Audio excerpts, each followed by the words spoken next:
I say, yo, what's good? What's good? Let's go with the fight fam today, man.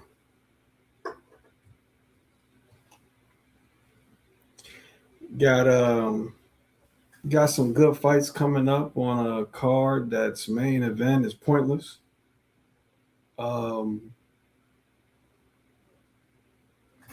but a couple of the fights: Torres, Sanchez, um, Caterall, Guasoff. Um, yeah, those should be good, man. But the main event, bro, you should have saw what I put on Patreon. I said for the same live stream, I said Usyk versus Buddy. It's an exhibition fight at best. Um, who knows if it's real or not? Who knows if they got some type of choreographed contract to where, you know what I mean? I don't stop you till this time, or it's got to go the distance, or whatever, bro. Who knows, man?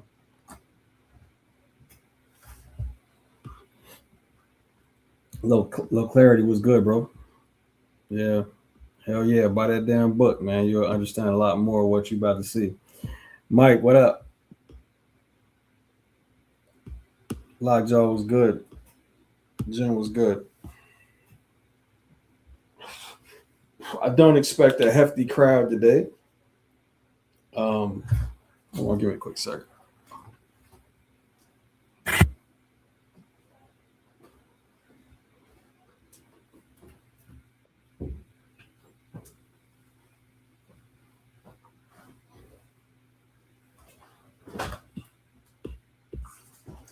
I'll leave it up, man. Hold on for a quick second, though. I don't expect a lot of people to join the live today. Um, I don't expect that a lot of people, at least from America, will watch this fight. Maybe not even from the UK. I'm not really sure what the feeling is out there, but yeah, it's the best heavyweight versus kickboxer. Ali, what's up, man? Yeah, the best heavyweight now versus the kickboxer. Yeah. Right. Joseph, what's going on, man? Hey, brothers, how are you guys doing on this beautiful Saturday, man? And what's amazing is I don't see very many fans talking about the amazing spectacle where the fight's actually taking place. The fact that it's in Giza, Yeah, it's yeah. No, I crazy. This is saw. the ultimate backdrop. Yeah, no, I saw.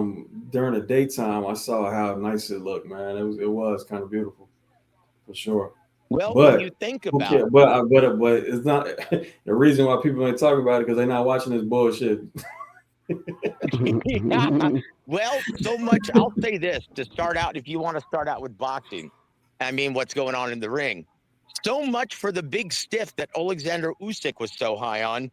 Yes, he's the future of Ukrainian boxing.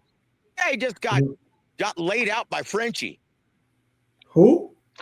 Daniel Lapin. Yeah, but Lapin never been it though. Lapin always been a decision merchant. He don't got nothing special other than he's long, tall, and he can follow a jab. I'm just going by because it's funny. I was talking with Thomas Triber, the ring announcer, and we always go over before the fights how he's going to introduce and I always help him do this and he was like, "Yeah, what do you think? Should we?" And I'm like, "Dude, don't waste your time on this guy. Smart. He's a big stiff. I don't care what Usyk and his team say. Oh, he's the future of Ukraine boxing, dude. I don't see anything special, and we just saw why."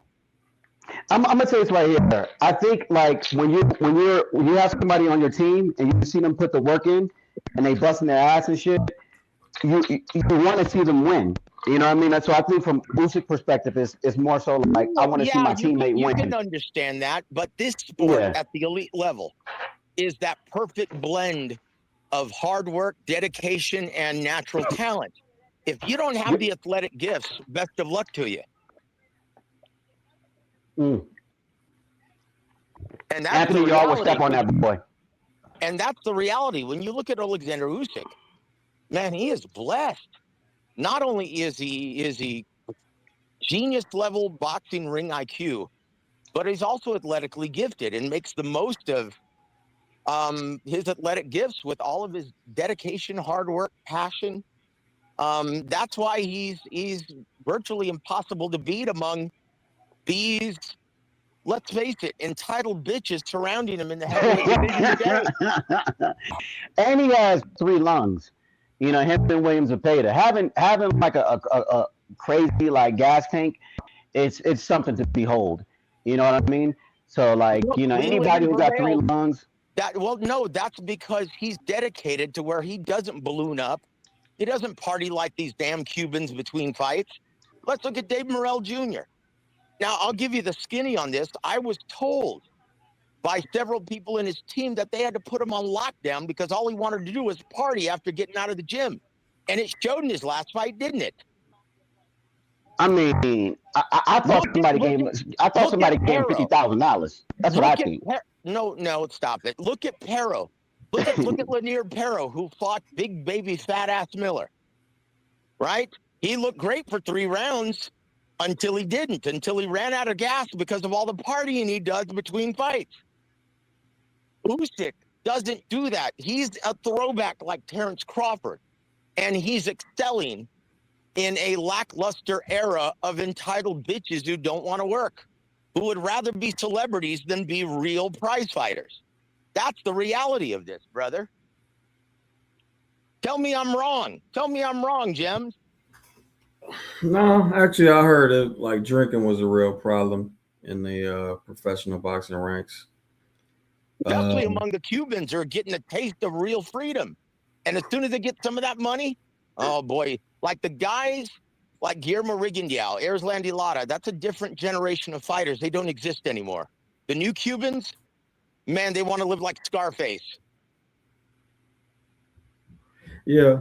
I mean, we've dealt with some scares with, you know what I'm saying, as far as like fighters that I'm concerned with professionally. But I'm just the film guy, man. That's the coach's job, bro. Well, look, Ronnie told me. Yeah, Ronnie told me after, this is why he didn't really care if David left him, because he said, look, there's very little. If this guy doesn't want to listen and recognize his genuine potential in this business by staying disciplined, then there's the door. Like, you can't do anything to help him then. And that was the problem before the Benavidez fight, after the Benavidez fight. And yeah, we just saw what happened as a result. He was so much more talented and athletically gifted than his opponent. And he got knocked the F out, went to sleep while he was still standing up on the ropes. Yeah. Hey, you know what? This is not going to be about boxing, but I got Joseph on the line. I'm kind of interested in what he says, but isn't it interesting how the rest, I'm sure you know about this, on how the rest of the world is getting shit for working with the Saudis, but we don't really see that shit at all. Like the rest, we've been working with them for 50 years. What do you mean? Please explain. I'm saying it could be like, especially the comedians, but it could be everybody else. But like they don't give a damn what the boxers are doing. They don't give a damn what the boxers are doing. They didn't even know the boxers was working with the Saudis, right? But the comedians, oh my god, yeah, they getting hell. They getting canceled and shit. Here's why, brother, and I know what you're referring to, Theo. What Cat Williams said at the Kevin Hart, that was brilliant, by the way. Oh no, I knew well before. No, they've been no. I know what you're talking about, the sports washing thing, and here's why: because boxing in the American market, that's no longer in the mainstream, brother. No one cares. No one gives a shit. Like, and this is why I was like, why is everyone belly aching about the Muhammad Ali Boxing Reform Act? Because it's like house is on fire and everyone's complaining that you forgot to lock the door on your way out. It's like, look, and the guys complaining are the ones who brought us here. Oscar De La Hoya, you had your chance. Al Heyman, you had your chance. Bob Arum, Lou DiBella, you guys had your chance. There's a reason why we're here. So shut up and let someone else try to solve the problems that you created. I'm gonna say one thing about the I fight. don't know about. I don't know if I fully agree with it was the promoters, but yeah, the No. sanctioning I'll body. tell you, if Sure. you want a history lesson, I'll give it to you since we have time. Because look, what history brought us lesson on here, what? three things. One, the promoters took boxing off of mainstream TV because they were not concerned with the future health of the product, but lining their own pockets and just going with the highest bidder, putting it behind a paywall on HBO and Showtime. Instant support. That's the reality. And then two, the other huge mistake that they made, they took it away from mainstream America venues. They tucked it away and went to the highest bidder, went for that big site fee, and stuck it in sterile casinos where no one could reach it. No one could go see it. Those two things, and then the big three, they put all of the big events on pay-per-view. Those three things. Yeah, that's not really what I'm talking about, though. I'm talking about like the promoters have their part in it, but sanctioning bodies, I believe, own the Oh, dude, sanctioning bodies, I couldn't care less. That's not a problem. It's not a big problem at all. Honestly, that's just complaining about nothing. If you want to understand why we're in this situation and why boxing is at its unhealthiest in the American market, that's why. And who brought us here? The assholes who were complaining about Dana White and Muhammad Ali Boxing Reform Act. It's like, dude, stop your whining. You did this. You did this to us. Because boxing was thriving when you guys took over. And now look at it. And that's the last thing I'm going to say about that. Agree to disagree. Well, that's okay. It's allowed. Just like these fight predictions. There are no right or wrong answers until you see how it plays out, right? Anything can happen in there. Well, especially in the heavyweight division. With that said, who gives Rico Suave a chance? Nobody. Yeah, look, in one camp, they think he's going to be able to beat the enigma that is Alexander Usyk. No, bro, it's a ridiculous Emmanuel fight. Stewart, they could all come back from the grave, and it wouldn't be able to help Rico Suave in one camp. This is this is going to be ugly, brother. He's going to play with him. Maybe they assume that Usyk is going to come out like Fury did against Ngannou. That's my best assumption to the people who think he has a shot. Well, look, Usyk isn't, and we talked about this, why Usyk is excelling in this, lackluster era of pampered bitch heavyweights. He's not Fury. He's got more discipline. He's got more character.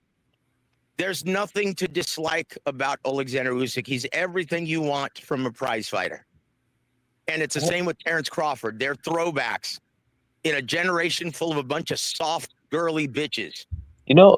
Joseph, I'm surprised you didn't bring out the third one out of that mix who's usually brought among those two. Oh, Devin? No, in a way. Devin. Okay. Oh, no, Inoue, yeah, he's a throwback as well. That's why he's excelling. Those are the three throwback standouts. Yeah, I was just bringing it up because I'm like, I feel like, because with Inoue, it's just like, speaking of which, guys, I just found out how much BAM is getting made with this one-off in Matchroom Sport, and this is one of the problems with the business of boxing. Yo, hey, why are they showing all these highlights of the girl that's losing landing these right hands, bro? Because she almost stopped, bro. I was going to say earlier she was stepping on, like, the footwork was on Haruto, but she started stepping on Haruto's lead foot and then landing that backhand, and Haruto didn't pick up on it. You know what I mean? She keeps stepping on her. Forget that. I don't think she's winning this fight. Why they keep showing all her highlights and none of her rules? Because she's Egyptian as well. and this is in What are you Egypt. talking about? The Australian Egyptian chick? Exactly. Who looked like she probably on some. No, I mean no. Let me go ahead Imagine and that. let me go ahead and throw some money on her. Woo. No, I found out how much Bam is making for this fight against Antonio Vargas. And correct me if I'm wrong, but I don't think Manny Pacquiao ever made this kind of money fighting at 15 or 18. He's making $7 million. What? For one fight with Matchroom Sport. If they wanted options and they had options that they were able to match Zuffa's bid. And they did it for this one fight, hoping that they'll be able to persuade him to stay. They will because didn't Inouye just did a $30 million gate with fucking with Buddy. He did a $30 million gate. That's right. And he did $1 million in pay-per-views. Now, if that happens again, if he does a $30 million gate and he gets 30% or 40% of that, that pays everything. That's Wait a worth it. minute. What makes you think they can't make that fight with Dana White? No, what I'm saying is for Matchroom, if Matchroom is getting a percentage of that gate and they guarantee why does Matchroom have a percentage of any of that? I mean, I know what you're saying. It's an investment, but it's not going to pay off. Bam's going to leave. I mean, just like Conor Ben left Eddie Hearn. It's business. But think about it here, Joseph, think about it right here. If he leaves, right? And they get paid $4 million or $5 million off his last fight, that's a win for Matchroom. They're not getting paid $4 million, $5 million. What I'm saying is, one, they're not using their own money. This is DAZN's money, putting up the licensing fee, and it's absurd. It's the same mistake they make with Mikey Garcia. They're paying out an inflated purse and skewing their market value. And you're right as to why they're doing it, but this is a one-off. He's not going to stay with Matchroom. He's going to go with Zuffa. He's going to go with the big money. $7 million, Joseph? Can you believe that? I've never heard of a fighter currently making that as a guaranteed minimum. It's not even just that. It's the division he fights at. Those guys rarely see seven figures if your name's not in a way. Yeah, that's why he needs to fight. He needs that fight. That's why I said, like when I seen that they did a $30 million gate, I was like, "Fuck Bam's health. Go take that fight. Just survive, Bam." But what does that have to do? Okay, but what does that have to do with Inouye? Life-changing money. It looks like he's going to fight Inouye in January or February if he gets past the rematch with Junto Nakatani. No. I know. I was speaking to Ali in the sense that he's saying, like, in regards to the DAZN, like correct me if I'm wrong, Joseph, isn't Inouye now officially a free agent? That's it. See, that's why I said, why does that matter? Yeah. Like, what does that have to do with Matchroom? Exactly. Yeah, I'm with you. I'm truly convinced that Matchroom doesn't care about cultivating attractions. They just want enough people on their roster in the American market to have TV dates because they make 20% off the top of everything. And that's it. That's why they don't give a shit. That's why their matchmaking sucks ass. Jesus. So anyway, that's here's a fun fact. Hey, congratulate me. I just got commissioned to do the scripting and narrating for Bam. Congratulations, brother. Documentary. Bam Jesse Bam Rodriguez. Yes, his documentary. I'm going to be doing the narrating and the scripting for that project. Oh shit! Congrats. Well, congrats, thank you, man. Thank you. He's that's how I found out. He's making $7 Rock for this fight against Antonio Vargas at 118. What on earth was Zuffa's was Zuffa's offer for DAZN to feel the need to beat it by 7 million? They haven't learned. This is one of the reasons why boxing in the American market is where it is, and it started with the inflated purses offered by Al Heyman. And Eddie Hearn has continued this, and now Dana White is continuing this. And it's painted everyone into a terrible corner where the only ones who are making money are the fighters. Everyone involved, they're guaranteed to lose money. Like DAZN, they're going to lose money on this deal. It's not even close. Look, and I found out, I think the last time I was on Ryan's show, I told you guys, I spilled the beans that according to DAZN brass, it's worse than we thought. They have maybe about 400,000 subscribers in the American market, DAZN. That's it. That's it. And so that's why you're paying outrageous Oh, subscription fucking prices, right? Yeah. That's why the subscription prices they're gouging diehard fans. And why? Because these fighters, they're consistently being paid inflated purses. And so basically we're picking up the tab for everyone who is streaming it illegally and all these fighters who don't understand realistic market value. So yeah, we're the suckers. How do we raise up the prices? Or how do we raise up the subscription numbers? Or hey, I have an idea. Let's make the zone ultimate. Fucking assholes. Can you believe that? No, I can believe it. I Hey, Joe, I'm gonna say something else. DAZN is actually working with some of these people because they be purposefully slowing my my pay-per-views or my whatever. They'll slow it down like microscopic. If you're not going on another phone, same internet, same everything, it's going dumb fast. And then they'll just cut off all my shit. I don't know anything about that part of it, but I just know the numbers and the business of it. And once again, that's my forte. And I'm sorry, Ryan. I know it always seems like I'm the black cloud every time I come, the bearer of bad news. But hey, you guys have to know this stuff. I mean, I'd be surprised if someone just. Step away for a second. Just keep me on mute, please. What just happened to the audio? His audio went all the way up. He said he was stepping away. Oh, okay. So what's the next fight after this one? I think the next fight after this one is what's the dude? It's Rick Porn Stash. Got his name. Huh? Fucking Torres. Yeah, Torres. Oh. Wait. 1980s. So it's so shoot, all we have left are really the fights that people won are Torres, Sanchez, Caterall, Guasoff. I'm guessing the co-main is what's his name? Giraz, and then it's the main event. Real quick, yo. Hold on. Scorecard. Oh, snap. Ali strikes again. God damn. Wait, what happened? Did you say Ali strikes again? Okay. Yeah, it's wide for what's her name? Haruta? Yeah. Oh, wait a minute. The Aussie Egyptian one? No, she did. The zone. I don't know. Maybe it's just I don't know what they're trying to do. Why she crying? All the highlights. Oh, girl. Okay. She did a bunch of unnecessary shit. To the opponent. What? She did a bunch of unnecessary shit in there.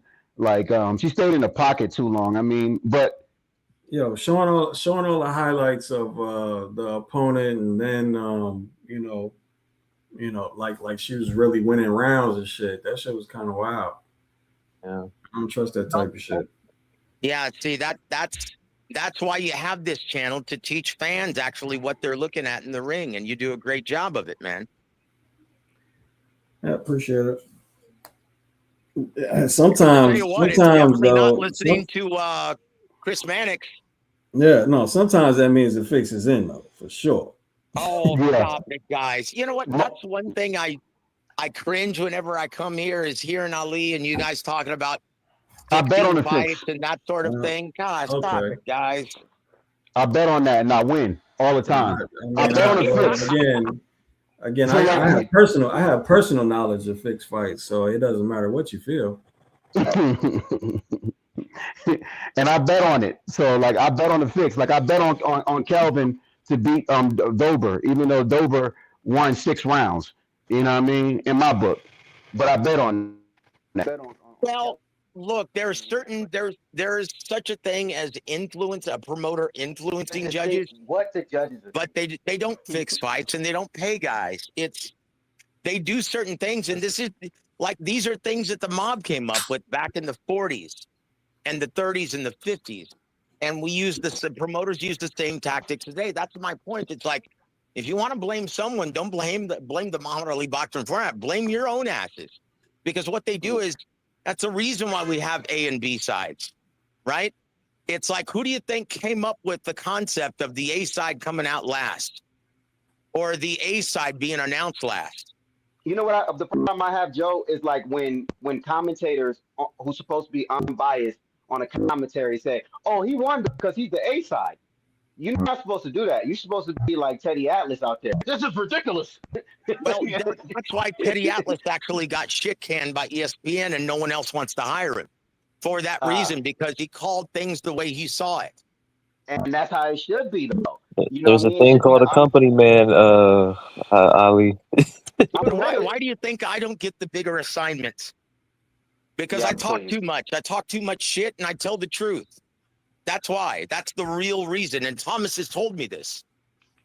Hey, Joe, I appreciate you being honest. That's all I can say. Like, you know what I mean? Well, hey, if that were my only revenue stream, then I probably would be a company man. But luckily, God has blessed me where I'm a little more fortunate than that. Oh, yeah, Joe. Talk that talk. But that's the truth. And, people have told me that, especially Thomas. It's like, hey, Joe, you get more assignments on the world-class level if you just played along. And I'm like, not going to do that, man. Integrity is probably, Yeah,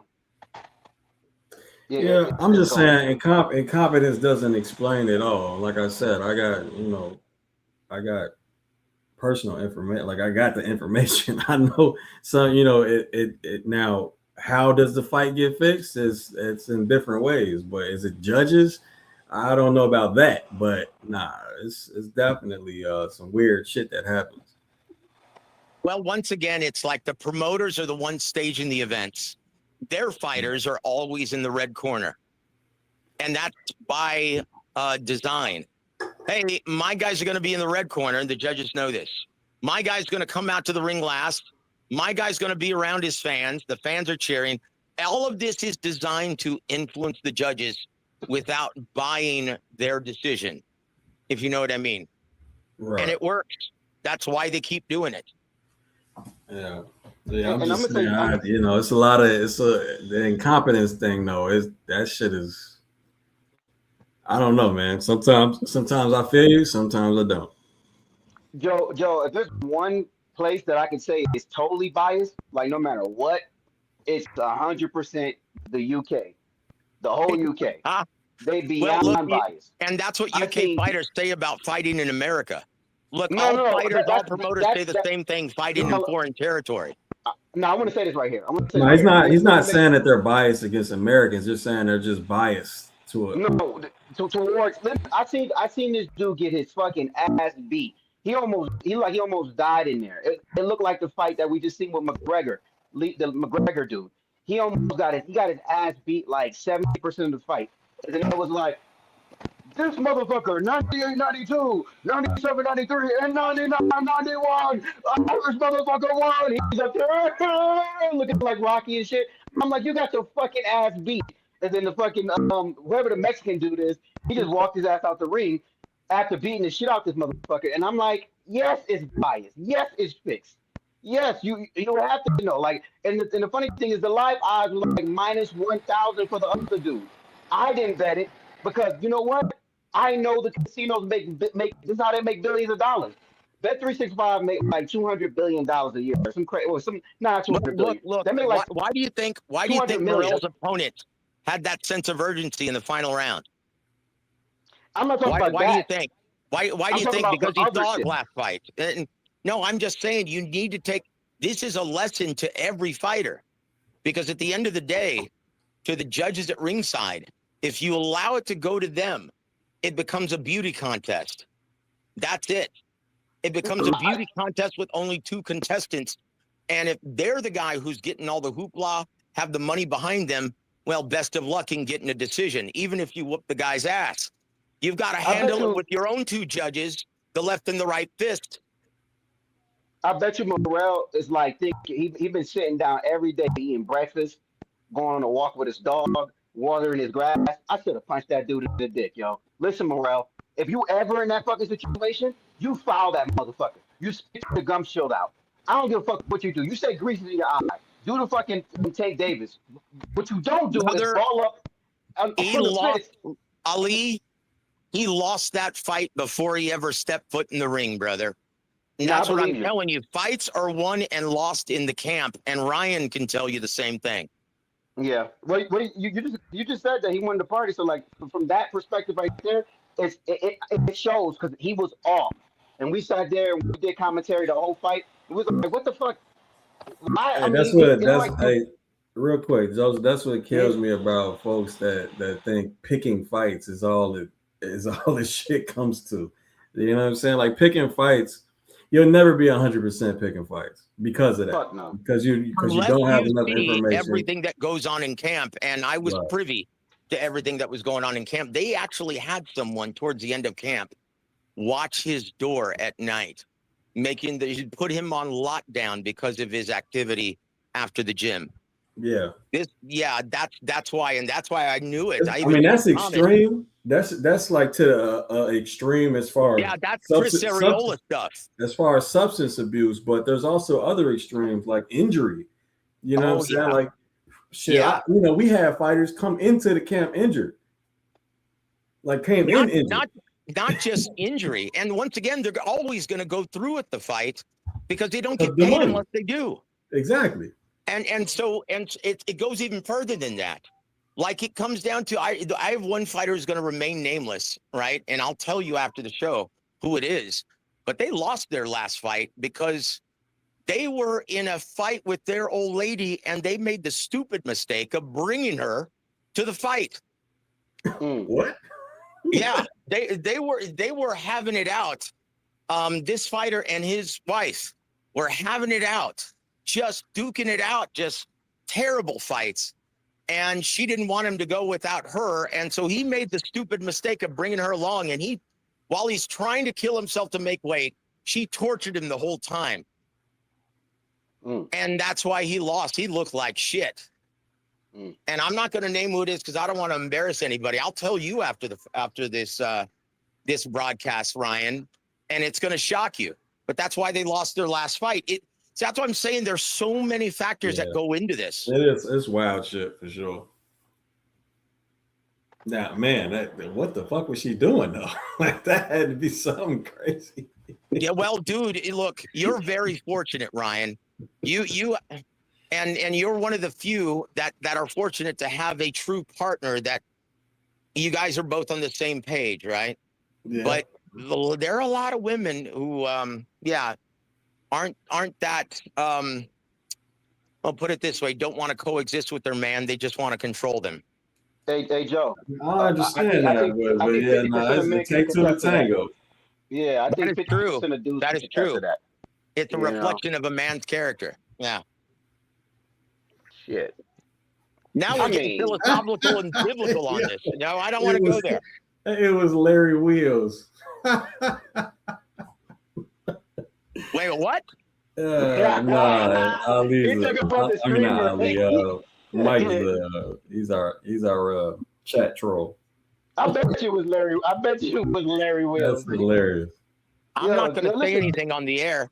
Nah, keep going. Don't worry about it. It's a dude. It's a dude who's a multi-millionaire streamer. He's a bodybuilder, and his girl. Anyway, fuck it. But that's funny as hell, though. That is funny. Look, I'll say this.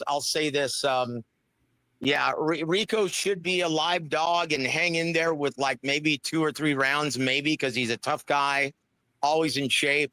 But what does it say whenever someone's in great shape and they can't really match the skill set of their opponent? Just going to prolong the ass.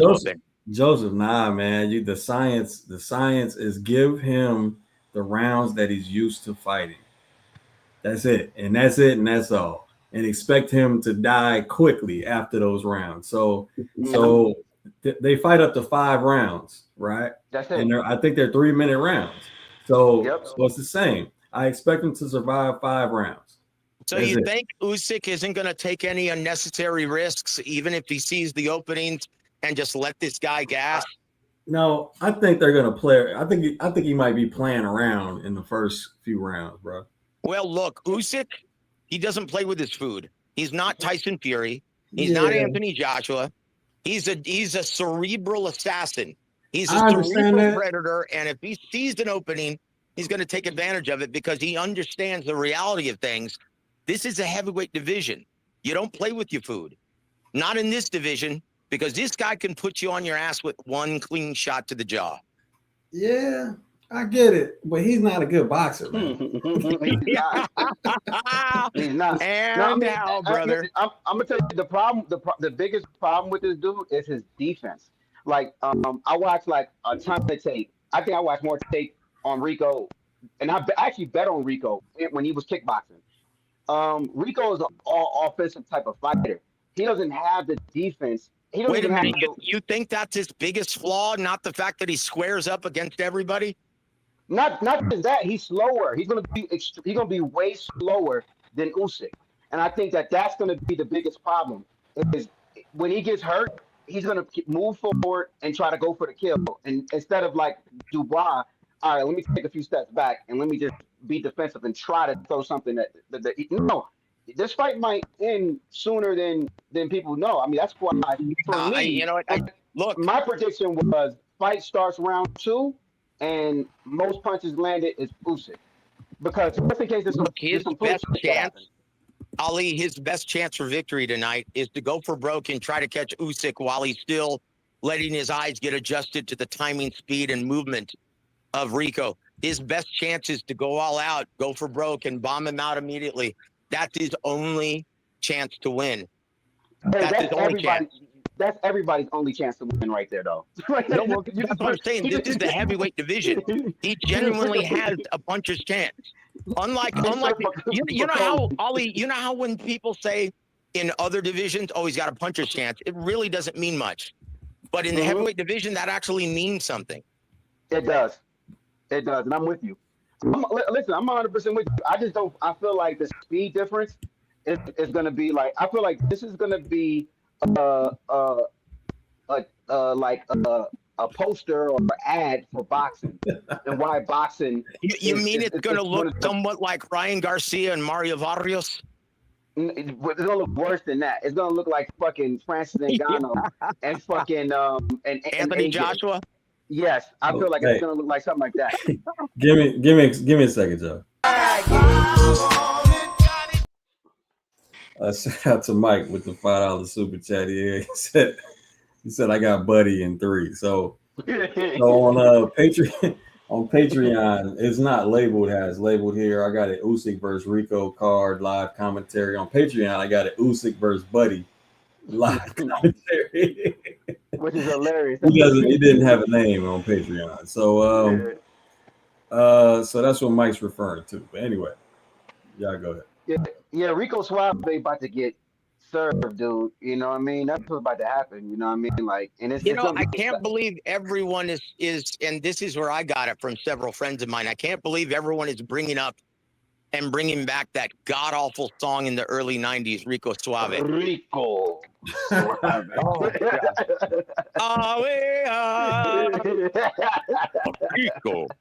Rico. No, you gotta roll it. Here's something to pay attention to, guys. And once again, credit to Thomas Schreiber, the ring announcer. He works his ass off, and he's getting better with each event. And he works so hard. People don't understand this about him. He works so meticulously to get everything right. He very seldom makes a mistake, which is why the baby snatcher thing was such a big deal. But he's been working on, and you're going to hear it with Jack Caterall, right? Because he's a whitey from Chi-Town, your neck of the woods, Ryan. He doesn't pronounce Spanish words like it's not natural for him. So he's been working on Jack El Gato Caterall. So we'll see if he says gato or gato, right? Who are you talking about? I'm being serious. We've been working on that. Who is it? Thomas Schreiber, Jack. Thomas Schreiber. Oh, Tom is like introducing Jack El Gato Caterall. That's the way he announced it at the weigh-in. And I said, no, dude. No, it's not El Gato. It's Gato, like thought or like thorn, not John Gotti. Like Gato. And Okay. so we'll see if he remembers and if he's practiced it enough, and we'll see if he gets it right in the Caterall and Guasoff fight. Yeah. Unfortunately, my shit's going to be on mute. Oh, damn. Well, yeah, that's right. That's right. And that's the only way to view these DAZN fights now, isn't it? 100%. That's way. But look, man, Thomas deserves a ton of credit. He works his ass off in preparation for every fight. And, man, he works harder than any other ring announcer in the business. And I think it's a testament as to why he's getting these opportunities. Because, man, he works a hell of a lot harder than I ever did preparing for any fight. I got a little Richard in this right here, yo. Richard Torres. All right. Yeah, we finally getting Sanchez Torres about to come out, huh?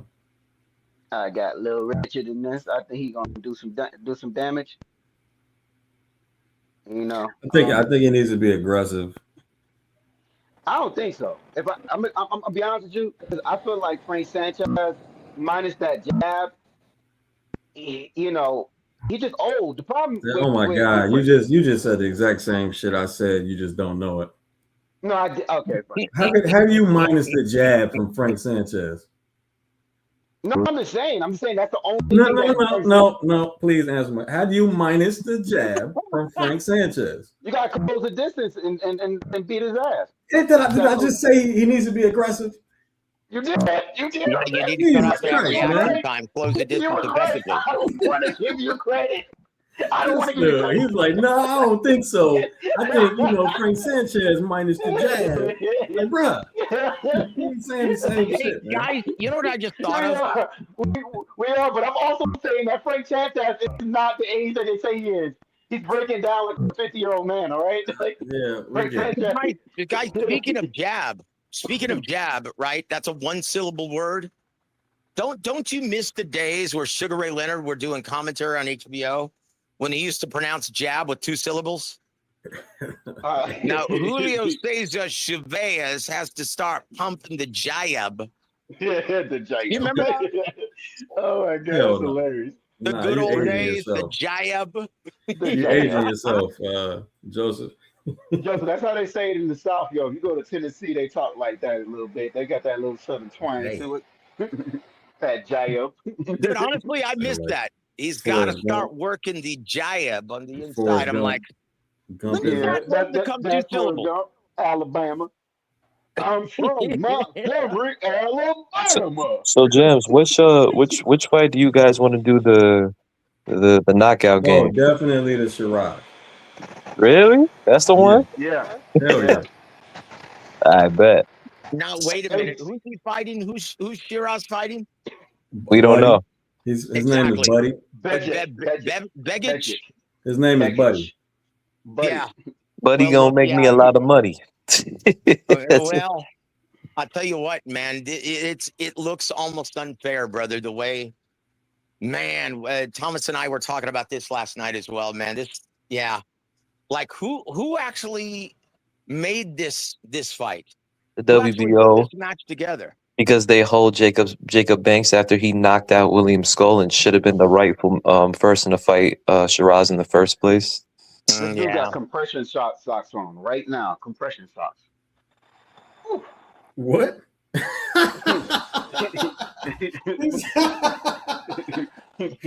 Sanchez got on compression. That's the socks he wore on the airplane to get there. Exactly. I'm saying, hey, if y'all anybody is flown overseas, man, that dude Ali is hilarious, man. You got no compression socks. I'm gonna jump off and let you go, but I just wanted to say one last thing. Does anyone look at Kent or at Ricardo Torres Jr. and look at him as the lost Brady with that nasty 70s perm of his? Oh, God. Yeah, I'll say this, though, man. Damn, that's a He perm. is such a nice You damn right, and that's a very affable guy. And I'll say this, if works. every fighter in boxing represented the sport like Richard Torres, this sport would be much healthier in the American market. He's a good guy. I don't know if that equates to a win tonight, but sad. yeah, he's a really nice guy who's very hard not to root for. So I'm I gonna mean, say this right here, Joseph. He looks like a 1970s porn star with the Jerry curl and the mustache, like he's gee. delivering pizza or some shit like that. Like, Well, I hey, was this being pizza is nice when I here, said. Chris. Well, I I was know, being nice when I said he looked like one of the Brady brothers. I know exactly what you were saying. I know exactly what you're saying. But you got to be old because the kids they really don't understand the fucking cheesy ass music. Tum, tum, tum, tum. Anyway, I'm done. I'm done. Jeez. Now you're trying to replicate 70s porn music? Jeez. Yeah, my man. God. he look he look like he's ready.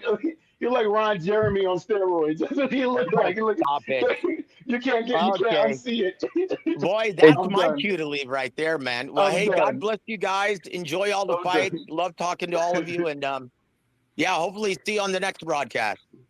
All right, Hell man. yeah, have a Likewise. good one, Barry. Congratulations on that documentary narrating, Thank man. you, That's my badass, friend. bro. God bless you Yeah. guys. All right. Ugh. I got Ron Jeremy by knockout, dude. I don't give a fuck, yo. Ron Jeremy let the beard grow in a little bit. He got I know, man. the I'm about to put some money on him because I just feel like I got this weird feeling that he is yeah. about to He's jumping a lot, bro. yeah, Yeah, because he knows There's a something lot of that we energy don't know. here. that's what I'm thinking. When I saw, I'm like, yo, he was jumping for a fat Yeah, minute. the intense look, not a lot of hard breathing, just a lot of pendulum in the corner. Like, all right, bro, don't waste his energy, man. Yeah. He beats this guy. That's what I say. I mean, That's what what? I say. How old is Sanchez? 58. 50,000. Well, according to Ali, he can't be aggressive, but he's got to take away the jab. Oh, okay. I mean, well, I don't know. To be honest with you, I don't know what he had to take away with Sanchez old ass. You know what I mean? Ali, I it's feel just like Ali. It's just that the reason you really just it's like he doesn't need to box. He just needs to just move laterally. That's pretty much what you said. all right, my bad. My bad. I'm talking shite. I'm talking shite. It's Forgive just me. like, oh But I God. am about to. I'm about to play something big on Richard Torres. I ain't never believed in. I just think this is his fight, yo. You know what I mean? So don't let Sanchez do what he do.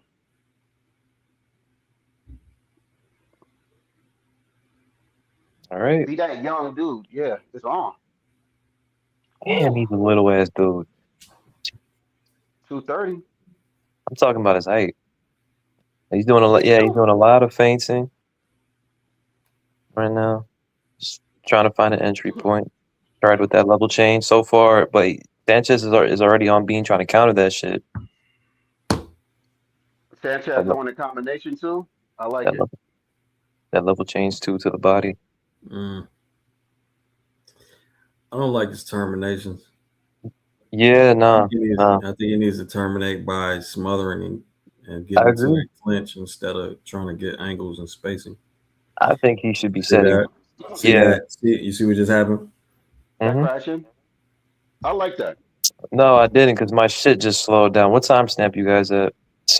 156. Yeah, I'm at 205. Damn, 156. Shit, you right on top of the what's the name? Bet 365 counter. Mm-hmm. Oh, that's why they slow me down to compensate for you. I mean, and I like this body work that Torres is doing because that's what you need to do. I Because don't that's like what that. stops. That step in is trash though, bro. Like, what are we doing, man? Go all the way in, or don't do that at least. Jeff, In you and think out, or go all the way in. This is smart to go against somebody who got lower body Okay, problems. You know what I better. mean? he should be setting that level change too to set up for first and last yet or not? Not yet. No. I think he needs to start smothering instead of trying to angle. All right, better right there. Mm-hmm. But Frank lined him up with that backhand, and Torres Yeah, is that's what running I'm into it. saying. Like, that shit powerful, yo. Yeah, I mean, early on at least. Why am I getting an ad right now? He's doing well with the feints though.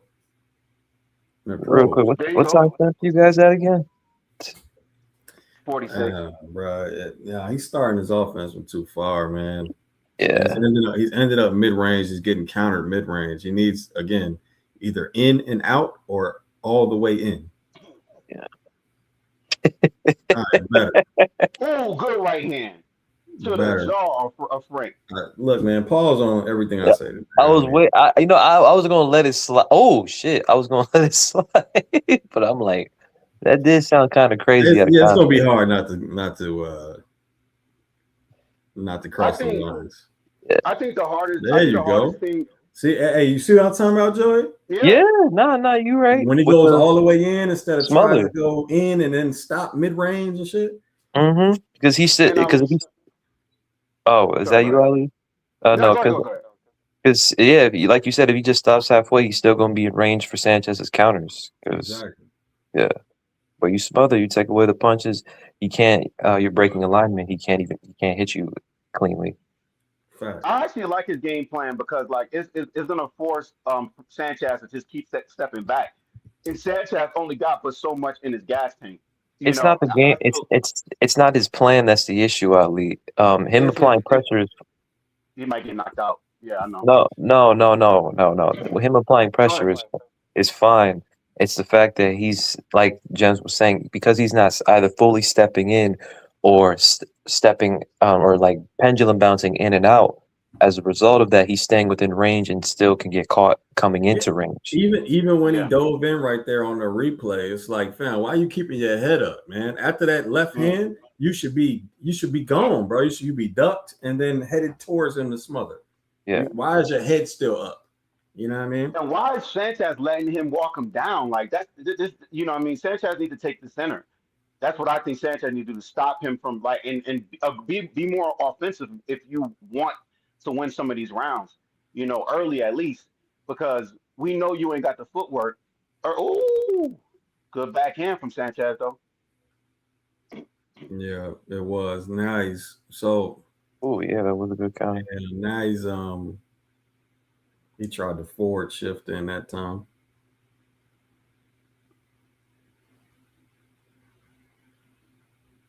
Oh, he knocked him out cold. Oh my God. Oh wow, he did. See? Yeah. Mid-range. He's out. He's out. Gone. Jesus. Yeah. They took my money on that one. Oh my God. I don't even know why the ref is counting. Wow. That might be knockout of the year. That was it. Bro, you can't just sit out there, fam. I mean, you're not gonna how the hell he get lined up with by can't that? just sit out there, bro. That was beautiful. I gotta see that again, bro. I ain't gonna lie. He knocked him out cold. You got your disadvantage with height and reach, and you sitting out there mid range for way too long. You took too many shots already. Yeah. That's game. Wow. Bruh, man, this feed just slowed down tremendously.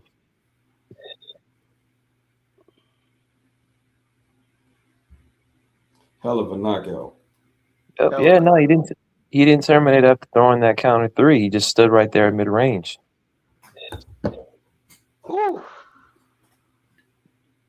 Kept his head on the line.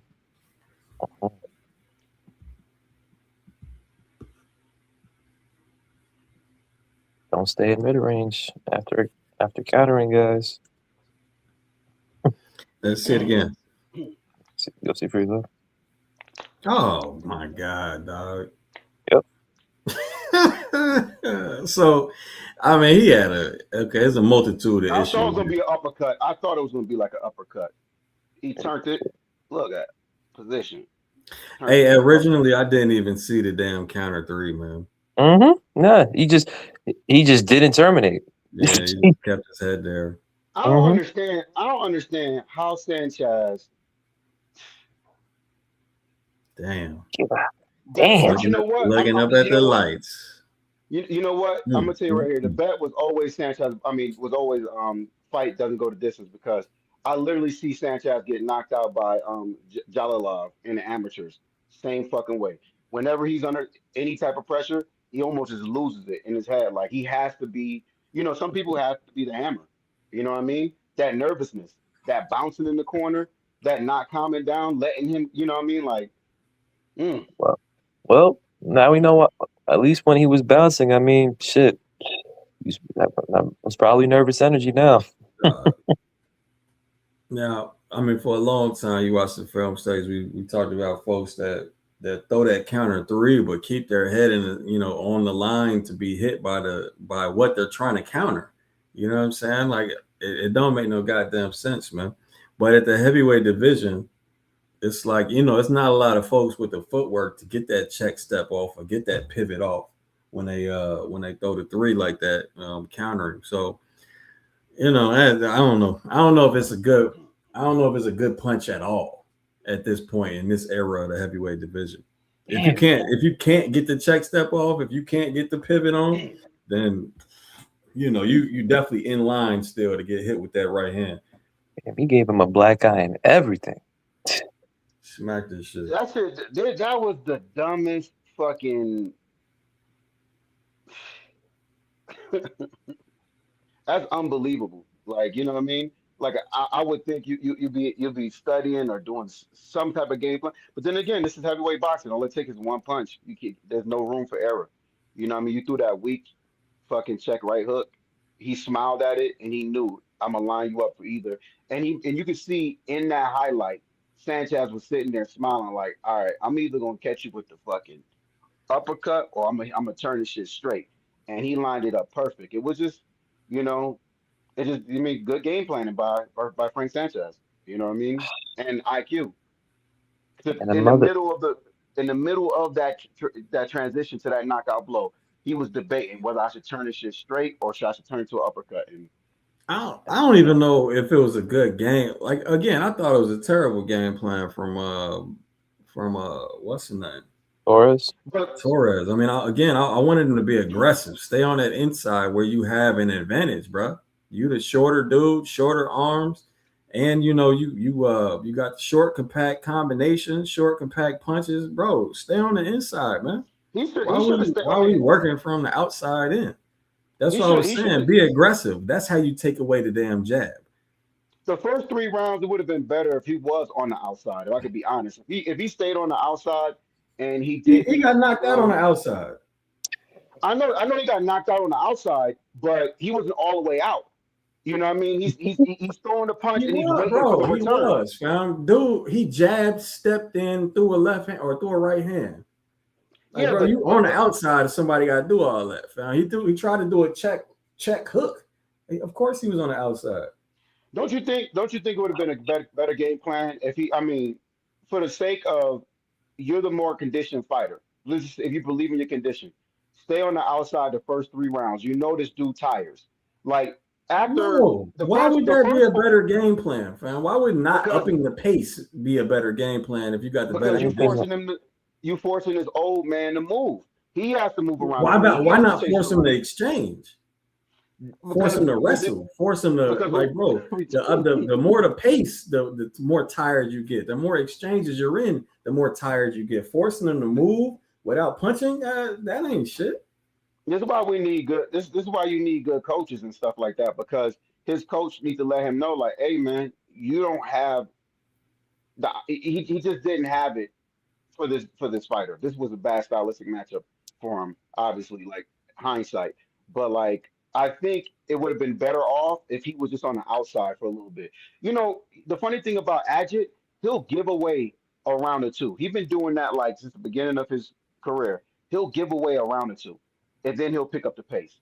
And I honestly feel like if he gave up a round or two, if he just sat back and was like, let me just give up this first and second round and make reads and then just go at the body. Like, I like his game plan. Let me go at this dude's body. We don't know if this dude is 45 or he's... I don't even know what you're talking about, Ali. You talking I'm talking about Richard. I'm talking about Torres. You what know about what I mean? Like, I like that he, like, in the first round, like, 90%. Bro, the game plan, that shit got him knocked out, bro. I don't know why we talking about this. But, yeah, you're right. You're right. It's over. Another American heavyweight bites the dust. Ain't the first time. Look at that. So, Jeez. who we got left, Gems? At the And his at eyes was heavyweight. closed. Oh man, hey, heavyweight been dead in America since shit Oh, we got Not since your boy since Anderson. 2010. Anderson is 2010. fighting Who's Solomon 2010? Dakers. Bruh, Oh, Wilder. Shit, I forgot. Yeah, Anderson is fighting Solomon Dakers. That's the next fight. if you even want to count Wilder, fuck man, I don't know. Nah, I can't Wilder. Should He was. have been dead for a long time, bro. I feel that. But I'll count Wilder because he was champion for what, like 4, 5? Nah, he was champion for like 5, 6 years. So People think that shit is a cop out when we say, the champions, our heavyweight champions in the NFL and the NBA, but it ain't. It ain't, man. That's the best of our big men. mhm. That's the most. Those are the most athletic big men on earth, Yeah, and they're not in this sport. So Yep. shit. Anybody who bet Sanchez, the dude was like a 3-1. You know what I mean? So good bet. I mean, the bet early too. That was smart because that was his. I thought that was his only chances within the first 1 to 5 rounds, and because I mean, all the tape he gets tired after round 4. You know what I mean? So and all the tape I see, he gets extremely tired. Like he's breathing hard. Even fights that he's winning by decision or winning late, he's really tired by round 4. And whereas Oh, Torres isn't. man. But These you know, American fighters, bro, they just man, every time they just take that step up, they get their asses folded. That's why I'd it's be a, it's trying to. it's a dude who actually fought Torres. He lost. Tall black dude. He about like 6'7", 6'6". He's pretty decent, but I don't think he's championship level. But he's pretty decent. Forgot his See, name. that's why I don't like to like that's why we don't give guys like the green light if they haven't stepped up the competition yet. Like Moses, he's moving well, but shoot, if he ends up fighting Hergovich or Dubois next, man, like that's a really dangerous fight for him, man. Can he win those fights? Absolutely, but he could just as easily lose them, just due to experience. Those guys are tested, especially Dubois. Dubois has one of the best resumes in the heavyweight division.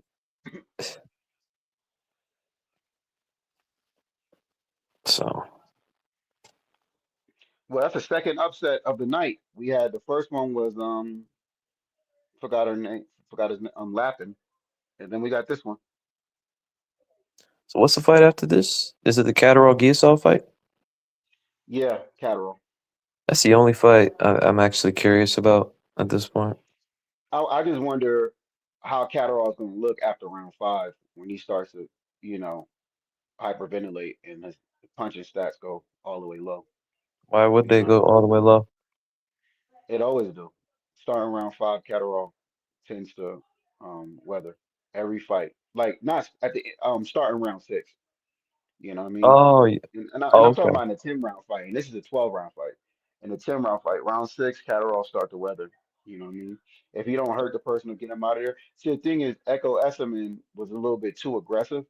That's why he was able to get, like he was, if he did what Arnold Barboza did and respected Caterall and he just went at his body and stuff like that, it would have been a lot better of a fight for Echo, but he doesn't have the IQ. So, but yeah, Catterall gets tired every fight. He got tired in the fucking Josh Taylor fight. He was whooping Josh Taylor's ass for 6 rounds, and then it gets around 7, and he just death gasses. He's holding in Scotland or wherever the fuck they do from, holding, looking like trying to just make it to the last round. And then I'm like, he won, but then obviously Josh Taylor won that fight, but it was Jack Catterall's death gash, and it's something that he does. I mean, like I said, some fighters have 3 lungs, some fighters have a lung and a half. Catterall got a lung and a half. You know what I mean? So this fight goes the distance to me. You know, Giasoff do got like some wiry power. Looking at tape, you know what I mean? He done caught some people with some look like some simple punches, and they all over the place. So you know, but Catterall keeps form.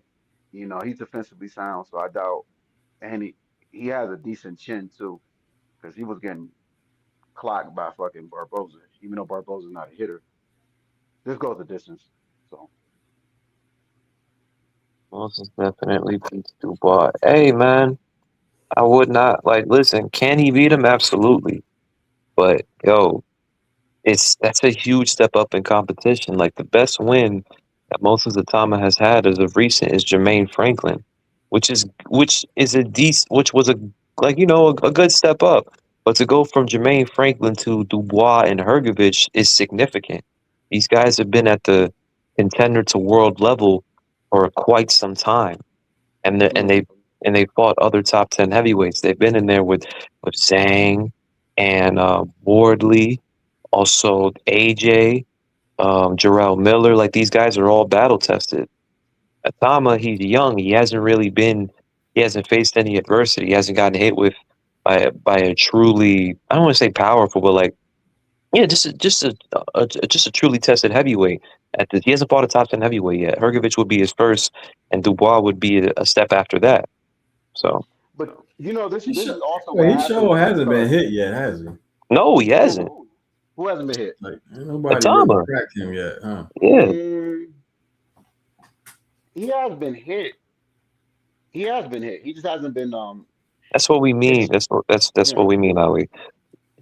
When we say he Nah, hasn't, like No, somebody that really catch him flush with a heavyweight power shot. yeah, like he You know hasn't what I been mean? cracked. yeah. Like I'm Exactly. trying to think. I'm trying to think. What fighter would you put him in that could challenge him in that way? What do you mean? anybody. No, That can no, crack no. him? It's not fighter specific, bro. Has he been cracked with a Yeah, power No, he hasn't. with a No, he flush hasn't. heavyweight power shot? No, he exactly. hasn't. So that's what we're talking about. Like, has he Same gotten with hit with? same with Torres. Like all the fights that Torres been in, it's been against non-punchers for the most part. Even the Moore guy I was talking about, that he fought and he beat, um, Brandon Moore. Like he's been in there with people who's not really punchers like that. So like that should have been something Top Rank did is put him against a puncher who's a little chinny or something like that, so he can at least work on that. The more the boy got away from being super aggressive and getting to the inside, getting to his spot and going to work, the more he got away from that, the less good he looked. You know what I mean? Against Vianello, he looked like shit. Here he Hmm. got knocked the fuck out. Yeah, So Yeah. it was about him being aggressive, being in Sanchez's chest. If he couldn't get there, if he wasn't gonna get there, he was. That's exactly what I said in my fucking notes, bro. Yep. Speaking Yep. of speaking of being aggressive and being a Sanchez chess, let's look at Caballero here. Perfect Right, example of someone who actually did it right. right. He just beat his ass from the start. Yeah, Mm-hmm. but he was walking him down behind the high guard. Like where like this dude listen, you got your hands down, your fucking eyes is squinching so fucking hard. You know what I mean? You're almost low. I mean, it was a perfect knockout for everything not to do. Just look at the highlight. His face was like this, like you guard your face, put your glove on your face so it can absorb at least some of that punch and then you can get down there. I mean, because I think he would have got up if it would have glanced on the glove, it didn't touch his face, and then they did a 10 count. At least he would have got up and readjusted. But like he tried to get up. I give it to him. He definitely tried to get up, but his legs wasn't responding. He fell flat on his face again. So it it's an unforgiving sport, heavyweight boxing, to say the least. Because like when you're not ready and you're going against somebody who could punch and they know they could punch and they just went waiting to land that one punch. That's what happens. Bacoli versus Anderson when Anderson had his step up fight with Bacoli, and then Richard Torres versus this dude with his step up fight. So they both failed in that you know first step up fight. So I don't know what's next for Richard Torres though. As far as like where does he go from here? As far as like what's the next fighter to hit? Buddy just got knocked the fuck out. So right now, and it was a bad one. So I imagine if when he decides to come back, it's probably going to be a soft touch. Knowing Top Rank, if he's still a part of them, he's probably going to get put with an 8 rounder. Even if he's in a 10 round, he's going to be That's put good. with an 8 round fighter just to get his bearings That's back. good. That's good, and I think that makes more sense than to you know, get into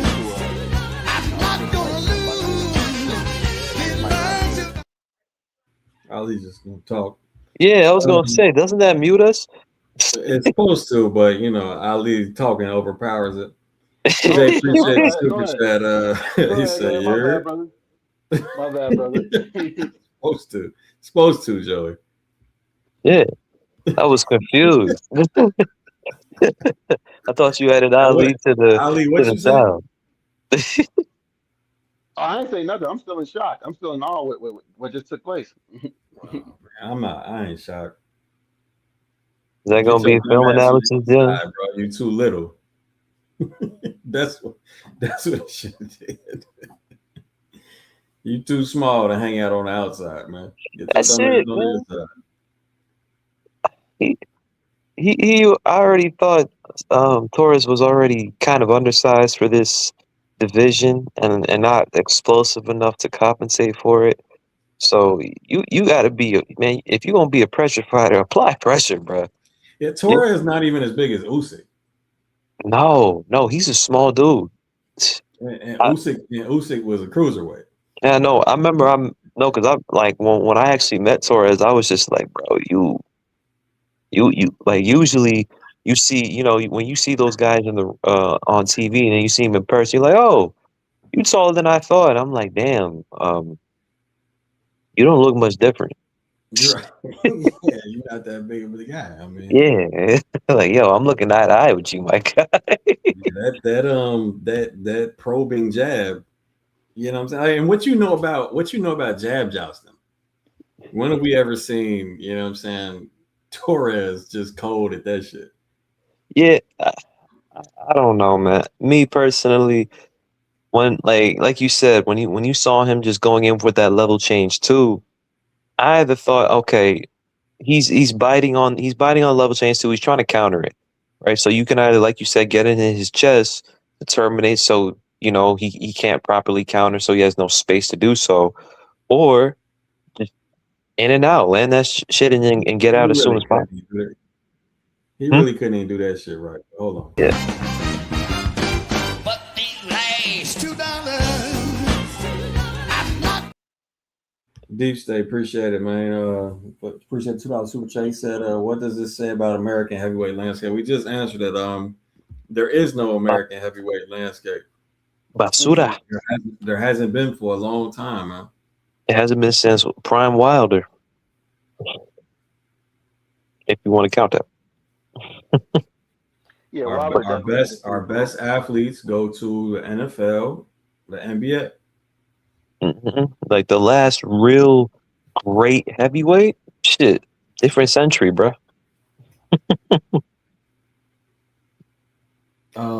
There's not, you know, boxing gyms aren't, you know, flourishing across the country yet, even though it is making a little comeback, you know, if you didn't know. But are boxing gyms around every corner like they used to be? No, not at all. You know what I'm saying? But you know, the big kids, the big athletes that are kids that you know have that decision to make. Do I box? Do I play football? Do I play basketball? They're not even considering boxing. It's not, man. Boxing's not even a choice in there. Nah. Boxing ain't the choice between boxing and football, boxing and basketball. It's boxing or drugs. Yeah. It's like, yo, do I stay on this corner or do I go in that gym real quick? Yeah. I mean, basketball, I mean, I hope all of y'all should know if you pay attention to sports, man. You're going to have some inner city scouts that's looking at 5-year-olds. Yeah. Inner city scouts looking at 5, 6, 7-year-olds playing basketball, bro. Bro, to get scouted in boxing, you got to be multiple national or at least or international. So that's already way deep in it. Oh. Yeah. But yeah, you know, I wish it wasn't that way. You know what I'm saying? You know, basketball is quickly folding in on itself, I believe. Oh my gosh. Gems, like you, bro, it's getting to the point where even the public is saying the shit you're saying regarding SGA, man. Everybody's like, yo, Oh, that shit trash, bro. they I did can't even watch it, man. I can't. they did a percentage. They're like, this man does this about almost 18% of the time. Yeah, nah, man. They're like, Just he's in a league of his own when it comes to flops. hey, I'm cool, man. I can't watch that shit, dog. Man, flops and threes and nah, man. We're just like, listen, we complain about Brunson, we used to complain about Harden, but like SGA, he does it twice as much as they do. Yeah, Like he's looking yeah, for it now. yeah. Bring your kids on over to boxing, man. Like at this point, Let's put boxing in high school. yeah, Let's get it. call me crit. But I look at the flops now. Like when I think of SGA flop, and I almost look at that shit like damn near as a termination. Like, Yeah. It's combat sport. Turn into combat sports. yeah, like I'm as gonna soon. show you the shit does work throughout combat sport. I'm gonna show it.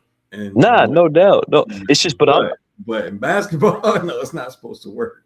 exactly. Like as soon as he goes up at the slightest touch, it's like fall.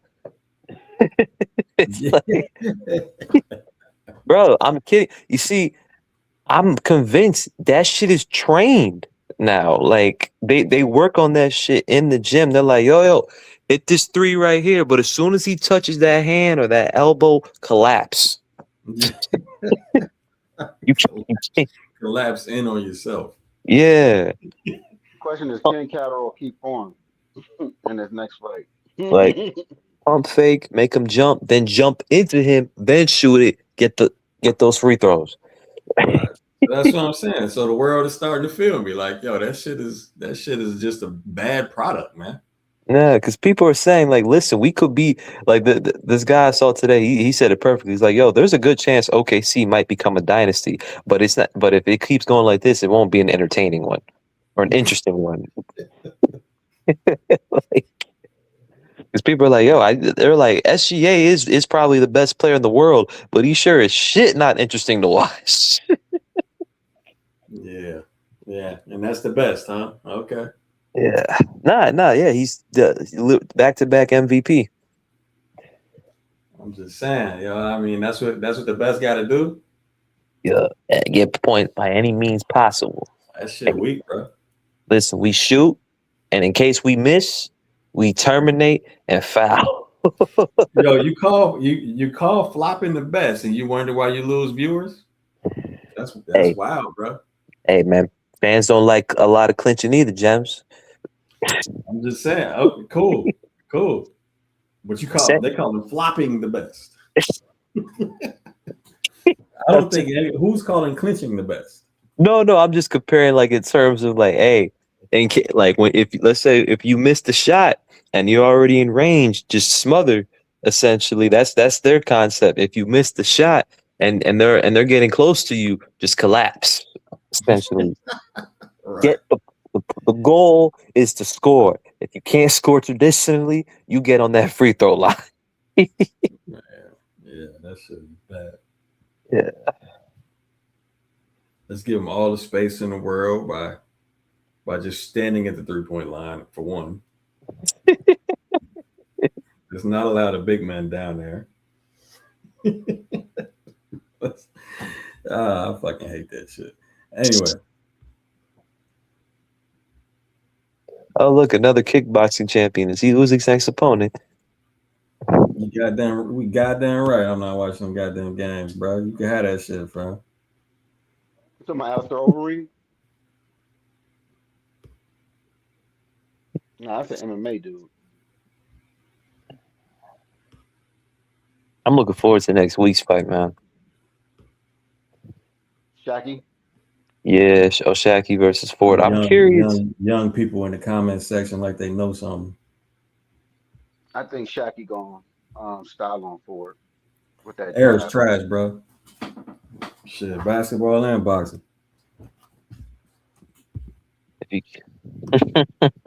After seeing, And football. Let me add it all. And football. you said the era, this whole era is trash. yeah, that shit. I mean, they just making this shit trash, man. The rule with the rules and and what the refs I'm with you. call and don't call, and bro, I'm that with you. shit just get more and more trash. The regression of skill is getting trash, man. I think we should specify though, when you say boxing, you got to make it clear. You got to say male boxing, Gems, because ironically, we're at the Yeah, peak true. female boxing. Yeah, female boxing getting going, but that's the same thing happening with the NBA, ain't it? WNBA. Is it? Oh, you're right. It is. It is.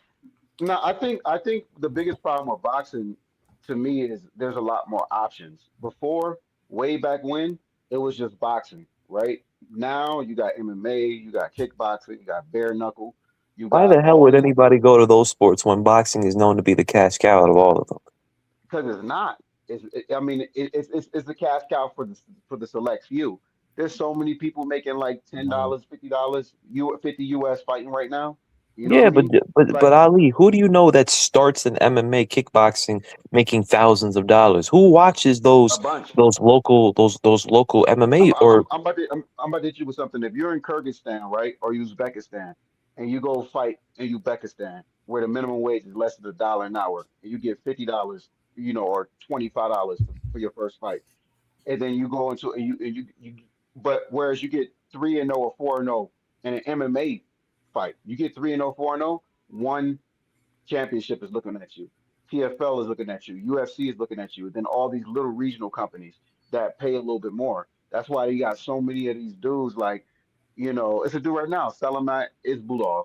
Instead of him going into boxing, and this dude is a freaking crazy athlete. He okay, Ali, signed with the but PFL. the problem with the MMA and the grand scheme of things is that they all it happens to all of them. They all hit a plateau. Eventually there's Hmm. a certain amount of money they can't make because of the way the system is built for where they limit them.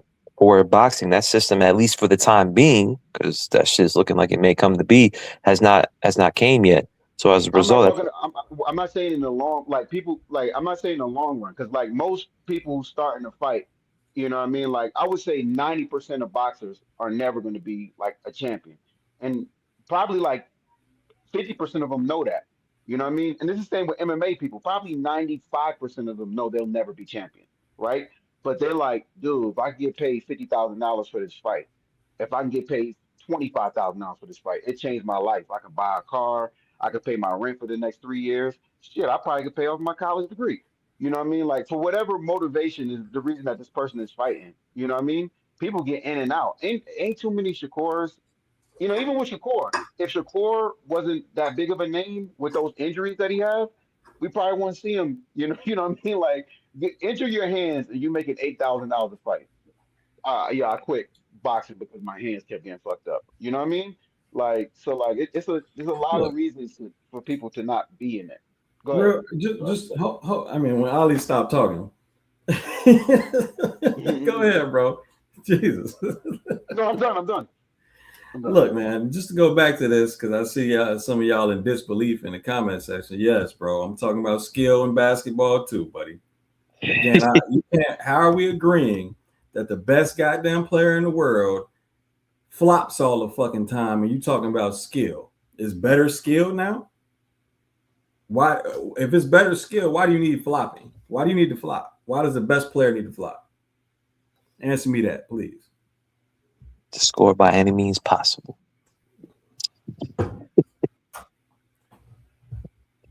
And for those, the correct answer for that is the He rules, does guys. more than flop. That's a terrible answer from what I just said. Why does he need to flop? Answer that, bro.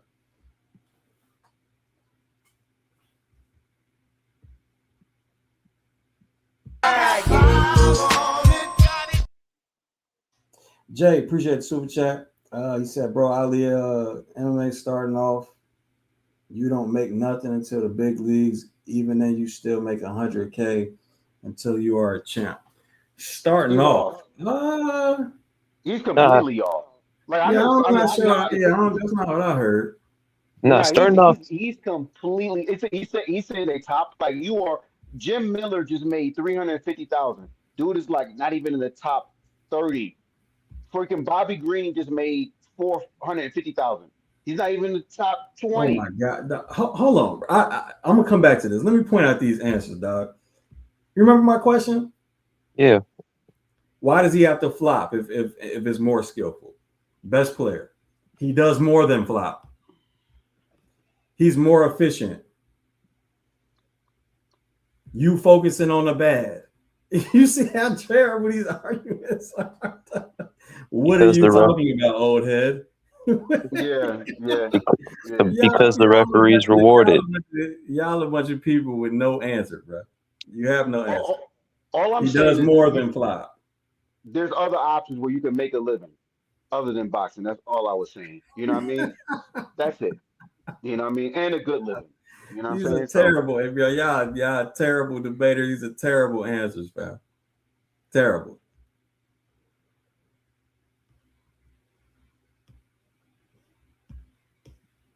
Anyway.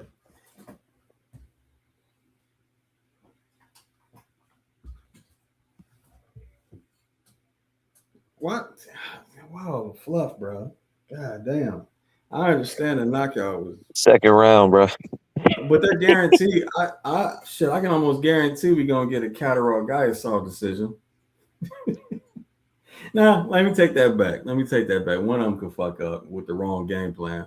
But 9 times out of 10, that's going late at least. That's not gonna be no quick shit. You talking about Jaron Caterall going 12 gems? Bro, he ain't with them no more.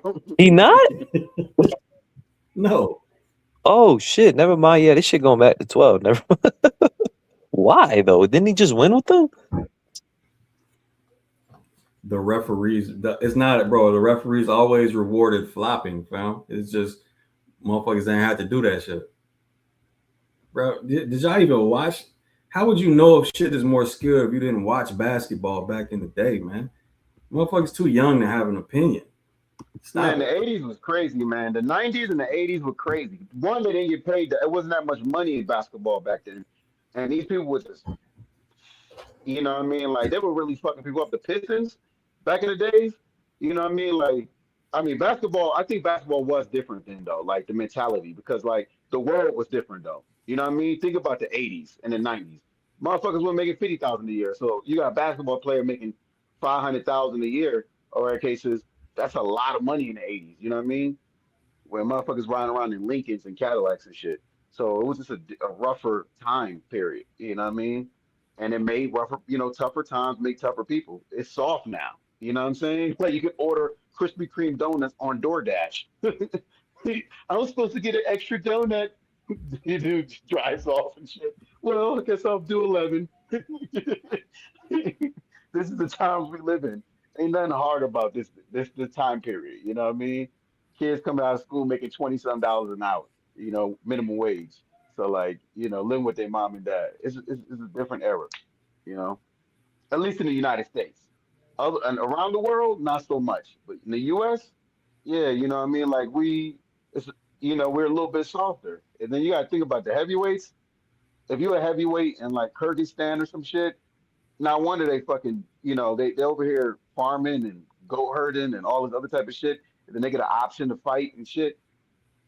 They have to have good technique, you know? You get a sponsor out here, you have options. You can work another job, you can get a career, like it makes you not focus. You look at Usyk training, that might make heavyweights not want to do that shit. Like, look at this motherfucker in there, doing shit that fucking 150-pound motherfuckers doing. He grabbing this thing and lifting his leg all the way up, touching the ceiling, doing that 100 times. I have never seen a heavyweight do that shit in their training. You know what I mean? So I don't know. There's a lot of reasons why our heavyweights aren't as good. It's just, but I think it's all mentality though. You know, so I think that's the biggest thing. What do you think, Joey? What? What'd you say?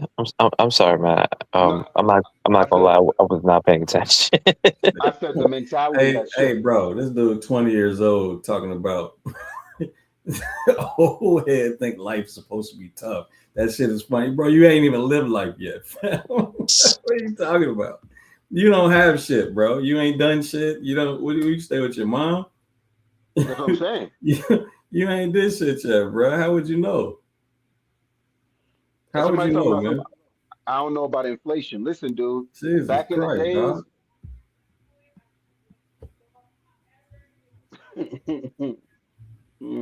Inflation don't matter if you live with your mom and you're making $20 an hour. You know what I mean? Like that shit don't fucking matter if you're not paying the bills. You know what I'm saying?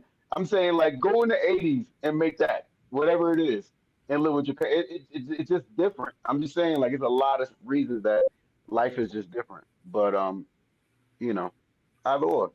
It makes for good content though. You know what I mean? Like shit.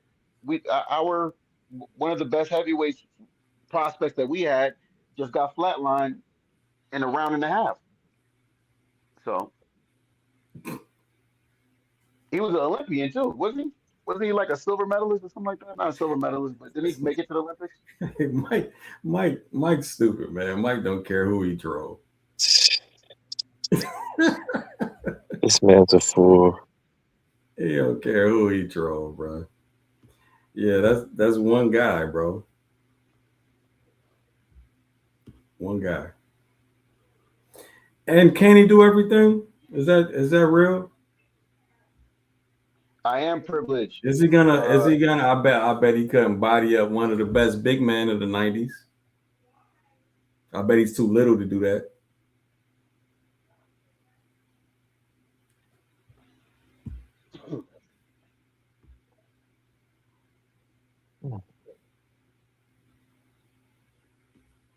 I mean, you know, he could shoot, he could dunk.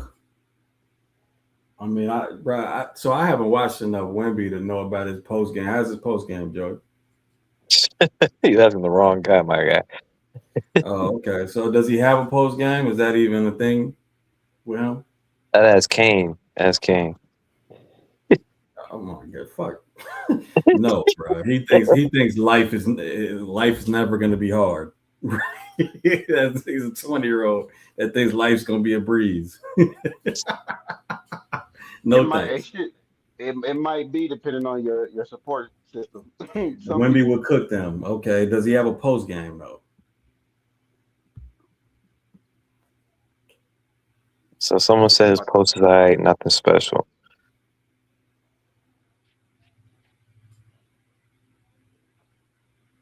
Pre-fight, who you guys got? Caterall or Guasoff? Shit, I haven't even studied this fight. You'd have to ask James. Yeah. Someone else said Wemby has a post game. He just small. I think every Caterall fight is a 50-50. Oh, does it work? Why is there a caveat? Yeah, someone else said his post ain't nothing special. So it sounds like it's not the strong one of the stronger attributes of his game. All right, but what? So end this argument about skill? Yeah, man, y'all niggas. All right, like he said, walking out. He has a post game, but it's not polished. He gets away with being tall. Yeah, Caterall's walking out. I thought this was about skill, right? Okay. Yeah, we got Jesus Cat walking Christ, out. man. Y'all motherfuckers don't know how to debate, don't know how to argue your point. None of that shit, man.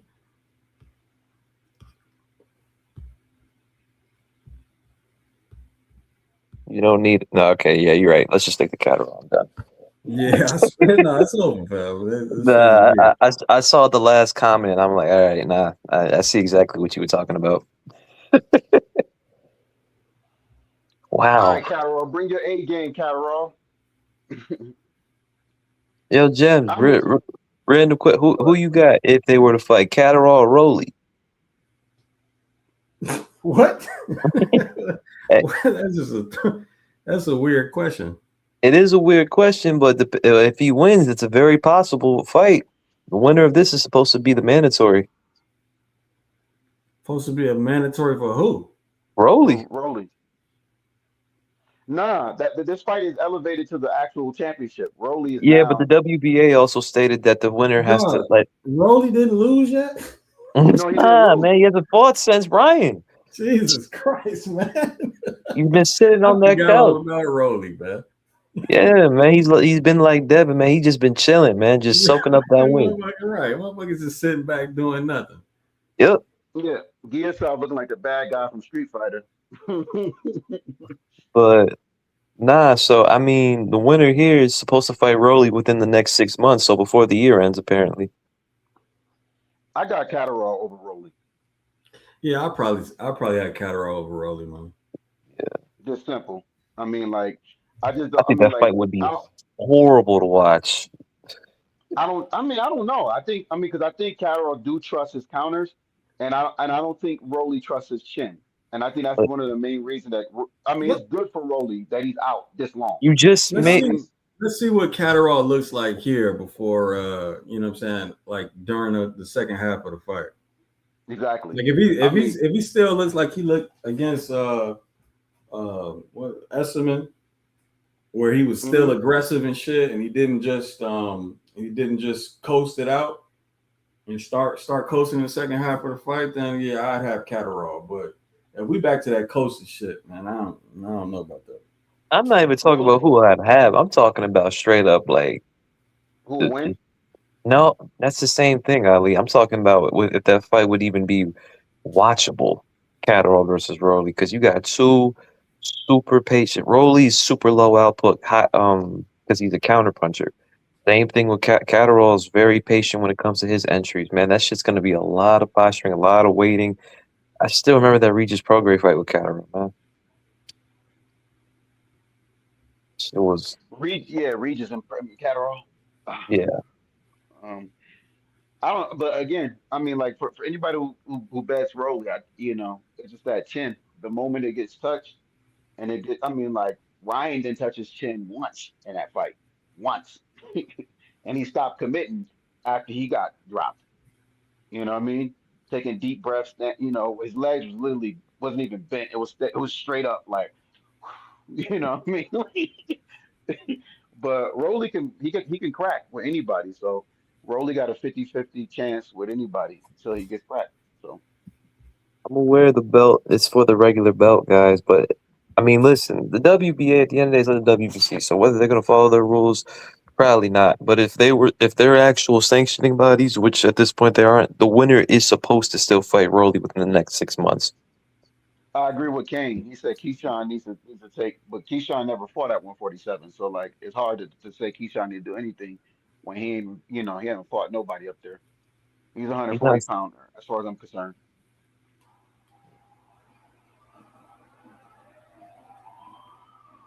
I'm with people earning their title shots. You know what I mean? Not just being a name and just moving up just to fight. Like get up there and fight. Like I like that Caterall is actually fighting Guiasov. You know what I mean? Because like they just elevated Rolly and Guiasov been the number one contender for a minute. And then they had Rolly versus fucking Ryan. And then they just elevated Rolly after that. Like Rolly should have been fought this guy. You know what I mean? I So agree. I agree, I, but I, let me ask you this: if we got a mhm. Rolly versus Keyshawn fight instead, would you be Hell upset? no, not at all. And I'm the Yeah. problem. That makes me the problem. I know because It's, I'm probably more excited about that fight. Even am yeah, I I will be more. And that's Good. the point. I'm not even trying to make you like say you the problem, but that's it's at the end of the day, it's a business. That's the selling point of it. That's where the business goes clashes with the sport aspect. If it was purely a sport, you're right. This would be Rolly and Giasov fighting, but because it's a business aspect, it's not because Giasov versus Rolly doesn't sell. That's why I feel like for me being like I mean because I buy all the pay-per-views. I am probably a part of the problem. I don't buy all of them, but I buy like 90% of them. So you know, uh, damn, Rolly versus Keyshawn. I didn't All even right, think about that though. here we go. Yep, it's about to start. They're about to touch gloves for me. Yeah, they just touch glass for me. No, all right, I'm a second behind. I hope Caterall gets folded, bro. Stupid, yo. Termination, y'all. Just watch out for it. Round one. You got the jab joust. Caterall attacks with a stab. Trying to get a reaction. People ain't stand on the line with it. Yeah.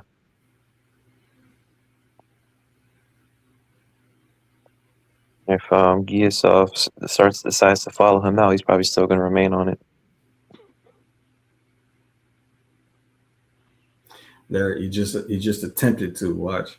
Ooh, I mean, See he didn't there? get hurt. Yep. What'd I say? What happened? Termination, man. Yep. Oh, now he's stepping right with it, huh? Yeah, he's like, yo, this shit Stepping right ain't. with the jab now. That was that act right hand. Where you guys at? What's your time? Your time 205. Yeah. Yeah, now he's stepping right every time. Mm-hmm. He's like, can't just back. That's why straight stepping down the straight line is absolutely not termination, guys.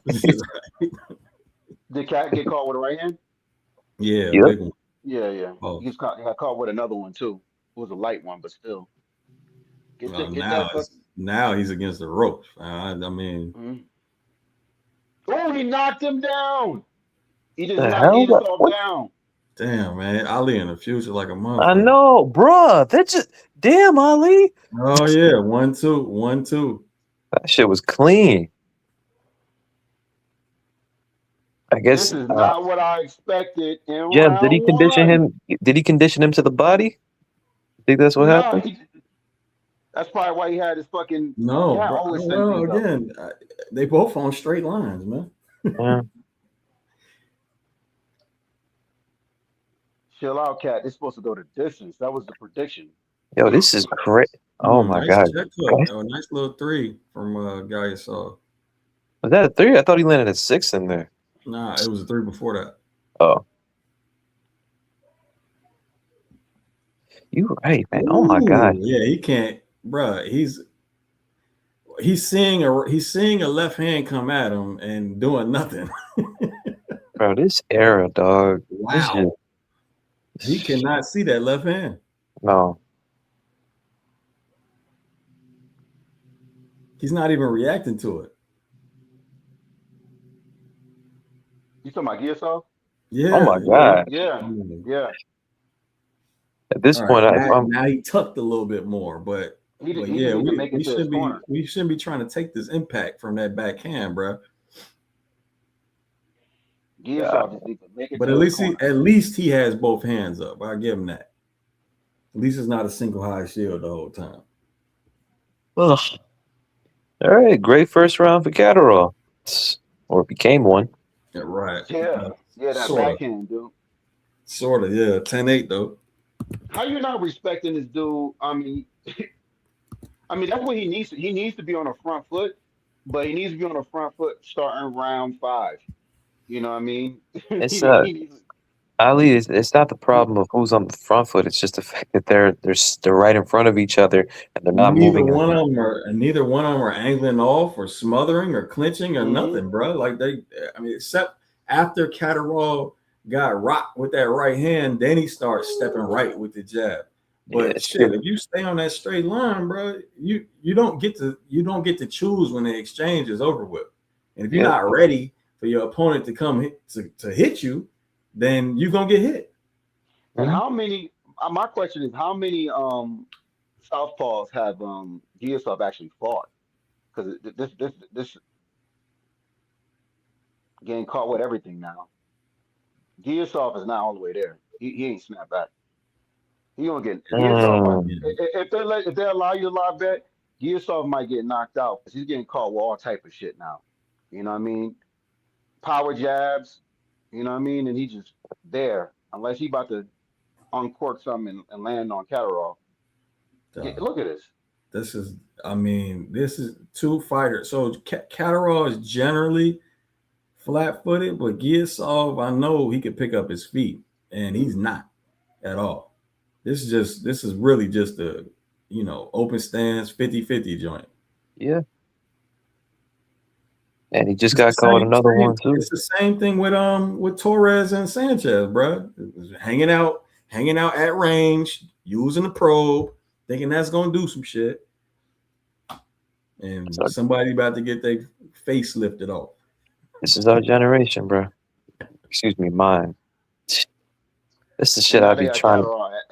at a minus 1100. That is not where he needs to be at. Nice count of 3. Yeah, that was the second one. Yeah.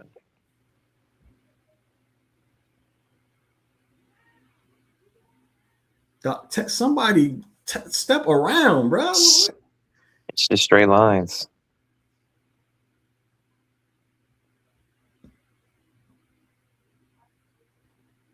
He could easily just jab and step right, Caterall.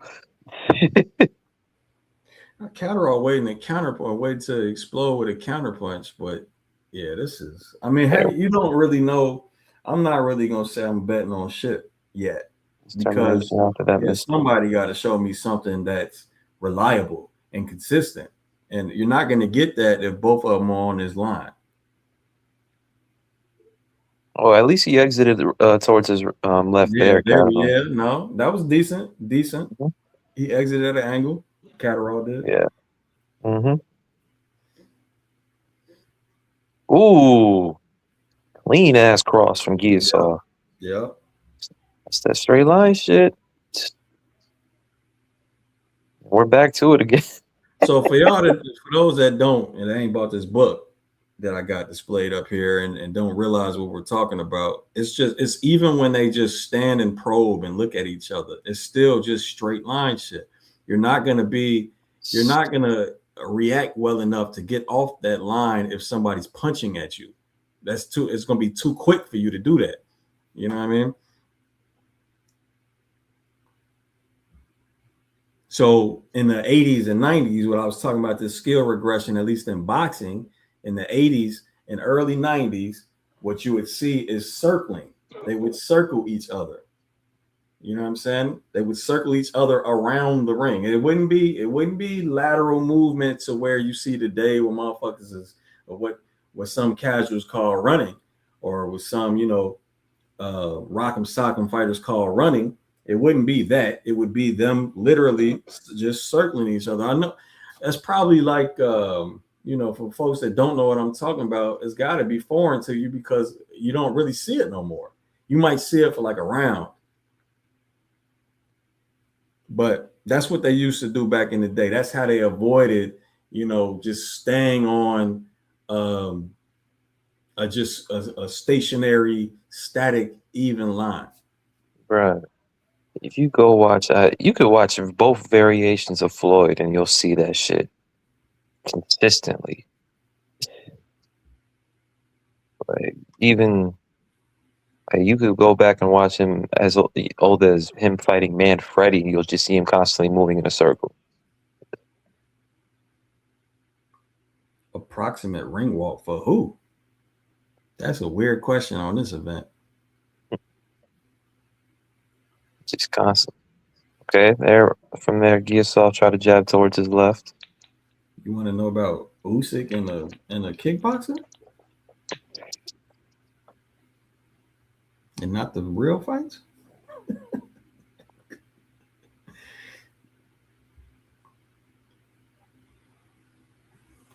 He's not, man. The one thing about Caterall, after he lands that 1-2, he could easily step towards his right to an angle, man. Shit, Guasoff already has. Right, you got to jump in and do that shit. But Guasoff already has outside foot position most of the time. I don't know if he, I think I saw a couple southpaws on his resume though.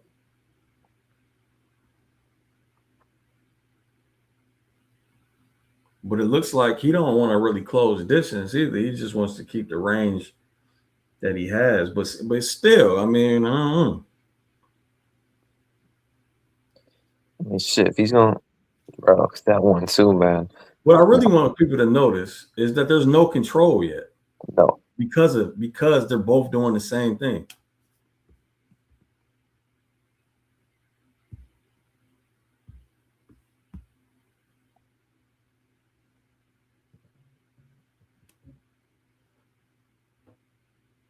The thing that I don't understand about Guasoff is how he can't see that rear hand when he's consistently probing Caterall's lead hand.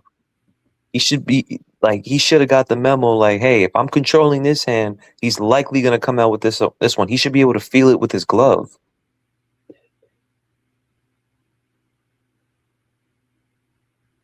All right, now he's starting to circle towards his left.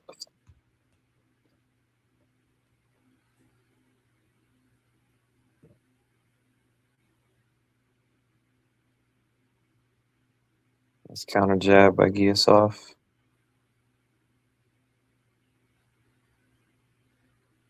Another counter hook by him. As long as, oh, nice one too, though, by Caterall. As long as it stays in the 50-50, man, this is what it's going to look like. Just, how fast can I step straight back before you come back with an immediate counter? Right. Can I react?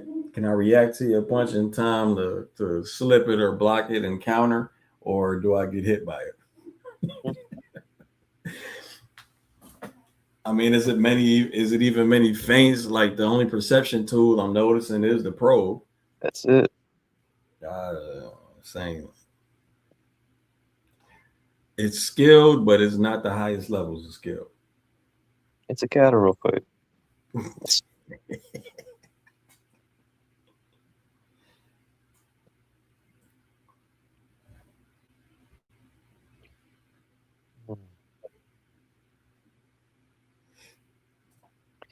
Why do you?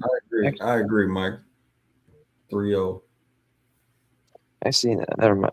I was going to ask you, why do you think circling has been abandoned? But likely, you probably don't even have that answer, do you? I don't know, man. It's hard to say. But I mean, I think it's just maybe just a mixture of shit. I don't know. Media mixed with coaching philosophies dying out with the coaches. Shit like that. Because I'm like, wait, is circling perceived now as just not entertaining? Because those fights in the 80s are beloved. I don't know, man. All right, now I'm starting to see more perception tools from Guasoff rather than just probes. I'm starting to actually see level change. Caterall, gave us a little level change feint a second ago, but I just want him to step towards us right after that stab he consistently loves to throw.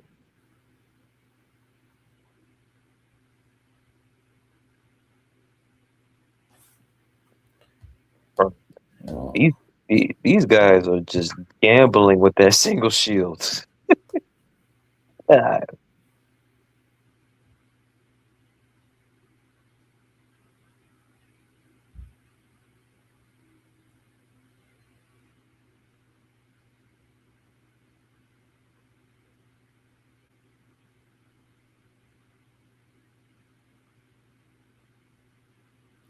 man, this shit gonna get boring real quick. Is that assuming it's not? Right. I mean, assuming that you don't think it's boring already, it's just the exact same thing over and over again.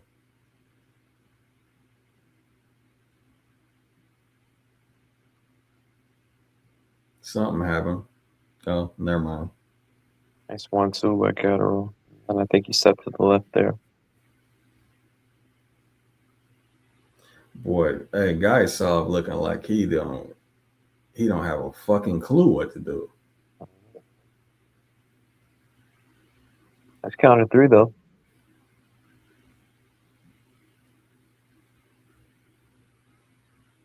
Nice smothering clinch by Caterall. But I like how Guasoff actually made the left hand hit air that time instead of his guard. But yeah, good clinch from Caterall too. But still, that's better than taking that shit in that single high shield or that high guard. It's like we discussed. So he should already be able to just see that shit coming from him constantly looking to probe. Okay. What the fuck? What is Guasoff setting up? Like, what is he doing though? It looks like he's having more success. Now he's being more aggressive now. I see that. I don't know who won that round, to be honest with you. But look, what has he really been setting up throughout these rounds? I mean, all he's really been doing is probing with Caterall and then trying to land that counter three when he could see Caterall throw his rear hand, and then occasionally trying to throw a 2-3, which has been short every single time, damn near. Like, what is the fucking plan, man?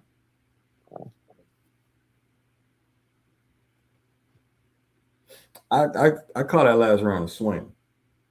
It just wasn't a lot going on. Yeah.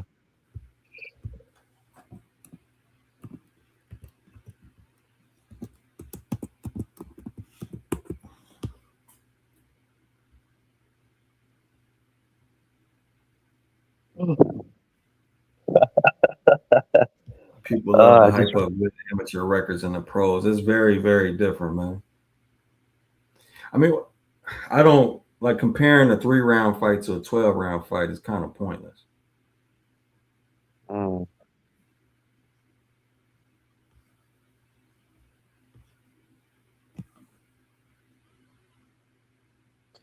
Caterall Guasoff doesn't know what the hell to do with that lead hand, bro. Yeah, he's not. He doesn't understand. Oh my god, he's not. He can't even keep it as punch traffic for real. Yeah. The hook is coming around. He can't. He's not. There's no elbow flip. And the elbow block. There's no. It doesn't even seem like there's a good pre-warning system. The biggest issue I see with it is it's being used at the exact same speed. So that and when Caterall doesn't engage in the jab joust, why are you not just jabbing? Exactly. This man has his lead hand down. You could easily jab if you fear that he's gonna come with that with the counter too. Aren't you trying to set him up with the counter 3 anyway as he comes into range? Or why not just jab left? Nah. It's straight. These are straight line merchants. I'm just going with the straight line shit. Yeah. Okay, nice exit towards his left to Caterall. Yeah, Caterall's being slightly better at terminating. Mm-hmm.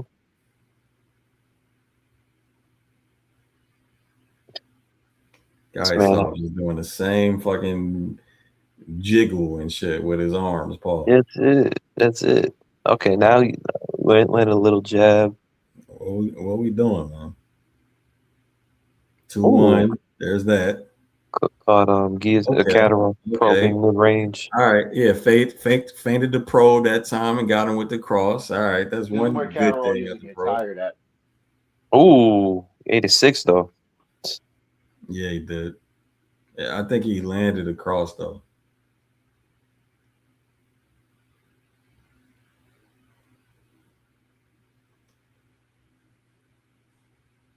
Step left after that. Okay, there we go, Caterall.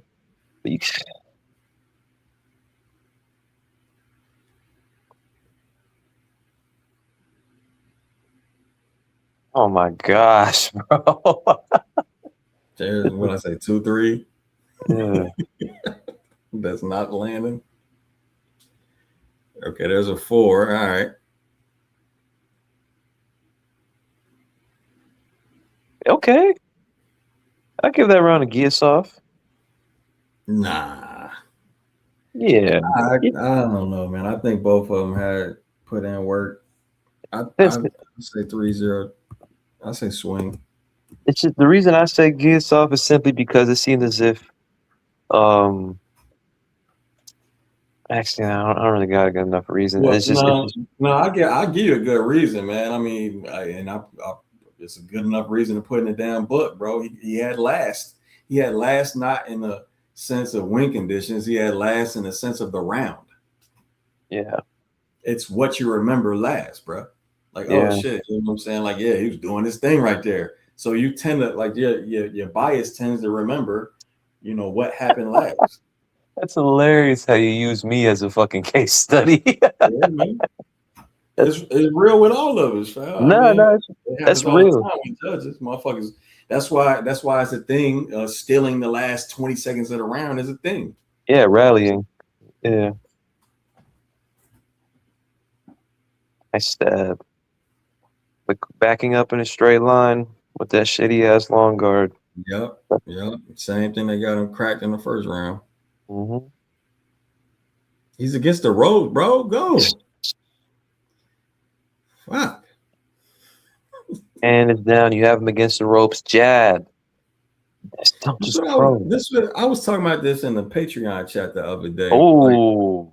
Like, motherfuckers coming forward. Yeah. See. Oh shit. Shit. Cracked. Yeah. Nah, that 1-2 kind of landing at will right now. Yeah. Motherfuckers coming forward, but don't terminate just because they're coming forward and there's some type of preconceived notion that they got to stay in the spot to keep the guy on the ropes, even though they don't want to be on the inside or they don't want to be mid-range. Like, shit don't make no sense, man. Like that's the reason why they don't terminate. Like why Guasoff isn't after he punches, and it makes zero sense. This motherfucker, yeah, it looked cute until you got jabbed in your face because of it.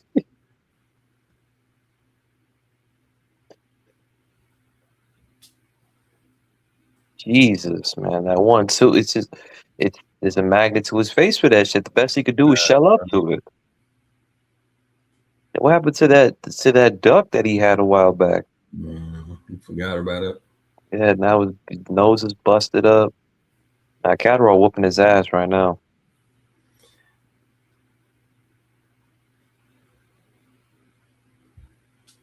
Uh-oh. Something happened. Did he get hurt a little bit with that right hand Guasoff landed when he backed up straight though? That clinch was kind of long and drawn out. If he did, he played it off real well. Finally threw the 2-3 in the correct range to land it. Was that a Philly shell? No, bro. Raise your arm back up. Shit, what time snap you with? I'm at 22. Okay.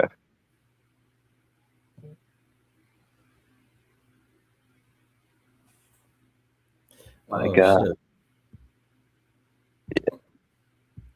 Yeah, Leo, I'm gonna keep throwing this cross. You sure as shit can't stop it. I'm gonna just change levels. Go ahead and then go to body. And you just gonna keep probing. He's timing that fucking probe, man. Both bruh, coach. Nah, man. They want to put him up against Rohan, coach. Oh, I was wondering when you were gonna say something about that comment. Yeah, I ain't see it. Oh. He just texted me. He just texted me and made me aware. Shout out Coach Bermudez and the whole team over there. Rohan Polanco, Yo-Yo, Yoeli Hernandez, Yoenis Tellez, or Tellez. I don't know how to pronounce it. My bad. Shit, how long has it been since Rohan has fought? My guy Scoob, Thomas Blumenfeld,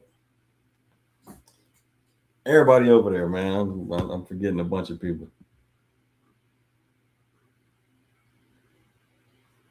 You said what? I said, how long has it been? I said, how long has it been since Rohan's last fight? It's been a little minute. Yeah. Was it damn, what was Rohan? Was it what's the name? Cuz with the that knows how to survive. What bloody name? Shit, was it Quentin Randall? Yeah, Quentin Randall. There you go. Oh, okay. Was that it? I don't know. But I knew who you were talking about.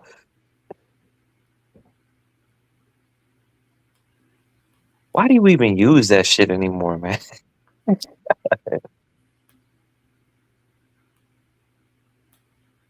Yeah, it sure was. Damn, it's been a minute. Yeah, that was July of last year. Yeah. Shit, Quentin had a fight and he got a scheduled fight. He done had a fight, and he has a scheduled fight after that. Wow, look at that. Guasoff, when you exit to an angle, you not only did you put him on a ropes, but you ended the exchange. It's like moving back in a straight line doesn't fucking That's what work. I was saying, Joey. When he moves backwards, he understands that he needs to get off of that fucking line. But when he moves forward, for some reason, he doesn't think that he needs to do that. That's exactly what I was saying a second ago. Like they think that they need to stay on the line and keep the guy where they want, or against the ropes or whatever, even though they're not that type of fighter to even take advantage of that shit. Yeah. So, like, bro, what you doing, man? Let him off. We'll find him again.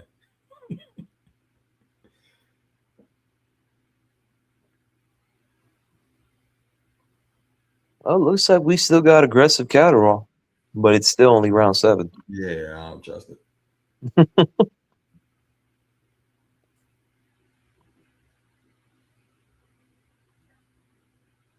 Damn. Now, if it's round 9, all right, we got something. I ain't gonna lie. I think as long as he stays composed, he might chin Rolly if they were to fight. Oh God, Jesus.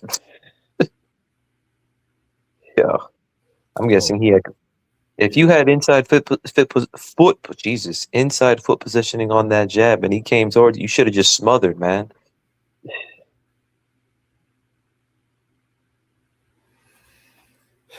Yeah, coach still here? Why they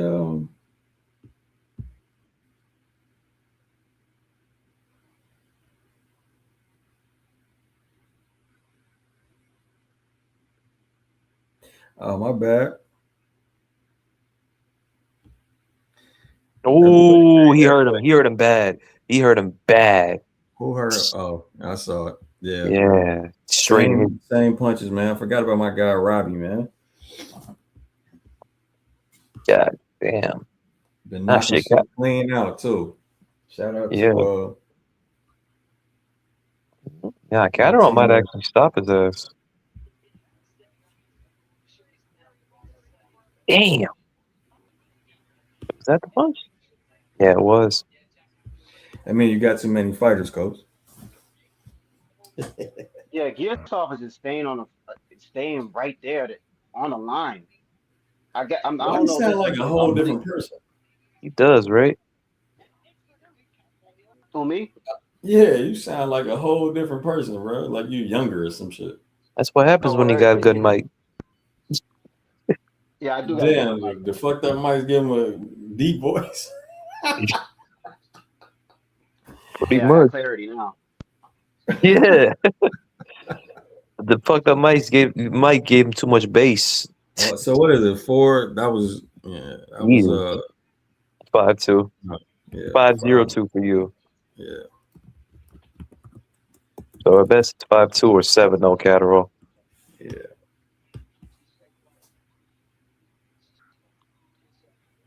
God's sake. Actually, no, man.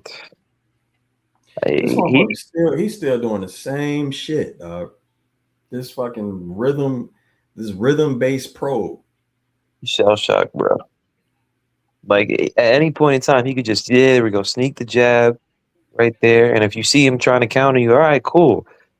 Sneak it, faint that shit actually, but sell it, step back, and then counter with it. God damn, but just do something and then step up. I mean, bro, for everybody else, man, if you're in an open stance and your left hand is extended and they got their right hand in a sling and you're the fucking orthodox fighter, bro, jab to your left, man. Circle jab left. There's nothing he can do about that. Yeah. I honestly think he used to. I honestly think he's used to. He probably seen tape on Caterall and see that Caterall gets tired.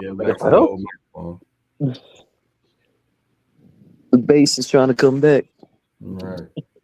That's what that is. That's what that robotic sound is. The bass trying to come back. Oh my god, it's hilarious.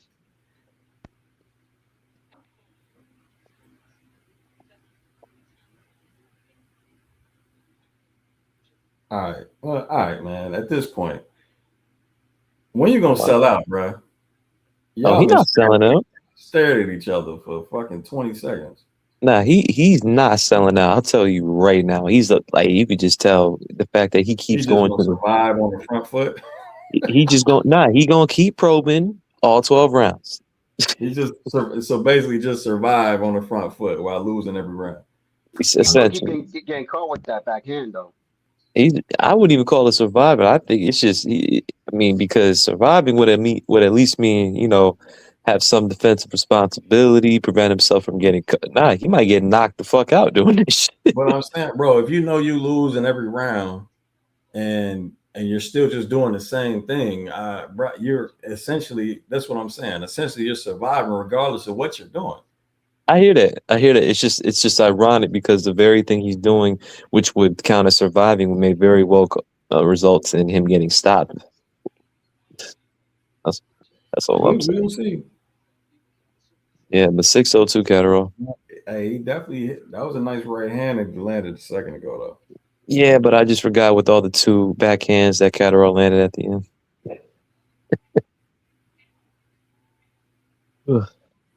Plus that one.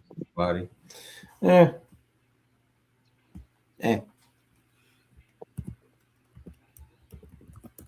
This Gia think jabs don't hurt. Oh, man.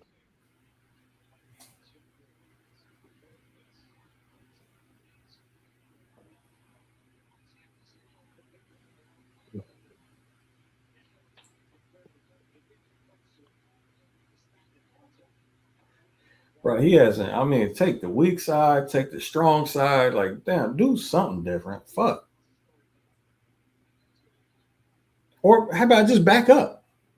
How about try to back it up? Yeah, seriously, put Caterall on the front foot. Damn, why the hell have you been pressuring this whole time? This shit hasn't worked. So I'm not saying do it now, man, but at this point, we need to sell out. Be an aggressive Guasoff, man. Like, you know what I mean? Like, go let your hands go, man. What you mean, nah? I honestly think that Guasoff is already like losing badly. He might exactly take. He might. No, I mean, like sell out. He's still young. It's his first championship fight. Yeah, if you don't get that whole ass shit out of here, Ali, man, get the fuck out of here, bro. I gotta bring that whole shit here, man. The whole shit. Man, get that shit out of here, fam. Nice lateral trap by Caterall. We need the hose and the whole bro. I would have never been a fan of boxing if that were the case. If that's and I understand that, but if I'm his coach, I'm like, dog, if you see something, land something. If you don't, nigga, if you want to survive, go quit in the corner. Oh, nice one too. I mean, if you want to get out this fight with your health, go quit in the corner, man. Don't have me sit through rounds of your ass doing the same shit, not gonna win the fight. But it's not like Buddy is Caterall is really like pushing the pace. Caterall's doing what Caterall do. He's not. He doesn't need to. Caterall's on his coach shit, but Guasoff not I guess not good enough to figure out what the fuck to do. Guasoff already gave him the fight. Guasoff already gave him the fight. That's what I'm never gonna accept I'm just gonna, you know what I mean, just lose this fight slowly instead of I can't as a fan of boxing, man. Fuck that shit. But that's what both of these dudes are. Like Caterall is a counterpuncher. And Guasoff, when he can land a jab, he's a counter puncher as well. So, but Ali, what James is saying, if that shit ain't working, sell out. Essentially, if the shit if it's not clicking this time, man, and you got 3 rounds left, and you're on the verge of losing, if you keep fighting this way, you got to change it up. And if you don't want to do that, go quit. And it's not. I think here's another thing. I think he's already done. He's already concussed because he's not throwing like his punches. That he looked like a concussed man. James is gonna say for the 13th time. Sell out, right? If he's concussed, quit. Throw in the towel, man. Fuck that. Let this shit be an RTD. Well, I gotta watch 4 more rounds of it. Let me ask you a question, James. Do you got this fight going the distance? No, I didn't bet this fight. Oh, all right, cool. Yeah, this is not about no bets. This about No, I'll tell you this shit regardless. Okay, Guasoff. Caterall on points is minus 240. This fight is in wherever the fuck is that. They about to go to round 10, 11, 12. Oh, like bro, okay. Oh, a little bit of success at the end of that round from doing nothing. Yeah, I'm cool. But what's the call is okay. What's his name? Got his name. Losing my mind. He could shut me up if he sells out the next round, though. You know what I'm saying? Yeah. It's never too, he should have been did it, but it's never too late. That's what sellout would be round 11 and 12. You know, nah, man, bro, this fight is done. If like at this point, you might as well just go for it now and see what if you can get a stoppage earlier. Why continue taking more punishment? Again, that doesn't make any sense. I mean, but him just standing there, something else. Him just standing there, letting Caterall get his breath, because Caterall gas. Caterall gonna stand there flat-footed. He gonna take a millimeter back, a millimeter forward. That's all he gonna do. He's not gonna exert too much energy. And you standing there not doing nothing, that's not looking good either. Now Caterall's turning up a little bit. He throwing combinations, 1-2s, 1-2-3. So, Jen, speaking of which, how do we feel about Caterall now? His pace. It's the same. Ain't nothing changed. He didn't force him to do anything better. I hear that, but still, I mean, shit. I would still say Caterall had the jab. Yeah, Taylor still had that piston jab, you know, and it was able to force Caterall into doing more, actually making him gas because he had to move. I mean, his jab is better than Caterall's was. Whose jab was better than Caterall's? Taylor's jab was better than Caterall's jab in the second half of the fight. You know what I mean? And it led him to throw punches to the body, punches to the head, but he was leading with the jab. You know, I'm not saying it was the best jab, but it was better than Caterall's. This dude not throwing no jab. Apparently, Josh Taylor's jab in the second half of their first fight was better than Caterall's. Yeah, it forced Caterall to move back and fall all over the ropes and do all that stupid shit. Like, he was doing a whole bunch of things. I don't know what's the significance. I'm saying that this dude is throwing no jab. He's not doing nothing to make Caterall have to move back. You know what I mean? No, you talking about closed stance as compared to open stance. No, you was talking about Josh Taylor is southpaw. Shit. Yeah, what are we talking about? Yeah. Oh my gosh, Caterall tried to take his life there. Is Caterall hurt? What the fuck was that? He's tired. He's not hurt. He's just tired. He gets tired. If he's tired, then why is he picking up the pace, Ali? I mean, because I watched 1,000 tape on this dude, and this is what he usually look like when he's tired. He picks up the pace. That doesn't make any sense. You don't. So Joe, you don't think he's tired? He hit him with an elbow. Was that a fucking elbow? At this pace, no. Compared to before, Caterall would. Oh shit! He just hit this dude with a fucking elbow.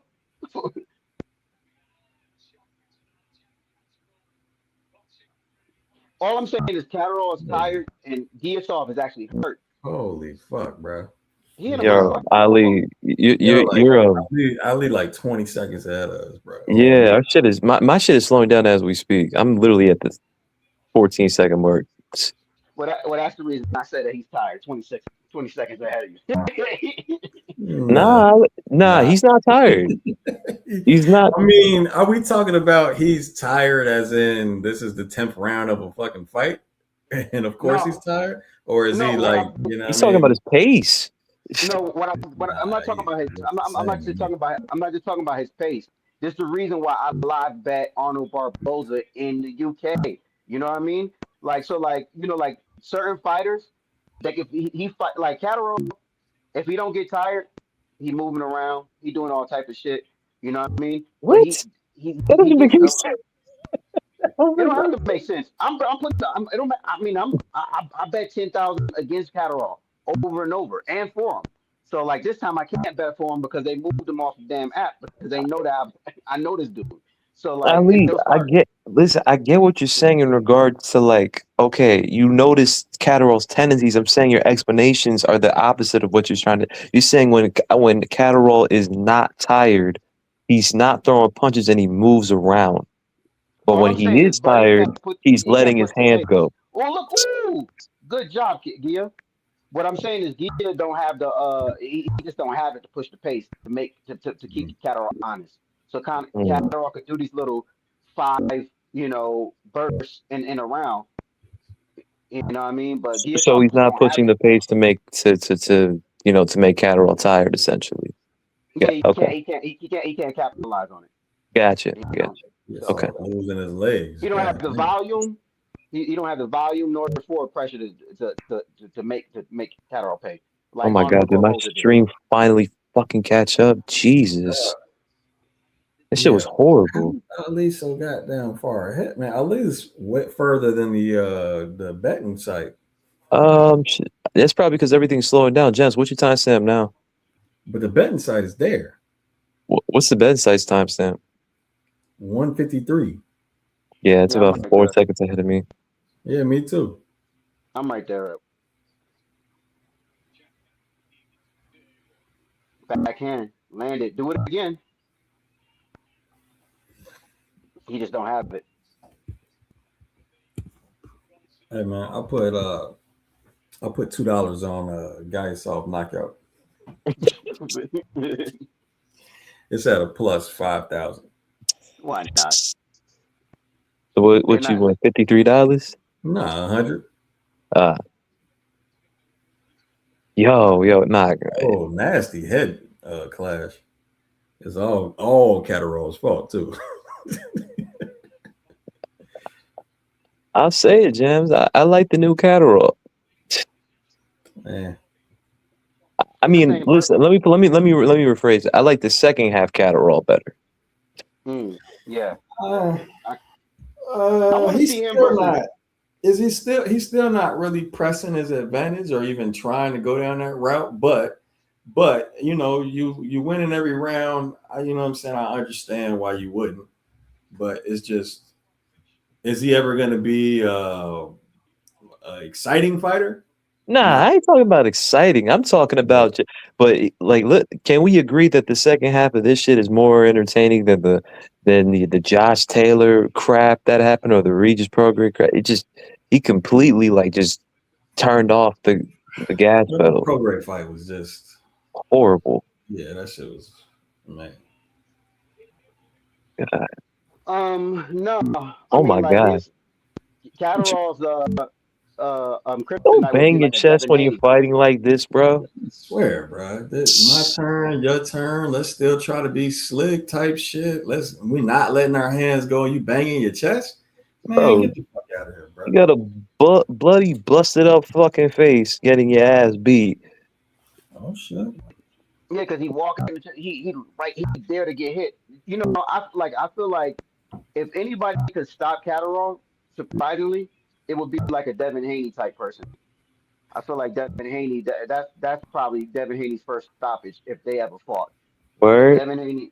That's what I would think. And at 147, I think Devin Haney stops Caterall like round 9-10. And I'll bet that too. You know what I mean? And the books, everybody look at me surprised. I hope this is a plus 2,000, a plus 3,000. Devin Haney, and I'll bet that because Ali, it's your mic just is driving me crazy, bro. I keep hearing that sound. what is it doing? Like every 1 or 2 seconds, there's like a drop when you speak, and it just like makes a noise, and it just keeps happening as you speak. It's so distracting. Like whenever you speak, I don't know why that happens. Wait, I'm gonna switch mics.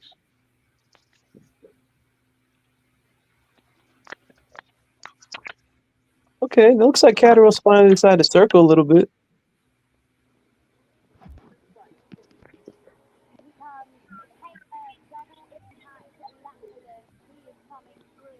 What the fuck is that?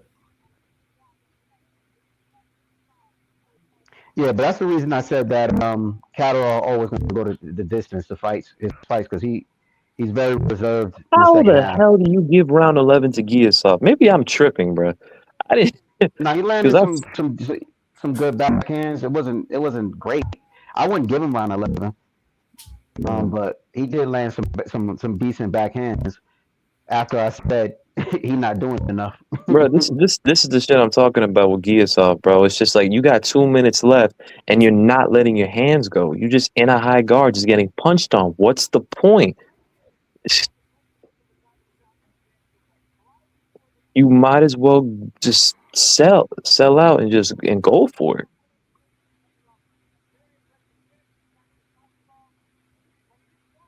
He ain't there to win. And quit.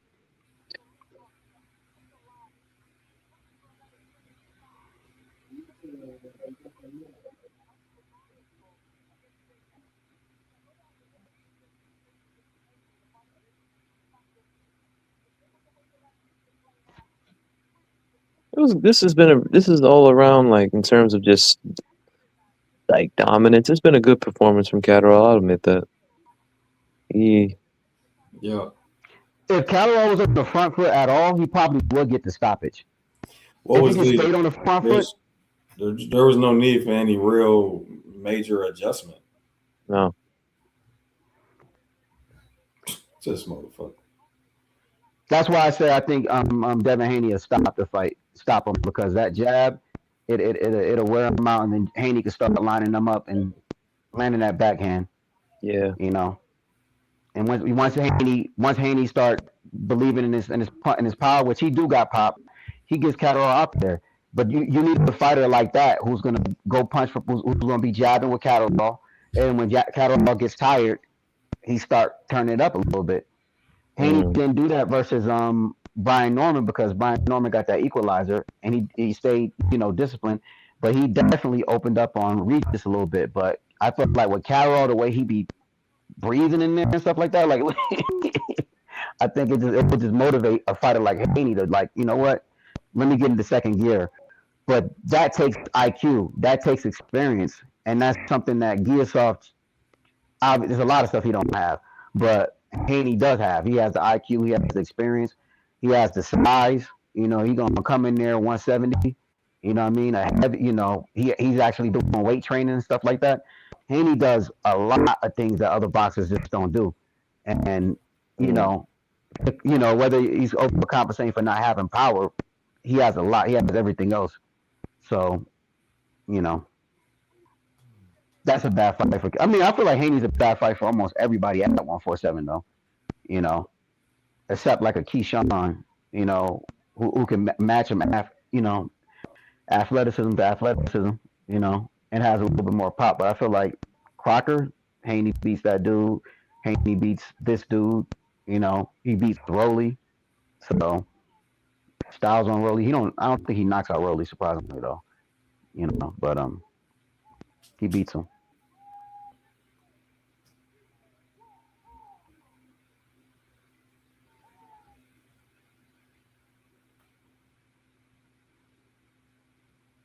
But Caterall versus Rolly,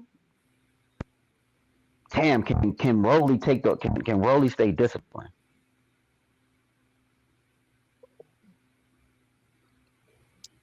And perform like he did with that Ryan Garcia fight, because Rolly wasn't getting tired at all in the later rounds, So it's interesting.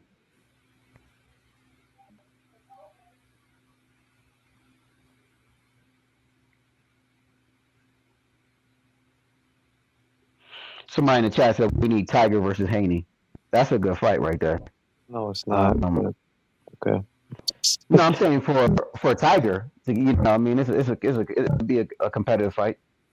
I think it's a good fight for him because it's a title fight, but competitive fight. Why do you say it? Actually, never mind. No, I just don't. I just wouldn't be that curious in that fight particularly. I understand why people want to see it, and it's not boxing related, so I just don't care for it. But ultimately, nah, man, just good performance by Caterall. I think he's so far been on a good run, and I actually now want to see him versus Rolly. At the very least, he's definitely earned and put himself in the position for that. So we'll see what unfolds. Hopefully, the WBA actually, does something out of the ordinary and orders it. But we'll see. This is his first championship fight too. So Who's first championship fight? this is Caterall's first championship win. Yeah. Yeah. So I mean, if we count regular belts, yeah, sure. he's not the super. Yeah. One thing that's guaranteed is Caterall putting the facts. Jesus. If I know this was, Caterall won't be the bigger fighter though. I do not want to see Caterall versus Haney. I don't think anyone does, Raph. I don't think anybody does. I don't think that would be a very entertaining fight at all. Shit, I don't think people want to see Haney versus too much of anybody, really. Yeah, but it's Haney and Caterall in specific. That's always been a really Bad rough stylistic. match. Yeah, but I mean, at least Devin would likely be. I mean, actually, no, I don't know how Caterall. Never mind. No, I think Devin does Devin circle or is he more like on the straight line when he fights southpaws? I can't remember. All I know is he stable on that jab. What'd you say, James? Talking to the wrong person, man. I don't remember. Yeah, damn. I mean, but still, if Caterall's gonna keep his hand down against Devin, shit, that he's probably going to be a victim of that jab. He lives behind that jab. All right, we get our round bets on next fight. Oh, it's the next one? Yeah. Oh, thank God. Oh man, wait, who is this dude? Let me look at the guy that Shiraz is fighting. Let me look at his record. I gotta get one of these, man. His name is Alan Begic. He got like 90% or 80% knockout, but he fought mainly He's 39. level. He's 39 years old. Real He's the promoter for specific fights. But these last $2, I'm not gonna lose. Joy is for you. Why does that shit not work, James? Joy is for you. Yeah, I saw it. Yeah, I never said that I don't think Tiger has a chance. I said I'm not that interested in it. Man, this is boxing. But you got two fighters here that are not big punches. It's going to be a chess match. I'm going to favor Devin Haney against Tiger. What's his name? Tiger Johnson. I'm going to favor him. I don't think Tiger Johnson is that good of a boxer to begin with. So you're just going to see a more skilled boxer versus a lesser skilled one in a lousy chess match. I'm not interested in that. I wouldn't listen. It's like it's a good fight for Tiger in terms of opportunity, but visually, nah, man. And then Tiger got the same issue too. Like he got that amateur issue where the later rounds he kind of slows down as well. But he didn't do it against the dude he fought. Forgot to do his name. But I was all over that fight when they had Tiger at plus 100. I was like, you guys got to be out your mind. Tiger gonna step on this dude. Yeah. Taylor, what's good, man? Hey, what's up, man? Oh, My shit. God. Yeah.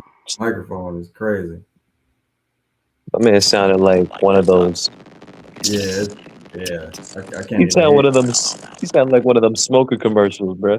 Yeah. But just the extreme version of it. Yeah. Man, we'll put the link back out there. It's just like, hey, You said you want to talk about Torres Jr. because he knows them or he met them.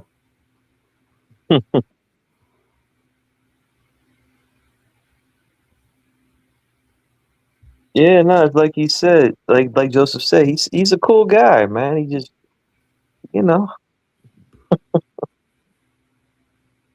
didn't. I never really when I saw Richard Torres. Was there and I mean this respectfully, was there hype around that kid?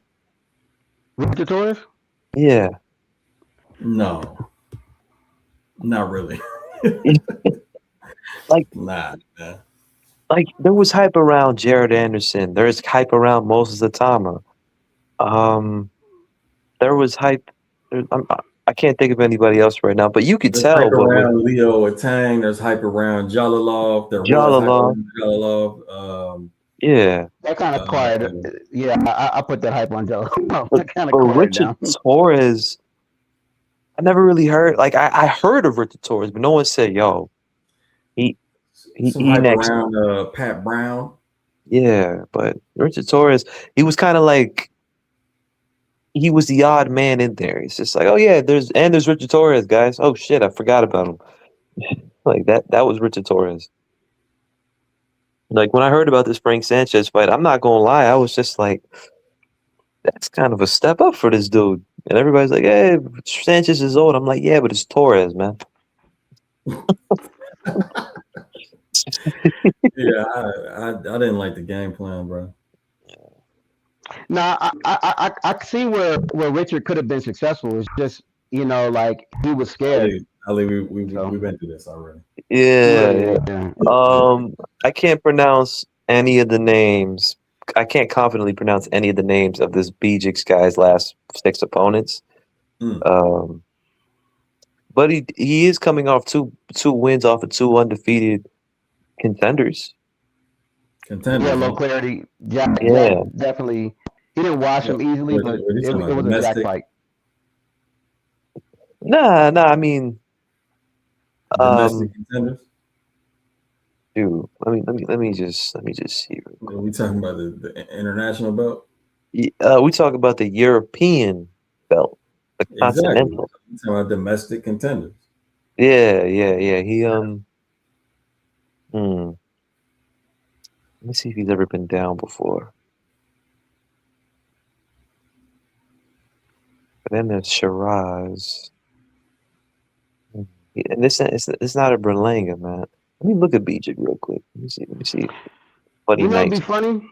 It'd be funny if Berlanga got his chin like compromised during that Canelo fight, and then he got that other fight with the other dude stepped on him, and then he fights Hamza Shiraz, and Hamza Shiraz just dusts him off. It would be hilarious if this fight goes the distance. That's what would be funny to me. Man. I know it won't. I don't see it going the distance, but it'd be hilarious if this dude he just fought a compromised Berlanga. I don't think that would be hilarious. I think that would be so disappointing. I can't even find highlights of this dude. Oh no, I only found one fight.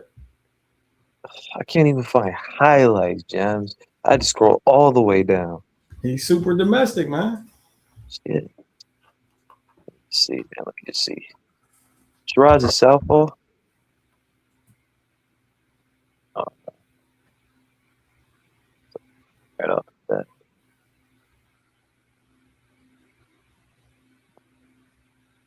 You don't like his jab.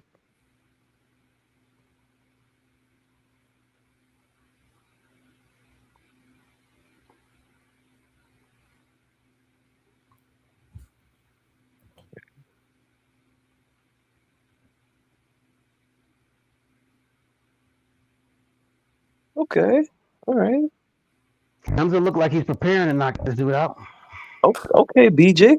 Hey, he circles a little bit, but Shiraz southpaw. Let's see, Taylor, you good? Yeah, can you hear me? All right, it's better, but I don't know if it's good. Nah, it sounds better. Yeah, I just want to real quick. So, dude, Richard Torres literally got knocked out the same way he got knocked out before. And this is just a lesson. Anybody that's out there that's a coach or a boxer, you need to get the book, because termination failure is the reason that he got flatlined. And I mean, it's as simple as that. It's So, also, so, it's also the reason Guasoff just got beat down. so what you're saying is he should have just tied up with Buddy after he threw that counter right. No, No, no. or angled out, or yeah, there's Yeah. plenty of ways to do it. It's just like family. You can't For his just skill stay on set, the line. he ain't no angle out type Danger person. live. Yep. You can't He stay on the bursts in line. and out of things. Yeah.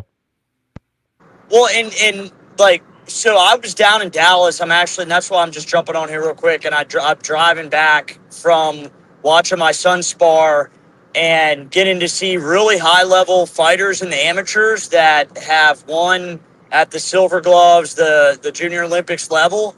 And literally nobody terminates. Nobody ends the exchanges. And they're getting touched up. And I've watched all these kids, like 12 different kids, different age groups, different weights, and they're all getting hit unnecessarily because they don't terminate the exchanges. And it's just, it's termination failure. And, you know, like, this is simple stuff, but it's just, I mean, people just don't got the book. They need to get the book. Mm-hmm. So, James, wait. Should we start? We should start sending money to the pool, right? Yeah.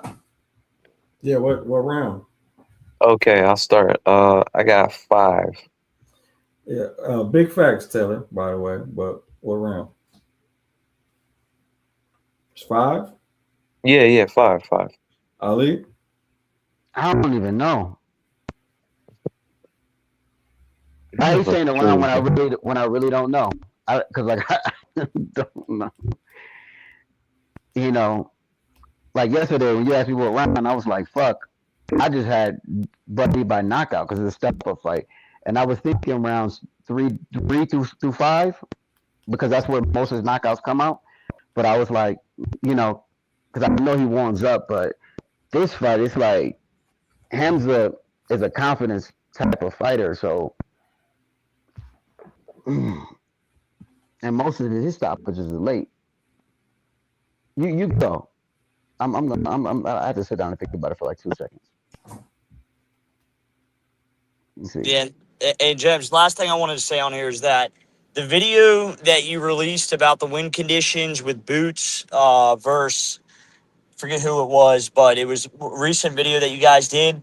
That's what really opened my eyes. Like, I was watching the video and I'm just sitting here like, is this all we're going to talk about is wind conditions the whole time? But after seeing Boots and seeing how much he was getting touched up, literally it's the same thing you're seeing at every level of boxing. And yeah, I mean, your book simplified it, man. Like, it really broke it down to its most simple form. Yeah, that's what I was trying to do. And yeah, I mean, I don't know. I can't say it no better than you just said it, bro. I mean, that shit is all important. All important. I'm actually talking to one of the patrons right now about win conditions and Shakur versus Tio, and he's talking about how Shakur on some of his jabs they wouldn't be first, right? They wouldn't be first win conditions because there was no termination at the end. And he was saying, well, he looks mighty comfortable doing it. Well, I'm saying, well, he looks comfortable doing it because Tio wasn't doing shit about it. Exactly. If he wanted to do something about it, he could just step forward and counterpunch. Yeah. You know what I'm Yeah. saying? Like, Right. Right. And the core would have been there to eat that shit or have to defend Right. that shit. And Yep. we would have got more of a fight. But Tio didn't do shit. That's the problem. That's the Yeah. thing. Well, the window's there, and the danger is still live, and that's exactly what we saw today. All these kids, every single one of them, they would get into these 50-50 exchanges. They'd get touched up too much, and then their version of termination was a step back or a pull, and they're not getting off the line. And I was telling her, John, like, attack that, like, literally attack that shit. And he started doing it, and every single time he was landing and then getting out. You know, so it's just. It's not being taught, dude. It's not being taught at the amateur level, and it's not being taught at the professional level either. I just told him, like, yeah, and it's a problem. Even if Tio doesn't do shit about it, it's still a problem because it's not Shakur's terms that are in. He's not ending exchanges on his own terms. Exactly. It's not Shakur's decision when that exchange ends. It's That's what you TO's call soft decision. termination. It's just Is that what called you? soft termination. Yeah, Exactly. soft termination. Yeah. Exactly.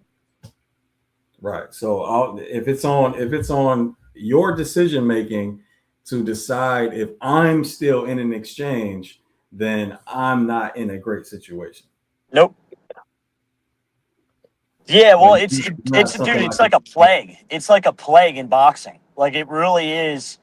Probably. Well, I really do think it goes back to the amateurs, and I think it also goes back to and how the amateurs are structured. You know, with these prolonged exchanges that just last for the entirety of the round or big chunks of the round. But also, I just think that stylistically, so many coaches are caught up in teaching the techniques instead of the martial art aspect of it, which is you got to end exchanges. If you throw a punch, you have to end it, or it's not gonna. You may get away with it, but you're gonna get caught and you're gonna get touched up.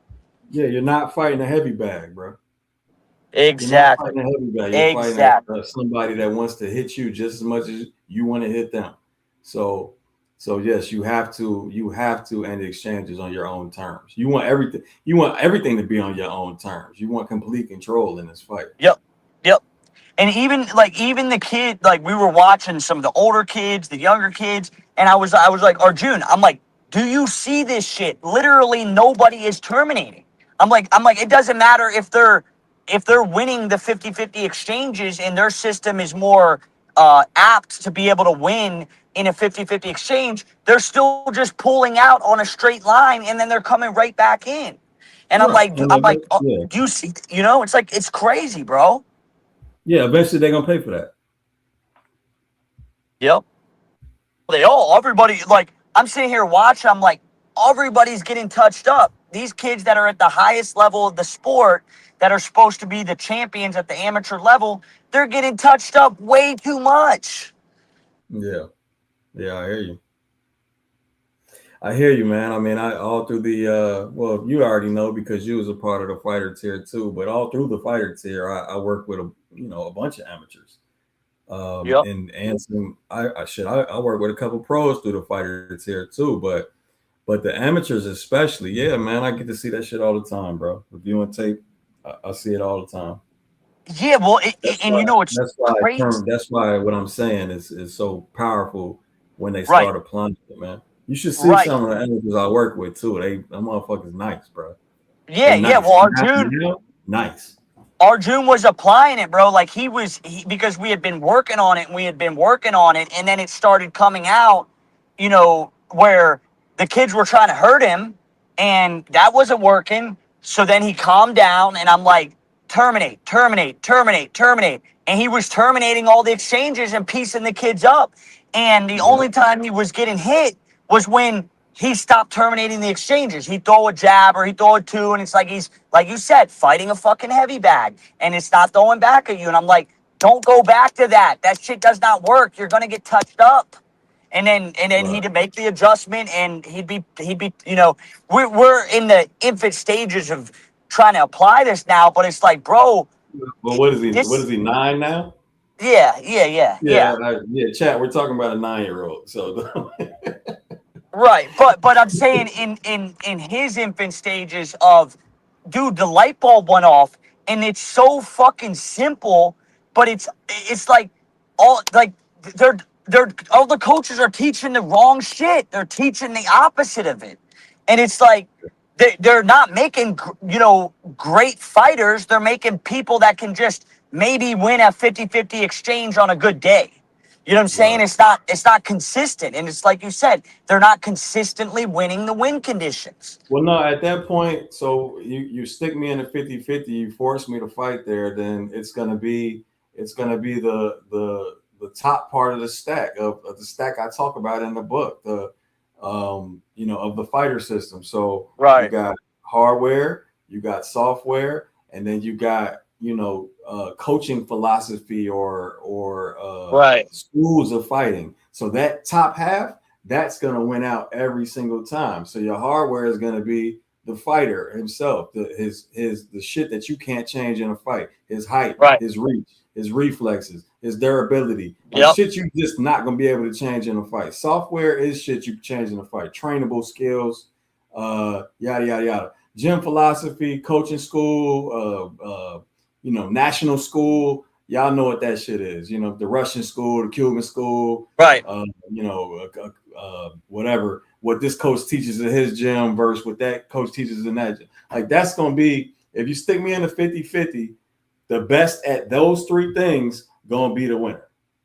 9 times, 8 times out of 10. Sometimes you might get, motherfucker get caught with a shot ANC and flatline. Of course, that'll happen in the 50-50, but 9 times out of 10, those three things going to win out. But once the higher level you go, that last component is going to kick in heavily, and that's called processing. And that's where adaptation comes from. That's where timing comes from. That's where, timing is pattern recognition. That's where all that shit comes in at. And that's as you go up and up and up, that's what you're going to deal with. And that's when the motherfucker's going to start to lose. Yeah, well, in the book, when you have the section about where to apply or how to apply, and it has the 4 questions that are in there, that's the next stage that I really want to start working on, and being able to apply that in real time, whether in coaching, because those what was the 4 question? It was who's starting the exchanges, what I fucking have the book right here. Hold up.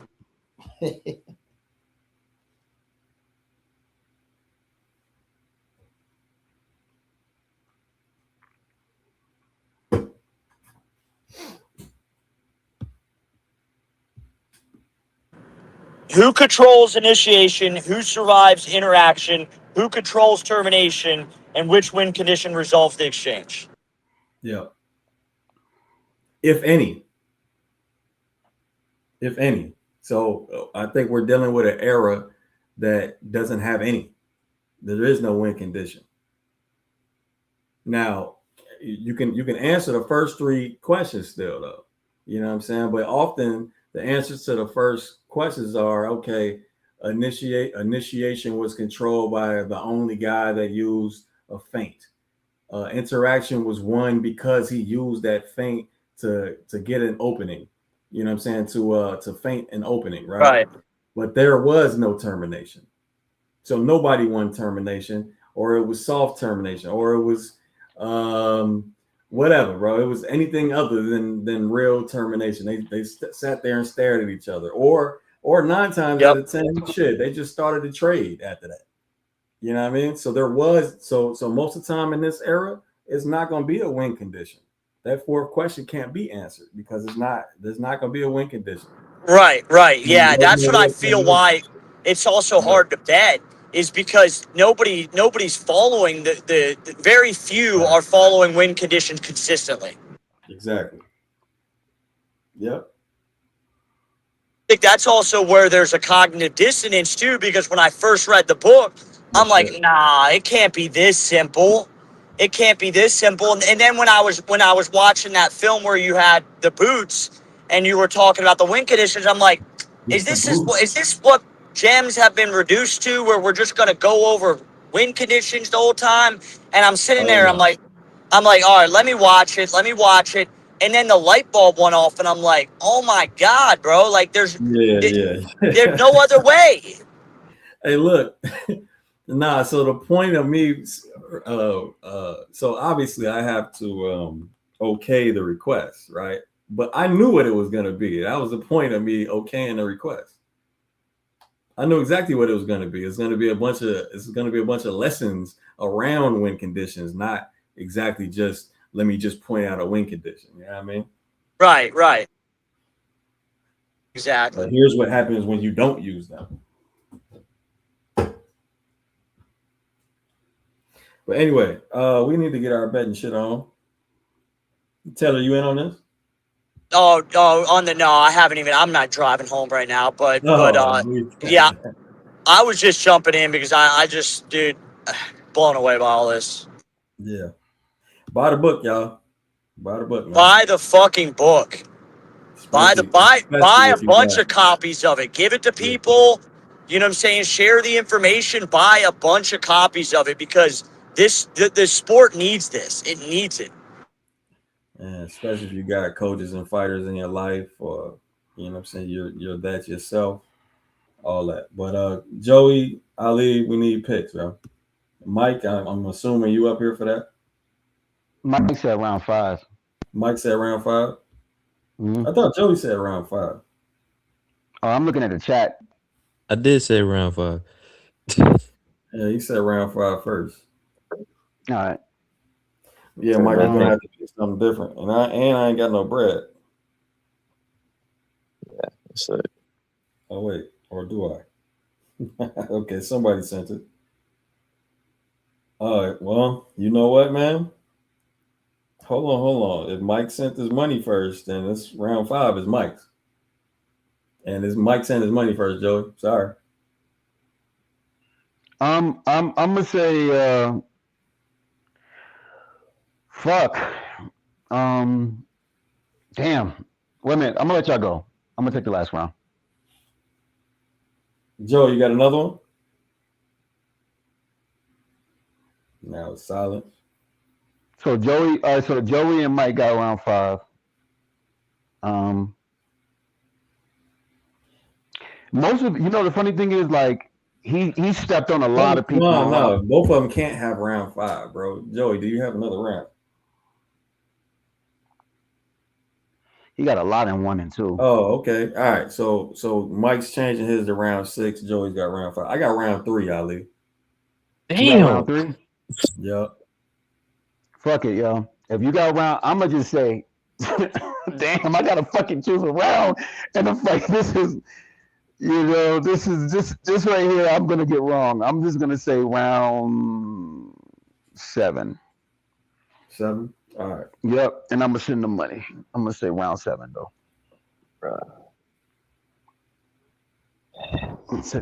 But either way, like I feel like Begic, he needs to be very confident in his punching power, and he needs to go in there and go at the body early and have this dude frozen in place. I don't think he got the boxing skills because like I feel like Carlos Adames, he was bouncing back and forth a lot, and it was really like fucking with Hamza Shiraz, and it made him just freeze up. Whereas Begic don't got that. I'm bouncing back and forth and landing. You know what I mean?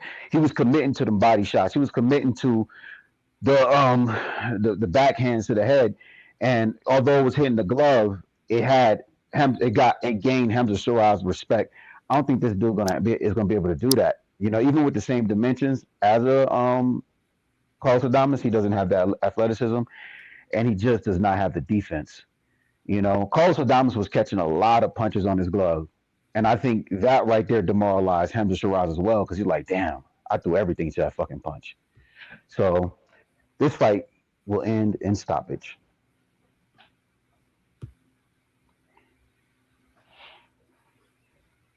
And I bet the fight don't reach round 12. Now if it reach round 12, I'm gonna be pissed off.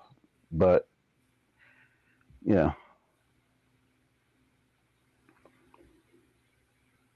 Even though this dude has never been stopped, But and Hamza got. Hold on. My younger cousin won a box, but he can't read. Dare I ask how old you?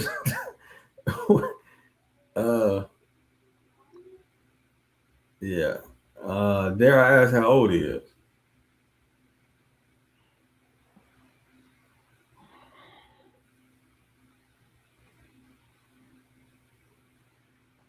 $14. Man, wait a minute. Is that a troll? He don't need the box, bro. He need a to tutor. Read. He need a tutor, bro. Well, he don't need to spar. He can get in there, hit the bag. He can get there. He can hit the mitts. You know what I mean? But like, he don't need to be in there like that dude off of Harlem Nights. Stuttering and shit. Like, hey champ, you got it. Like, nah. Yeah, he don't know how to read at 14, bro. We don't need to be getting him hit in the head. You sure don't. You know what I mean? So them headshots is real.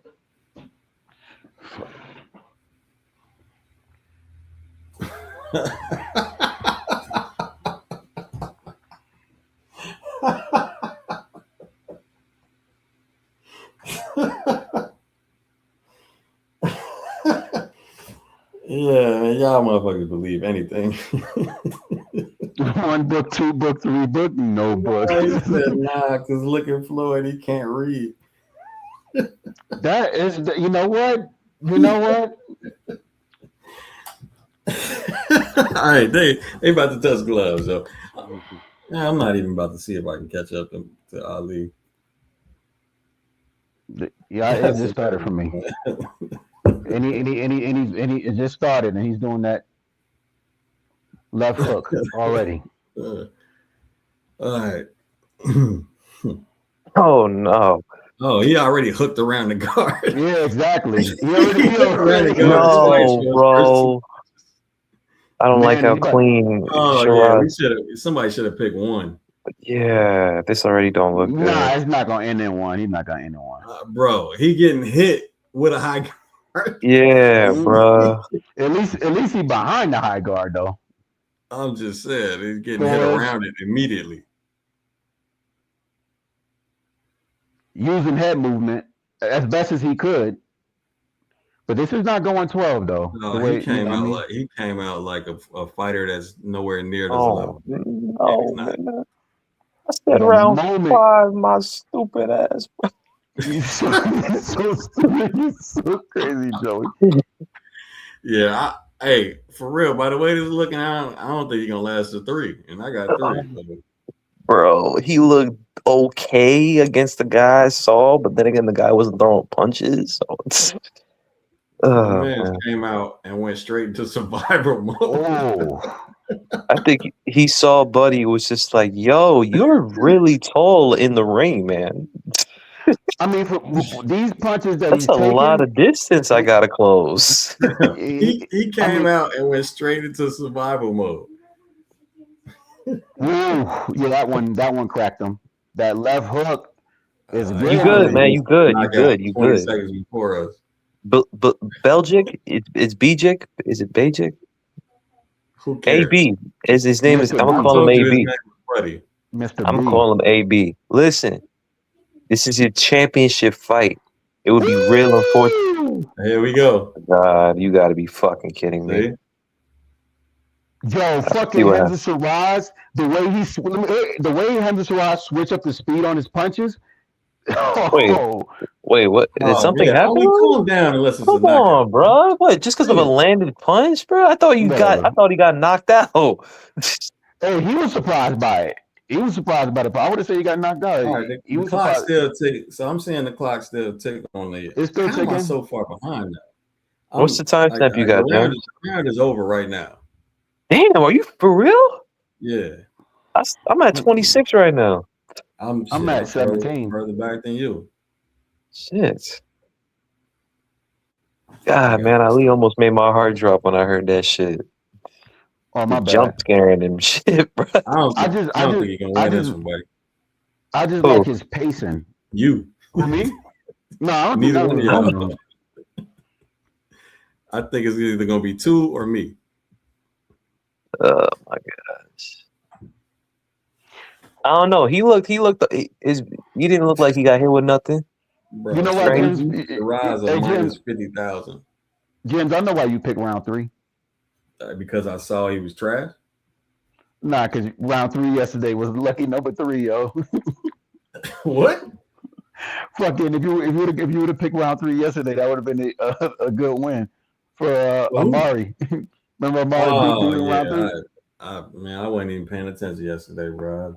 Yeah, I'm with you. Trying to celebrate with the fam. Oh yeah, man. That was number 42, man. Yeah, happy birthday, dude. Cool, for real. man. It was just like the day before. BJ is not doing anything to keep Hamza honest, and that's what. You mean like throw a punch? Did he throw a punch that round? No, he keeps getting hit. He just keeps getting hit. James, did he throw a single punch that round, bro? I don't don't even remember. That's bad, man. We should be able to remember him throwing a punch.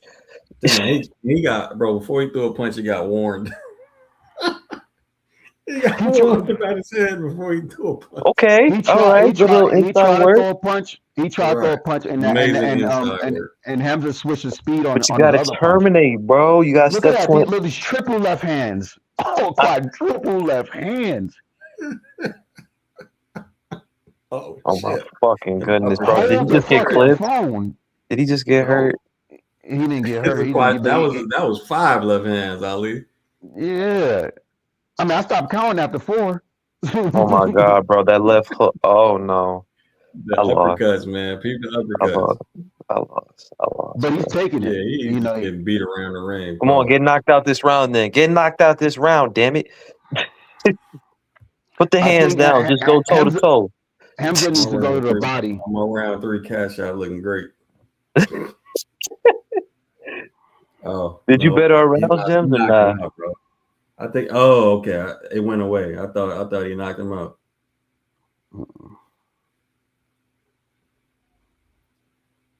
Yo, man, smother, damn it, smother. Why do you? I need to cash out, fam. They keep taking away. Cash out. He getting beat on, man.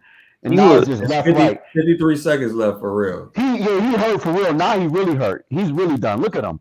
Oh my gosh. Why are you top 3 in the damn rankings?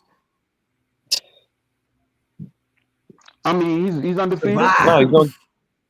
Nah, Jam's won. Jam's won. I don't think so. I think he's getting stopped. I hope they stop in the corner and the bell don't ring. He just ducked under a punch, but it wasn't on purpose because he was. Oh my God! Damn, go just fall. Oh, he fell. He's on the floor. Ref, just stop it. Save it. Stop at 16 seconds. He's gonna stop it. It's over. It's over, Jims. Thank God. It's over. He waved it off. Damn, man. I don't know I yelled at you. That motherfucker is trash. Let's go. I yelled at you. I said cash out. Jims. Let's fucking go. All right, everybody get their bread back. I ain't even seen no bread yet. Ali what? I ain't seen no bread yet. This motherfucker. I'm about to send it though, but there's no point no more. Why would you send that? What the fuck? What does it matter? Holy shit! Are we on the main event now? Yep. Oh, that explains why he went to minus 4,000, yo. Like, golly, they had his knockout at minus 700. I took it at minus 650 either or knockout, not to reach round 12, because he was just getting beat. I mean, like I knew he was gonna get beat on because all his fights, it's like it goes into wars for no reason. Like this guy, every fight he has to go into a war, and that's the reason they picked him because they needed. Hamza, he won a belt, and he won it emphatically. This sells. So, bro, they should have. I wouldn't go pick 2, but almost, man, almost. God damn it, bro! I bet on it too, for real. No, I'm not even mad because I didn't lose shit. I did. I bet on it. Would you bet $10 or $20? I bet $10 for each of us. Damn. Oh, good job. So you bet round 7? I bet $10 for each of 3, 5, 6, 7. That's crazy. No. You bet $10 for a round Ali didn't even pay for. Right. No, I got you. I got you. You getting $10 back on that one, bro. At the very least. I'm sorry. I was gonna say round 2, to be honest with you. I was gonna say round 2, but I was sitting there thinking like, damn, yo. Whoa. This is for a belt? Yeah, this was for the WBO super middleweight title. This was a title fight, man. Get the fuck out of here. He was ranked number 3 in the sanction body, bro. Dude? Yes, bro. Get the oh my god. But Why? everybody know, even Hey, everybody know.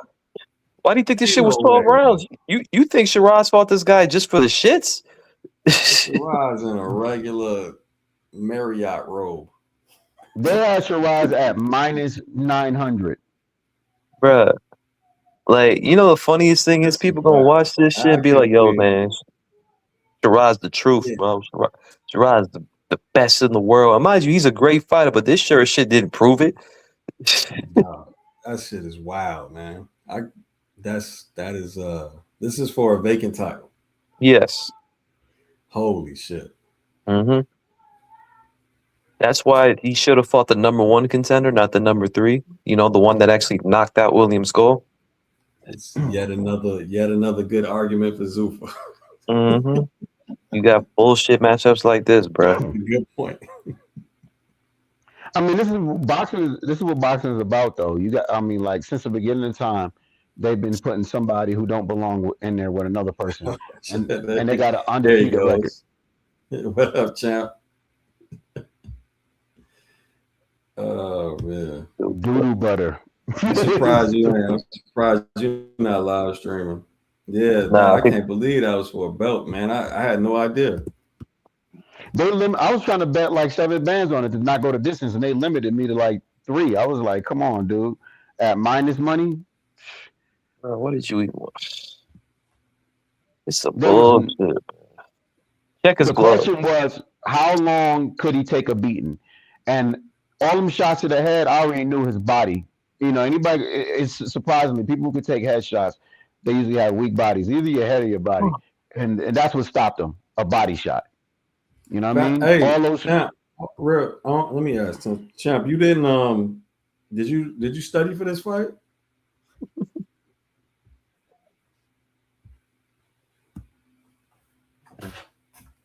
Y'all can talk. I mean, it's not like he's on the panel.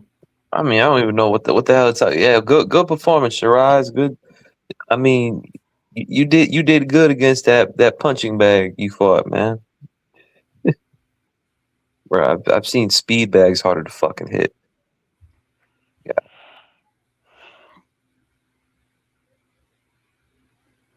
Well, I said, can't find much recent film on Buddy.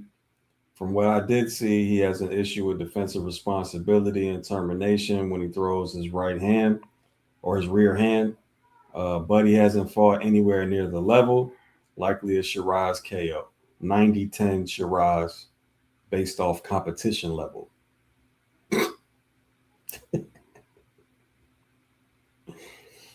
That was the gist of my studies. Anyone here bet on Rico? 3 on our bet, bro. Marshall Mathers knew he was losing that one. Anyone here bet on Rico, bro? None of my community have bet on Rico.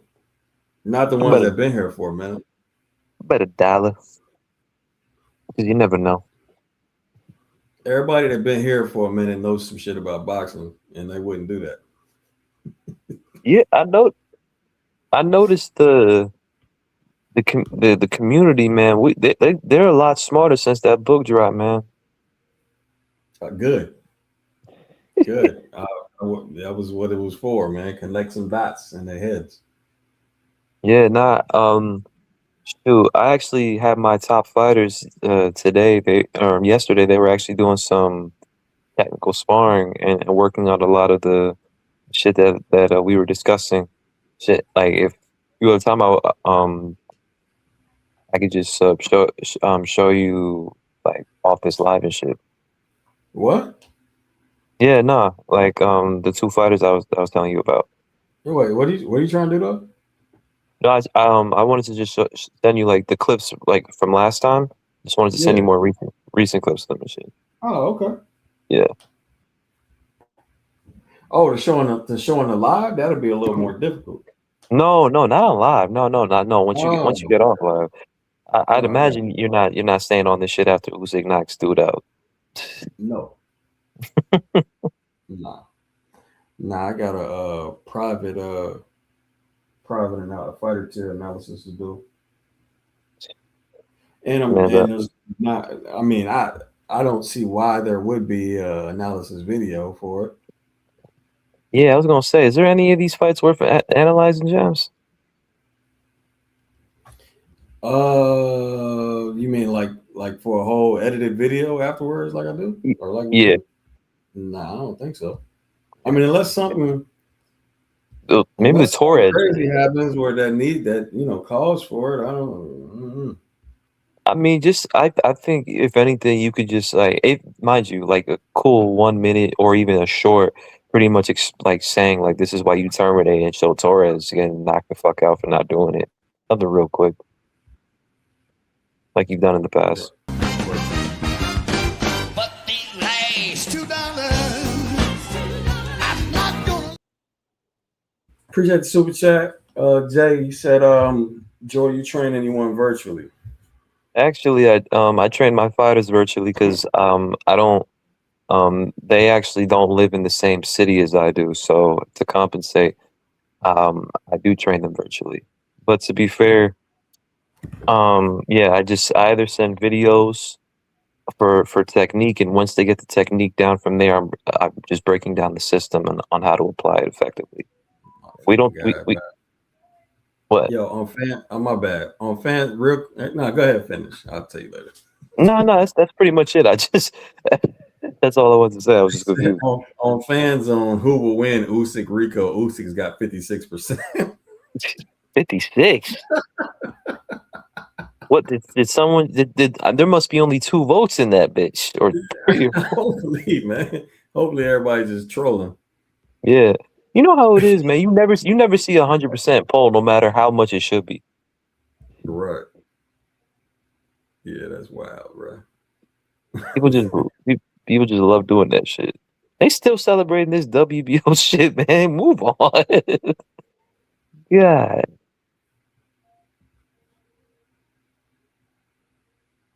Now, I mean, I don't know. The poll been up, man. Now it's 55%, 55, 56 again. Yeah, it's just crazy.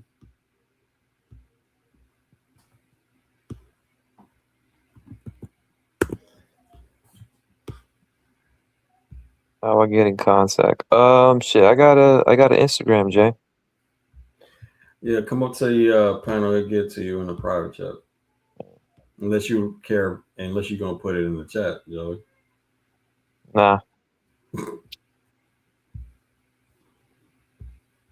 It's not even on no like I got something against putting it in my Instagram. I'd have to get out of here and go do that because I'm on my phone.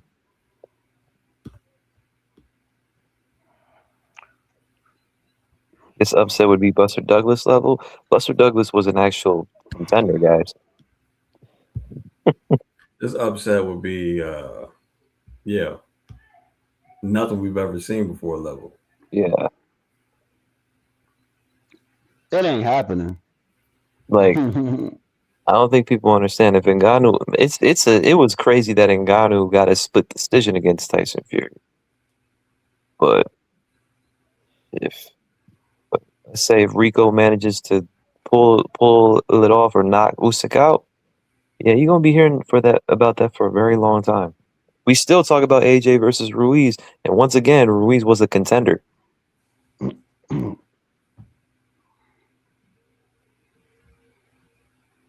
Odds wise, it's not a bigger upset than Buster Douglas. I think that was a minus 4,200. I'm sorry, no, plus 4,200. My bad. What's Rico? Plus 800. What? Yeah. Why? I don't know. Man, these They got odds some folks makers. to believe, I guess. Damn, these odds makers are weird, man. Nah, at this point, it's gamblers. It's not odds makers. Yeah, go to the private chat, Jay. Yeah, I don't have to put you all the way up. There we go.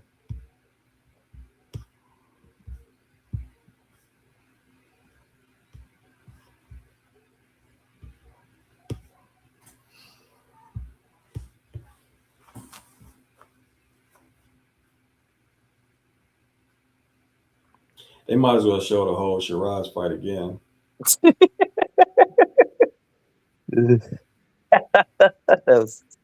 Might as well, man. That's the one thing I hate about these second round knockouts.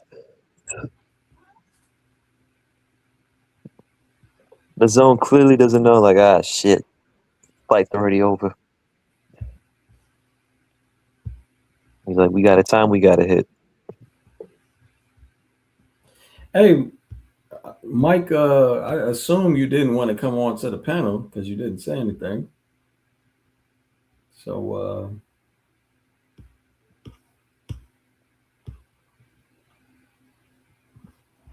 I know one person who's winning next week. He got a stylistic matchup perfect for him, and that's Adam Azim. Because Steve Claggett is gonna walk into every damn shot. So Francisco Hennessy by decision. That's happening. That's about it. Shaki Foster by decision. So That is very possible. it's extremely possible. Raymond Ford, he's good, but watching that, I think it's good to watch Raymond Ford and the short dude who got knocked out. I forgot his name. Nick Ball. But what's it? Nick Ball. Yeah, that's a good fight to watch for Raymond Ford, just to see his mentality under pressure. And Ball What do you don't mean? got the range or athleticism of a Ford. I mean of a Foster. I think Foster he's his range, and it was at 126. This one's at 130. What I mean is I think the pressure he's not gonna act right in it. I just don't see Ford winning that fight against Foster. I think that jab is gonna really interrupt a lot of his shtick. Foster take a step back, land that jab. It's gonna really mess I'm with his not whole gonna game lie, plan. Gems. Yo, these super middleweight rankings are actually super middleweight looks pretty solid right now. Wouldn't you say? Oh, Super middleweight 168. Canelo, Iglesias, and Billy, Lester Martinez, Munguia, Pacheco, Resendez, Caleb Plant, Shiraz. I know them all. yeah. I know them all. I like this. Look, I like this same game parlay over 4.5 and Usyk KO. Go ahead. Here's my logic. I said it earlier. I think Rico gasses beyond what he normally does. So if they normally fight 5 rounds in kickboxing and they're 5 3-minute rounds, then that's no different from fighting 5 rounds in boxing, right? So I think he'll survive up to the point of those 5 rounds. And then after that, he's going to gas and going to get beat the fuck up. Worse. And that's the logic. Now, you could hedge that with under 4.5 rounds, which is a plus 150. So the first what I named first was plus 110, and you could have the hedge at a plus 150. So, but that's the logic. That's what I'm doing. I think that Usyk got so many tools that if he decides to just fight on the front foot, when he decides, whenever that is, whether it's round 2 or round 3.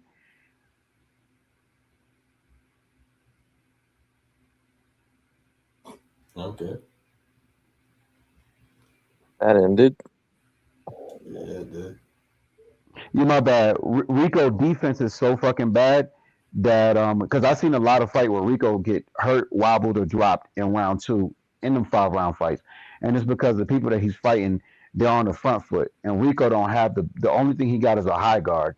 Whether Usyk decide to throw a left hook or a right hook, whatever it is, it's gonna hit Rico, and he's gonna wobble. You know what I mean? But I mean, I wouldn't even be surprised if Rico throw a leg kick. I think he's gonna go back to kickboxing. I won't be surprised if Rico throw a leg kick in the knee just because he's how hurt he is. You know what I mean? Like because you kind of go back to what you're good at. You know what I mean? And every time he get hurt, he goes to throwing knees. He goes to tying up and throwing knees and shit like that. So. Um, I'm not saying Rico gonna do that. He better not, because it's probably like a purse disqualification if he do some shit like that. But he don't have no defense though. Rico is a big 6'5", 280-pound dude who cuts down to 270, who's just powerful as shit. You know what I mean? And he stops in fights where he makes a bunch of mistakes. His great equalizers, I'm gonna knock you out. He's not gonna have that option in this fight, so he just gets stopped, man. And he probably gets stopped early. I was afraid to even say fight starts round 2 and most punches you want landed. to run it back on the bets? Fuck it. Hey, y'all want to Yeah. everybody that was in it before, y'all want to run it back? Mike, yeah, it was just Mike. Yeah, here. Put the link back out. What you got? You said you got Rico over 4.5? Yeah, and same game parlay. Obviously Usyk KO. You didn't put Usyk most punches landed or most power punches landed? Oh, I should, huh? Fuck. Yeah, you should. You Which should put one? Usyk. What that put it up to? I mean, it'll take it from -1. I think most power punches land is like -700, -600, or something like that. So that and I just see him landing that backhand habitually. You know what I mean? I see him countering and landing that backhand. I mean, that's what I see. Power jab to the body. Oh. Shit. If I was you, I would bet instead of saying over 4.5, I would put Usyk most power punches landed. Wait a minute. Why don't you text Where you see this shit at, fam? No, put that in the and put it in the in the which one are you betting on? Put it on the chat, and I'll tell you how you should do it. I'm betting 365. Oh, nah, they're not gonna give you that option because of Yeah, I don't see that motherfucker. that spread. Yeah, they're not gonna go on FanDuel. Go on FanDuel. No, I don't feel like putting the money that I got in Bet 365 and FanDuel, and I don't feel like refilling the FanDuel account. No, I'm with you. I got the number. Thought about it. Okay, all right. You know what? I'm gonna substitute it with one or more knockdowns. Oh no, I'm not. The fuck? How did that bring down the odds? That don't even make sense. Okay, fuck it, man. Give me what I had already.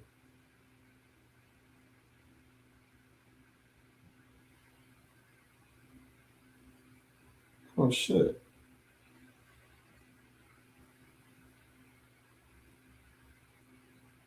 What the hell?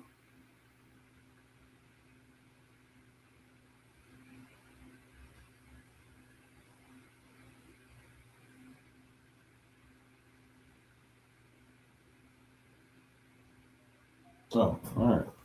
Now I thought at Bet 365, I cashed out the other bet, trying to do what Ali was talking about. And Bet 365 acted like I won that bet. No, Yeah. but that's a good bet though, because that means a bunch of people place that. No, because sometimes Bet 365 they give you a reward to cash out. I know that, but nothing started yet. So it's like that usually don't happen. But so what I'm saying is it's like they already had the cash in my account as if I won. Yeah, they wouldn't even allow me to bet this fight. They took it. They took it completely out of my thing. Every app took it off my thing. So when you get real good at betting, they don't let you bet for anybody who bets. So and anybody will say, "Oh, you don't know what you're talking about." Well, they ain't never win that much. So I'm telling you. I've never seen that happen before. But then take if you go to the chat, you can look at my screenshots, and I can and you can see what's on what's on the computer compared to what's on my app. You know what I mean? They're like, we're not gonna let you do this Caterall. You ain't lying, bro. That shit is cold. Nah, this looks amazing. Yeah, that shit is crazy. But it's bullshit ass fight, but still, it looks great. Right. But yeah, nah. Invested a lot of money in this. I don't know, Ali. That's never happened. The betting app has never locked me out when I've won my bets. I never seen it happen before. Not just lock you out. Don't allow you to bet that they'll take fights off of the card. Like I wasn't allowed to bet on Caterall. I wasn't allowed to bet on Usyk. I wasn't allowed to bet on Lappin. You know what I mean? Because they know I do my studying, and they're like, let's just take these fights off because you know what I mean. So shit. Yeah, nah. I didn't even know they do that. They're doing all that, yeah. And there's something called traders. They work for the. They don't work for the app, but the app hire them, and they have all your data, and they'll just tell, hey, move this, move this, move this, move this, and they'll do it with every app, and they'll just take them off. Like no app I could bet on. I would have to drive to the other state to bet on Usyk, which I was thinking about doing. Because I was like, shit, how much do I want to make? But it wasn't worth it. Like, I ain't trying to make light money. So I let them have it. They won today.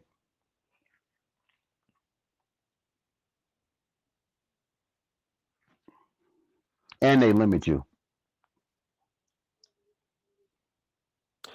Damn, bro. June only really got 2 fights. That's a damn shame. They got the Bam fight. And they got the fight that I'm looking forward to the most that's been announced is Boots Zayas. I'm really looking forward to that fight.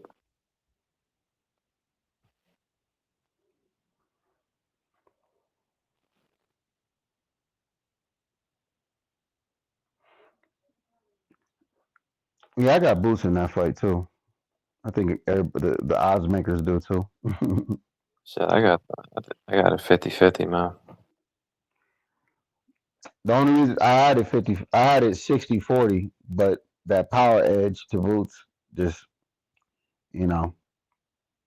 I mean, I hear you, but at the same time, it's like we just don't know that yet with what he's done at 54. He's so far only been with a domestic level fighter, so we don't know if that same power carries against championship level fighters. I mean, and we also don't. With Stanionis, you know. Stanionis was a welterweight. Stanionis weighs 190 off when he's not in camp. Okay, but we're talking about not what they walk around at. We're talking about what they come down to. And he never been stopped. You know I mean? Once again, at welterweight, Ali, we're talking about at 54. We don't know how Jaron Ennis's power carries. Like you think Errol Spence and Israel Madrimov walk that much, like have that different or walk around differently in weight? I was impressed by him how he stopped Isma, even though Isma is not the same caliber of his opponent, but I don't know. It's gonna be real interesting to see. I just want to see how does his opponent adjust to that power. You know what I mean? Once he get hit, it don't matter if he hits the glove or whatever. I just want to see how does he adjust. I like his back foot boxing. You know, he did good at that versus in that unification fight. You know, he did real good. You know, like countering off the back foot because Buddy that he was fighting. Let me go back. Either or, it's gonna be a real interesting fight. Let's just say that. But I got Boots stoppage. It's not, listen, that's not a crazy take by any means. I'm just saying that what you're basing it off of is something that we just don't know. We don't know how Boots power carries at 154. We just don't know yet. I really like Xander Zayas what he was doing in his last fight, but it's a big power difference between the dude he fought, who's a volume puncher, and his game plan for that. I would like to see Xander Zayas' game plan. He's really good at game plans. I wonder what is his game plan. Is he going to be like on the back foot? Is he going to pressure? Is he going to tie up a lot? My money is Oh, on him moving, taking angles, and smothering occasionally, considering his last two fights. That's just my because bet. we know that Boots had problem cutting off the cage with a Karen, and if But Xander, Ali, Karen is elite. yeah, Elite. yeah, I mean, I'm kidding, Ali. That was a yeah. stab at the Boots fans. I was just messing around. No, I mean he's elite enough to not get knocked out. So I mean, like no, I won't say elite. He's decent enough to not get knocked out by Boots, twice, and even have some success in the second fight and make adjustments. So like he just a little bit slow. But yeah, I mean, I wouldn't be surprised that this big ass dude cut from 185, 189 is gonna come in the bigger fighter. Like I don't know a lot of people are talking like, yeah, you know what? But Xander's a bigger fighter, and Xander's this, and Xander is not really a one punch knockout dude. You know what I mean? When the last time we seen Xander just demolish somebody? You know what I mean? Like even in his step up, even in his the fights that he's minus 2,000 before the fight even start, he going the distance.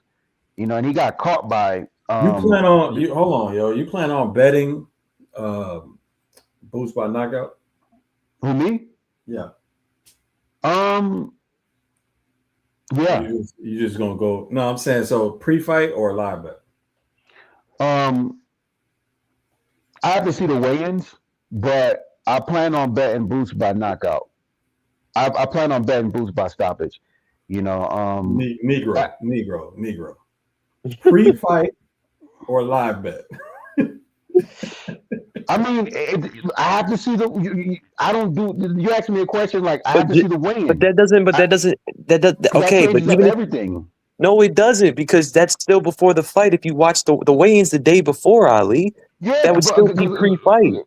No, but you telling me it would still be pre-fight. I'm saying if in the weigh-ins he don't look right, I'm not gonna bet Boots by knockout. But in the weigh-ins, and when the ceremony weigh-ins happen, so that's what you had. That's what you should have said, bro. Yeah, like, but so you if said, he looks, depending on the weigh-ins, yeah, if Boots don't look good at the weigh-ins, I'm not gonna bet pre-fight knockout. Yeah, it will be a live bet, but in a live bet, you might as well say you're not. You know what I'm saying? It doesn't really make any sense at that point, because anybody that could see he's on his way to knocking somebody out is going to bet a knockout. Yeah. You know I mean, and I would. That really matters. Yeah, I would advise people to watch the first minute of the round just to see like how is Xander adjusting to the punches. How's he taking the punches? What is he doing to to survive or even let off offense and stuff like that? And Xander's a good fighter, but yeah, I see Boots stopping Xander though. I really do in a 12-round fight. You know what I mean? It's not. I'm not saying it's impossible. I'm not saying that. If Boots' power does translate up to 54 well, then yeah, that could be a factor for Xander. But at the same time, if he's constantly, if he's on the back of forcing Boots to pressure, he's going to constantly force him to reset, and that's where Boots is really, really weakened. So yeah. It's, I mean, if that's the game plan, and I mean, respectfully, I don't have the strongest faith in the Bozy Ennis camp based off of the footage that Gems has released just regarding Andy Cruz.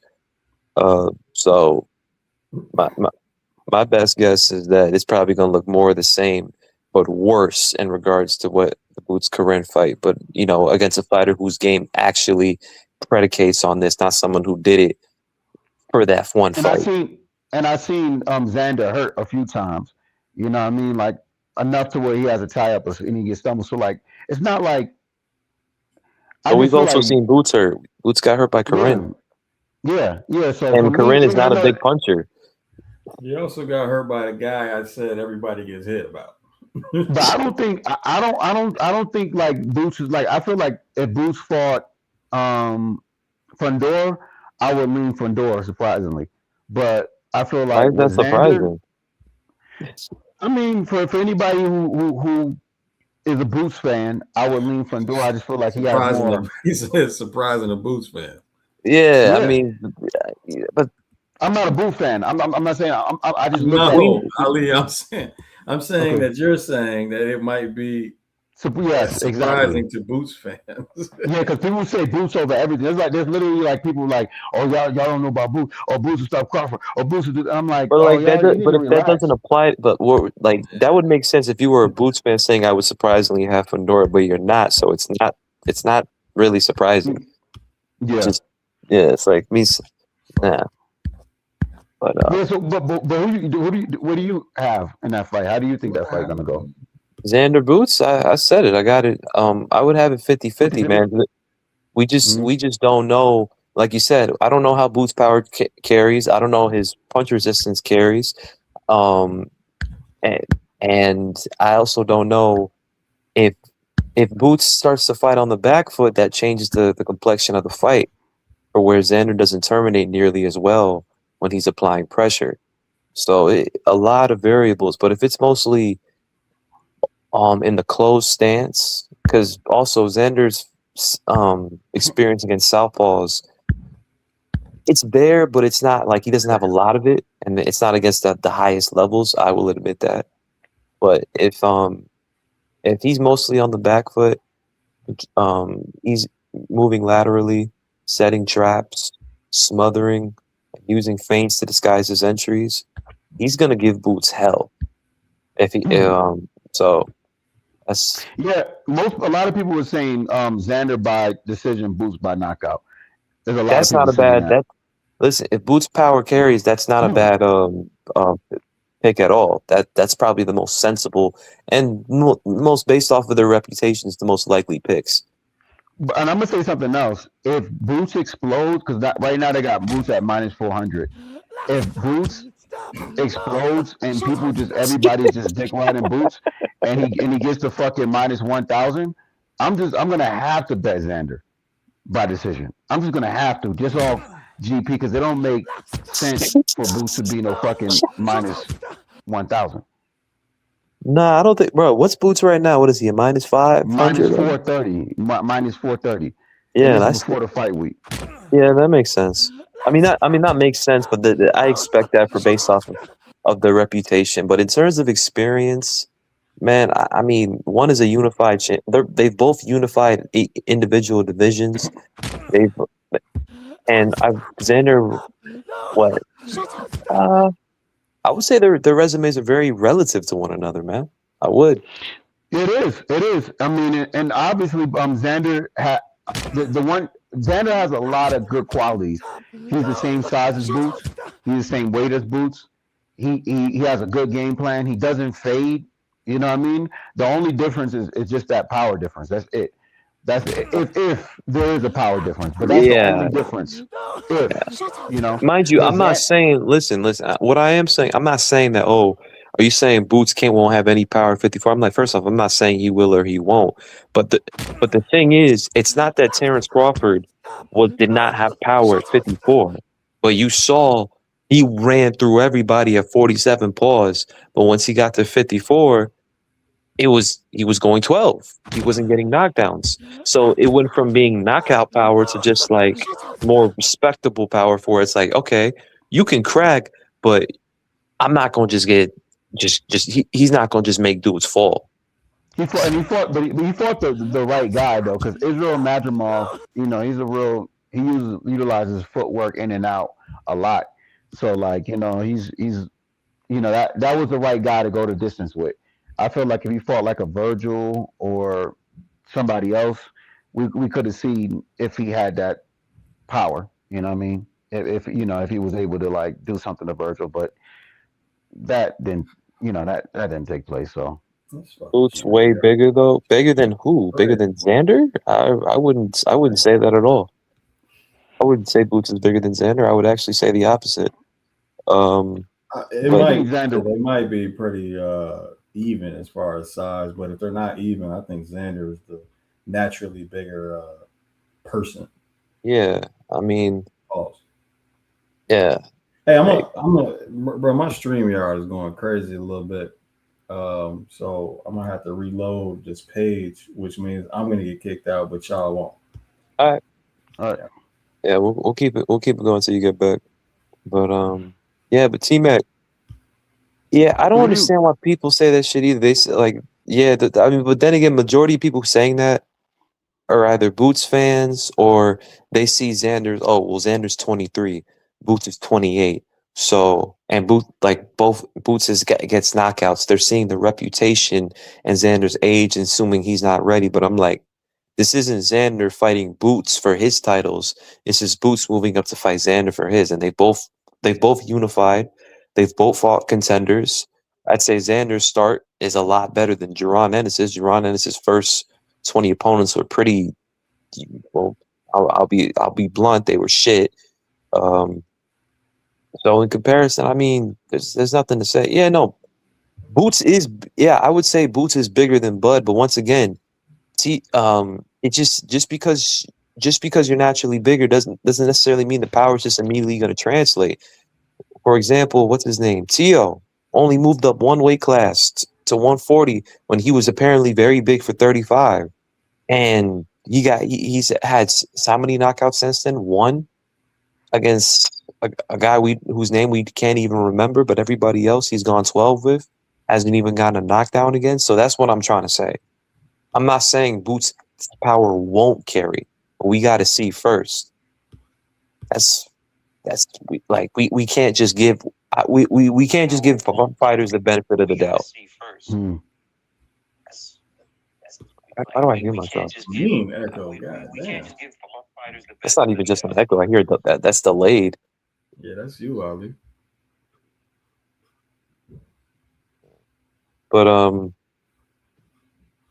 who you got winning, Shock or Ford? Shit, I mean, shit. Based off the film study, I gotta lean Shock. But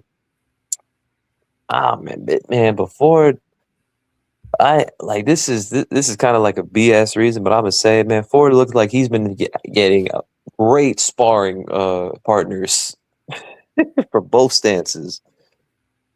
This man, you got Shakur for the southpaw stance and Richardson Hitchens for the right-handed stance, being some of the sparring partners you're up against. So, but hey, you know what though, that's true, but neither of those fighters fight like O'Shaquie Foster. I hear that, but at the same time, they shit, yeah. I guess not. But shit, man. I think O'Shaquie gonna win. That's just it. You know what I mean? Like, I'm gonna tell you right here. Last stream, me and Jims was talking about it, and I was like, I got Fulton. And I just like the way Fulton looked in his last fight, but I was not. Yeah, I have Fulton. I like the way Fulton looked in his last fight, but I was like, O'Shaquie's real athletic, but like I wonder how that athleticism is gonna match with Fulton's. And then like the first 30 seconds, dude, I cashed out and I put that money on O'Shaquie Foster. I told you, bro. It was all about that jab. He established that jab. You better cash out. Exactly. And it's not just the jab. O'Shaquie 5'8.5", 5'9", 70-something inch reach. I don't know. Dude looked like a big ass fucking he looked like he could be a lightweight at featherweight or whatever, super feather at 130. I mean, essentially, Fulton was a lightweight. He was a lightweight. That bullshit they tried to pull. Yeah, Fulton was a fat ass, bro. That's what he was. Fulton looked like he ate every cheesesteak started from his house to every corner.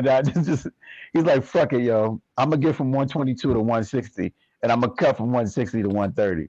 You know what I mean? Which wasn't a good idea fighting somebody who's faster than you. You know what I mean? That speed difference. And I feel like that athleticism and the speed, that's gonna be the difference in this fight as well. With this fight between Ford and Foster. Really? You don't? I mean, who do you think has the edge in athleticism? O'Shaquie. Why? I just believe just off tape that just the tape that I did, I feel like O'Shaquie Foster is going to be the more athletic, faster with the jab. His reach is ridiculous, in comparison.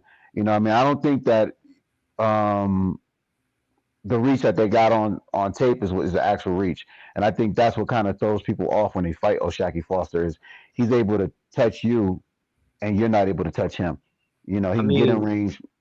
I I hear you in terms of perhaps reach and everything. It's just the speed thing. It's like they're both fast fighters, so it's like unless Who yeah, got the no, better jab though, and who yeah, utilizes the better but that you're jab? not talking about, but that's not athleticism. That's No, I technique. mean it. That's It, skill. it, it I That mean, that come you, on, no. I'm saying come on. that's getting off your point. Your It's original not point getting was my saying, point. I'm damn near a 40-year-old dude, and I got a decent jab. But if you slower than me and we get in there, I don't give a fuck but about that's your what I'm technique. I'm saying. gonna touch You- you But I'm because of saying like my. I Go ahead. can't I'm saying that I genuinely can't tell you from watching both of them.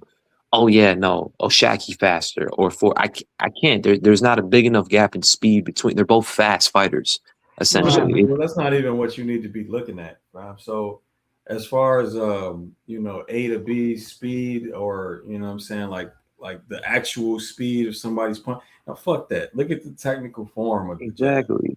That's what I'm It's saying. all about the technical form of the jab, bro. I mean, To's got fast hands, bro, but he's got shit technical form on his jab.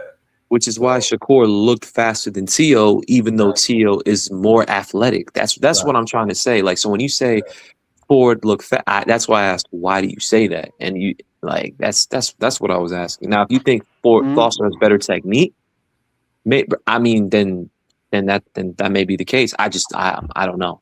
So I was I just That's think asking. that's not I something think that Foster's that more stood athletic. out to me as I was making a film study. So if it doesn't really stand out, because because my thing is looked at Ford a little bit. He doesn't have poor punch technique. So if that's the case, if they're both fast and have good technique, it's not going to come down to speed. That's just going to come down to timing Yeah, and pattern it's one recognition. of the things that I said Coach Anthony helped him improve on, which was basic fundamentals. Man, I thought he went well. He was like, I thought he skipped steps the first time I seen him, and the second time I seen him. Then he got with Coach Anthony. Then it seems like they got back to the basics a little bit, and he started to look better. Yeah, So after that, I haven't really noticed um, technical flaws technical shit as a glaring hole in his game. yeah. Now, does he have a jab that gives off a tail before he throws it? I'm not 100% sure he doesn't, but it doesn't. It didn't stand out to me. Yeah, like my thing is, if they're both fast and have just all around good technical form on the jab, then it's Hmm. just going to come down to perception tools, essentially. So, from that standpoint, if O'Shaquie's jab is landing or catching forward, it's not because the jab is so fast. It's because he's disguising his entry, and Ford is not seeing it, and he's getting caught by it, essentially. I hope that everybody, I hope that the line closes and that it's like 50-50, like -110, -110. And then I'm gonna drop like 3 bands on Foster. Isn't it And then I'm still gonna like just really close? The odds really close. it I know is. It went Foster's a from slight favorite, but still. Yeah, I hope it closes a little bit more because what I mean, because people are gonna be like not understanding not understanding like how this man utilizes. I like how he utilizes his jab to do everything too. What I mean, I feel like the edge is in Foster's. He has more tools. What I I mean, agree. I would agree so with that. but I'm not saying that Ford is completely out of it because all it takes is a punch. Let's say land. Oh man, Yeah. he went away. No. Yeah, he's just Damn, Jens, super. Somebody called we my phone. No, but we just seen this fight between it was what -190 to whatever, and Caterall landed that backhand. You know what I mean? Guasoff don't fight like that. You know what I mean? This is the worst performance I ever seen Guasoff in. You know what I mean? yeah. It's I like he mean, threw. He was. No, no. Not only did he lose, I'm just saying like there was. It wasn't too much that he was. Caterall landed that backhand, dropped him, and changed the whole fight in round one. I'm not saying that Raymond Ford couldn't do something like that. Like maybe Raymond Ford could line him up and land something vicious and change the course of the fight. Maybe. He has the tools for that? Yes. But I'm just saying, like, from what I'm looking at, like my tape study, I just think that Foster is gonna win. You know what I mean? Like, I wouldn't be surprised if it was like 8-4 or 9-3 type of win. We'll On see, top of man. that, like, you know what I mean? Like, I'm not just saying that he's gonna win. I honestly think he's gonna dominate as well. You know what I mean? So, but we shall see. And I'm gonna put money on it though. I'm not gonna just say it. I'm gonna, like we said pre-fight, I'm definitely gonna put my money on it, and I'm gonna post up the the results in the chat. So, but Hey, listen. If that shit comes down to if these guys kind of like pull the Caterall Guasoff shit and for whatever reason decide not to terminate or not step off the angles and are just straight on the 50-50, then you're gonna see a lot of reflexes, speed, and then you're really gonna see who's the faster fighter. Well, mind you, also with some entry, but still. But that's where that shit's really gonna where you're gonna see who's fast and who's not. And if they're both around the same speed, then it's just gonna be a bunch of exchanging. It's gonna be a lot of either neutral or back and forth exchanges, which are gonna make that fight look extremely competitive. But if Oshaki's constantly terminating while initiating offense on Ford, who is pretty mediocre when applying pressure, it could very well turn into Oshaki dominating his ass, especially off the back foot. And there's a lot of other things I look into it. The reach, there's a 3-inch reach. He has a 2-inch height advantage, 3-inch reach advantage. The answer, buddy, and Shante, he said, laughing my ass off. What you see in the tape for athleticism, bro? Like, let me say something. Let me say something to you, Shante. You know what I mean? I want you to get 10 bands, right? And I want you to just put it on any app. And I want you to just start, when you look at tape, right, of any fighter, you can kind of see who's a more athletic fighter. You know what I mean? If you can't, then don't put that $10,000 on the app and don't bet. You know what I mean? I'm speaking specifically from a betting perspective. This is what I see as a bettor. Somebody who paid his rent last month, the month before last, paid somebody, did some other shit off bet. I see what I see, and I make plays, and I win. Now, if I'm wrong, I would say I'm wrong. Like I just said, I thought that Fulton was the better technical fighter between the two. I was the athletic edge in the first 30 seconds of that fight. I seen there was a more athletic fight between him and Fulton and Buddy. And I was like, cash out, putting some on this dude and a little bit more. You know what I mean? Like it's different. So like, I mean, you got to trust your senses though, your intuition when you betting or when you looking at tape. You know what I mean? I'm just telling you my play. How do I think he's more? He's an athletic fighter. Like shit. I bet you if Oshaki and Raymond Ford did a 50-yard dash, we'll see the difference. I'm not saying Raymond Ford not faster than him. I'm not saying Raymond Ford not athletic. I'm just saying the dude's 5'6.5". This dude is 5'8.5". He got a 69-inch reach. This dude got a 72-inch reach. You know what I mean? Like he utilizes his athleticism in the fucking ring when he fights. Like you know what I mean? Like it's like is Wilder an athletic fighter? Yeah, he's sloppy as shit, but he's super athletic. You know what I mean? To get from point A to point B with not the most efficient way to throw a punch, he lands it. You know what I mean? So like if he was slow and unathletic, he wouldn't have all those knockouts. He'd probably get knocked out 9 times out of 10, but he's able to get that punch from his shoulder or wherever he's throwing it to your chin before you land on him.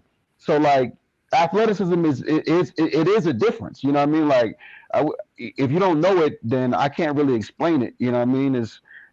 I can Google athleticism. You know what I mean? And come up with your own terms. You know. Here's another one: LeBron James versus whatever the dude is, the Dallas Maverick dude. I would say LeBron James more athletic, more explosive. He could jump higher.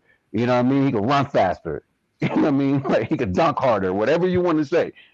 You know, it's just a little bit more oomph in what they do with athletic fighters. Yo, Jones, man, can you believe we've been waiting for almost 40 fucking minutes? Yeah, has it been that long? Yes, Yeah. bro. When I saw the time, because I saw when the fight finished at 5:12 for the show, I'm like, bro, this shit not gonna start till 6. That is I mean, crazy. I've noticed it's definitely been a long ass time, but shit. Is Rico nervous in the back? Is Rico like, did he just throw up or some shit? Why do you think we've been talking so damn much, bro? Mm. Trying to make Yeah, time go by. I know. We went through Brutes. We just went through Foster. You know what I mean? Like, Fulton, everybody. the dude with a lazy eye. What? Nah, Nah. that's not him. No, Stephen Fulton. Cool boy.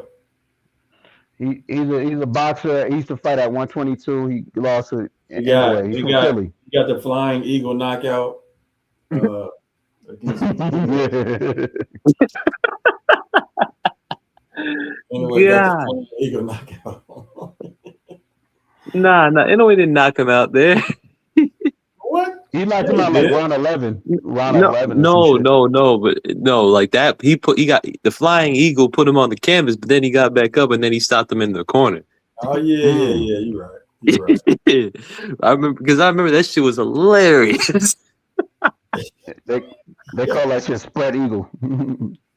Yeah, pause. But What? yeah. What? You know how eagle when they go. What are you on, pal? What? Nah, that's nothing what to do with that, cut. That's what they call it in the UK. It's a big term. Actually, UK people, it's a big term out there. Real pause, super pause. Oh my god. No, I said ask some UK people like fucking Carl Fott say all the time. He's like, oh, you got spread eagle because like an eagle when they're on the floor they just spread their wings or because they be laid out. But yo, I don't know. That was out of line. That might have been pause of the month, bro. My guy Ali. Jesus. But anyway, like I was saying. I don't know what it is about these NOA live streams, bro. For some reason, StreamYard decides not to fucking work when people exit out, and then like you catch like the last minute or two of them still being on there and shit. Somehow Jake managed to top me though, from what I heard. You know, and here's something else. If he brings that mentality, like this is the only thing that I do not like about Foster. So for anybody who listen, it's the only thing I don't like about Foster. Ali, you get challenged in the chat. But when he went, I mean, I hate that he thinks sometimes he thinks he like he has his thought like, oh, I won. Like that fight versus Hobson Casado, do a little bit more.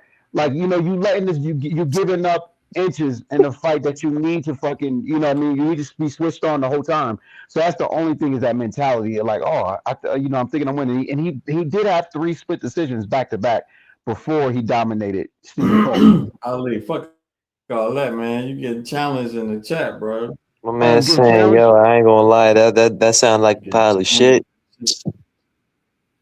Wait a minute, let me say no offense, these responses sound like you didn't actually watch tape to give a concise answer. Sound like that's a what box of bullshit.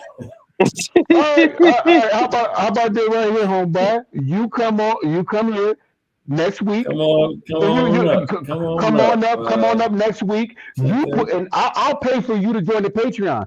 You put 1,000 on whoever the hell you want to bet on, and you know, because like these ain't gotta be on takes. Patreon. Just I'm saying right now. Oh yeah, come on up. If you don't like my answer, you don't like the way I utilize nouns and adjectives, I don't give a fuck. I'm talking about a prediction. This is free takes. You can pay me for this shit. This shit gonna fucking happen. You know what I mean? My plays hit. Let me tell you something about my plays. They in the past, motherfucker. You go look at the plays in the motherfucking past, and then in the motherfucking future, they fucking hit. You know what I mean? So who gives a fuck? ain't about like, oh, this dude's flowing. I don't like the way it fucking sounds. I don't give a fuck how you like how it sounds, my nigga. You know what I mean? If we was face to face, you're like, hey, I don't like your response. I don't like your fucking face, B. You know what I mean? What we doing? Oh What the my fuck we god. doing? I feel like people get in chats and they be talking to people like they fucking bitches or some shit. Dog, I'm giving you a play. But in real life, if you say that shit to me, I'm not gonna respond to you with fucking words, B. I'm just saying. So I don't give a fuck if you like how I sound or what the fuck I'm saying. I'm giving you a fucking free play. Jim, Like what my the free fuck, play, man? go suck a dick and have a good fucking day. I don't like the verbs today. I don't like the verbs. I don't like the way his pronouns is off. Was it a she or he? Was it an it? You know what you can suck? My noun, dude. How about that? Nah, Take the middle finger and have a good day. No, but yo, James, look at Boss Up. Boss Up said it best, bro. What did he say? He said Ali and his Xbox 360 microphone. That was a serious. I know it's the internet, but I'm just saying, I know it's the internet, but it be stupid people in the chats that be making people lose money. You know what I mean? And they be saying stupid. They'll go give a stupid ass prediction. I'm like, dude, you're fucking wrong, man. And somebody gonna tell you a dumbass prediction. Just shut the fuck up if you don't know what you talking about. Just because you don't like the way I said it. You know what I mean? I respect you, Joey. But somebody else, you know, because we've been doing this for a minute, and I get what you're saying. No, I'm saying I respect you because you know we've been talking for a minute, and I know I'm talking about, but these other people, they be saying shit, and it's like, dude, you don't hear what I'm saying? I just said this motherfucker gonna win. That's it. You know what I mean? Like, I just like how you kind of just for a split second switched up and had to include me. Like, yo, but Joey, but by the way, I respect you. I'm like, I do. I didn't think you did it. No, I respect everybody, man. But I don't know what the fuck you talking about, though. Like, you know what I mean? Like, I don't know what you're talking about. Come on here. Come on the StreamYard and explain yourself so we can have a normal conversation. Because I can't read between that shit. Yo. Oh my god. Nah. Look. I'm gonna calm down. Wants to walk up and say, "Hey, Gator, don't play no shit." You feel me? Gator never been about that. Never been about playing no shit. I never seen that one. Yo. Nah, but Forever Never said it best. He's like, all this because he asked what he seen it. Oh shit. I'm sorry. No, I've been reading, I've been ignoring some of the stuff, but it's like, dude, what are you trying to say? Like, just come up there and say, come on the StreamYard. And you know the funny thing is, I'm like 95% sure Buddy left. Because ever since Ali kind of like put down his territory and shit, but Buddy hasn't responded since. Everybody else like, holy shit. I mean, if you're a girl, you $2. I'm not gonna lose. Yo, Jim, appreciate the super chat. He said the rage bait is over 9,000. He got the Dragon Ball Z counter on you. Rob. He wasn't talking to me, Rob. Shantae, come on up. Yo, he's still on. Shantae's back. He said, I'm still here. This too funny. So come on up, Shantae. Come on up, yo. Come on up. The StreamYard is right there, yo. Just scroll up, click on it, add your stuff, and then explain yourself. What are you not understanding? You know, the funny thing is, I like Shantae because he just laughing, man. He just chilling. He ain't on some like, yo, whatever. He just sees like, okay, my man did not like what I said.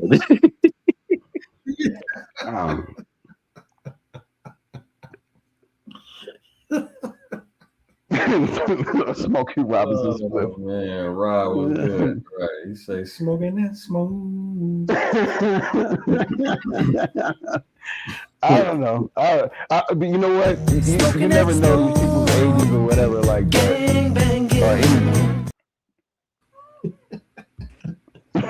Dorian. Ali, you all right? This is the perfect person to have. I'm sorry. Yeah, I'm aware. I just don't get like the antagonizing questions. When it's habitual, like, oh, I don't know what you're talking about. I don't get it. What are you trying to say? No offense, but you sound like an asshole to me. Well, you sound like a fucking asshole to me too, Shaka. You know what I'm saying? Oh, I don't get it. This shit got That shit kills me, yo. Like, I don't get like. this shit got so bad that Dorian had to check on Ali. Dog, I was I'm asleep. good, Dory. I fell asleep with the stream on. I'm asleep, and all I hear is Ali screaming. At first, I'm thinking I'm dreaming something fucked up. I'm like, all right, whatever the fuck. I open my eyes, I see this nigga tweaking. I'm like, oh shit. All right. He went crazy for like 20 minutes. Oh my god. Look, dream was fucked up as hell too. I'm like, what the fuck going on? Why is this I'm dude so sprinting sorry. to the ring, man? I apologize, Mr. Dory. I apologize. Hey, Rico got the same energy. He do. You just see him sprint to the ring? Yeah, I just seen him. He just ran straight through it. Yo, he ready for this Yeah, knockout. you're gonna need them legs, brother. Calm down. Oh shit. Oh shit. That shit, man. Yo, I ain't gonna lie though. Woke up to it. Shout out to Ali, bro. He that whole rant that he had made the whole thing fly by. That shit was shit was 10 minutes. That was a 10-minute rant. You need to just get Ali upset. It sounds like Ali had that same shit I had when we did that fucking stupid list live stream. Oh shit. You're right. What happened? What list? What happened? The last list live stream we was gonna do. I think it was the best or whatever the fuck. Yeah, what the last one? Yeah, What happened, Dorian?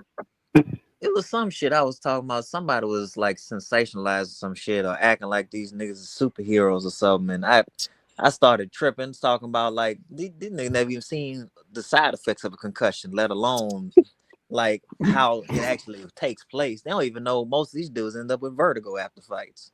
Mm-hmm. And they just acting like they action heroes. And I think while I was talking shit about it, and it's hard for people to tell because even when I'm like angry talking shit, it's still funny.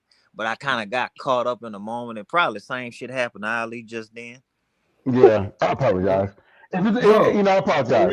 Hey, what the fuck? Ain't that big? Yo, I had to turn the volume back on it. Yo, this is sick right here, man. Well, if he really meant no offense, and I just crashed out for no reason because I'm an old. That was the first thing he said. No offense. No, but the way I read it, it didn't seem like no offense. It seemed No, like something else, Ali read, yo, respectfully, man, fuck what you gotta say, man. You don't know shit. That's what it sounded like to me. That's all Ali heard. And Ali's like, well, motherfucker. That motherfucker Ali went off like Stephen A. Smith.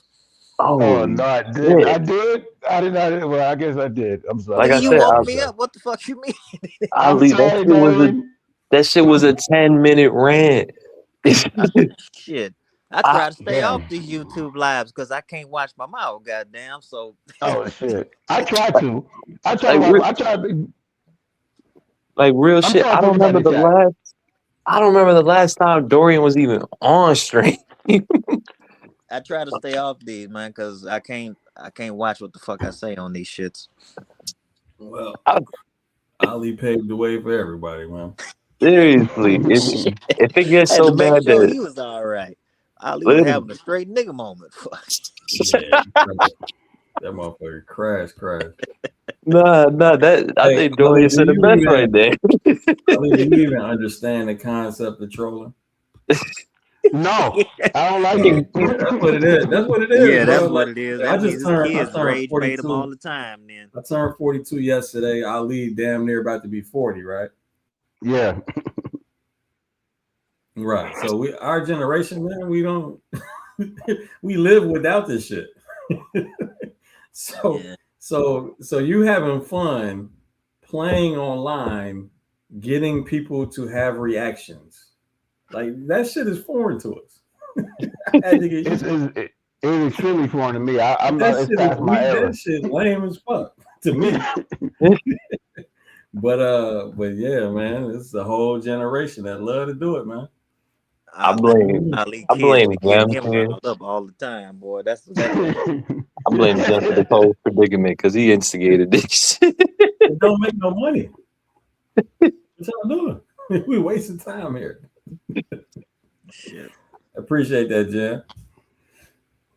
Oh my god. What round y'all got on this? And I'm fucking man, Boy. 24-ounce Wagyu ribeye. Yeah, that sounds kind of good too right now. That shit is fucking delicious. It's better than them shells and cheese you be eating on the stream. Golden goodness, man. What the fuck is you talking about? Wait a minute, That shit, bro. who eating the Wagyu ribeye right now? Nah, yesterday for my birthday. Oh, hey, congratulations on that Wagyu, dog. That is the way to do it. Congratulations. Y'all sit your shucking and jabbing ass down, man. I thought Ali was 60.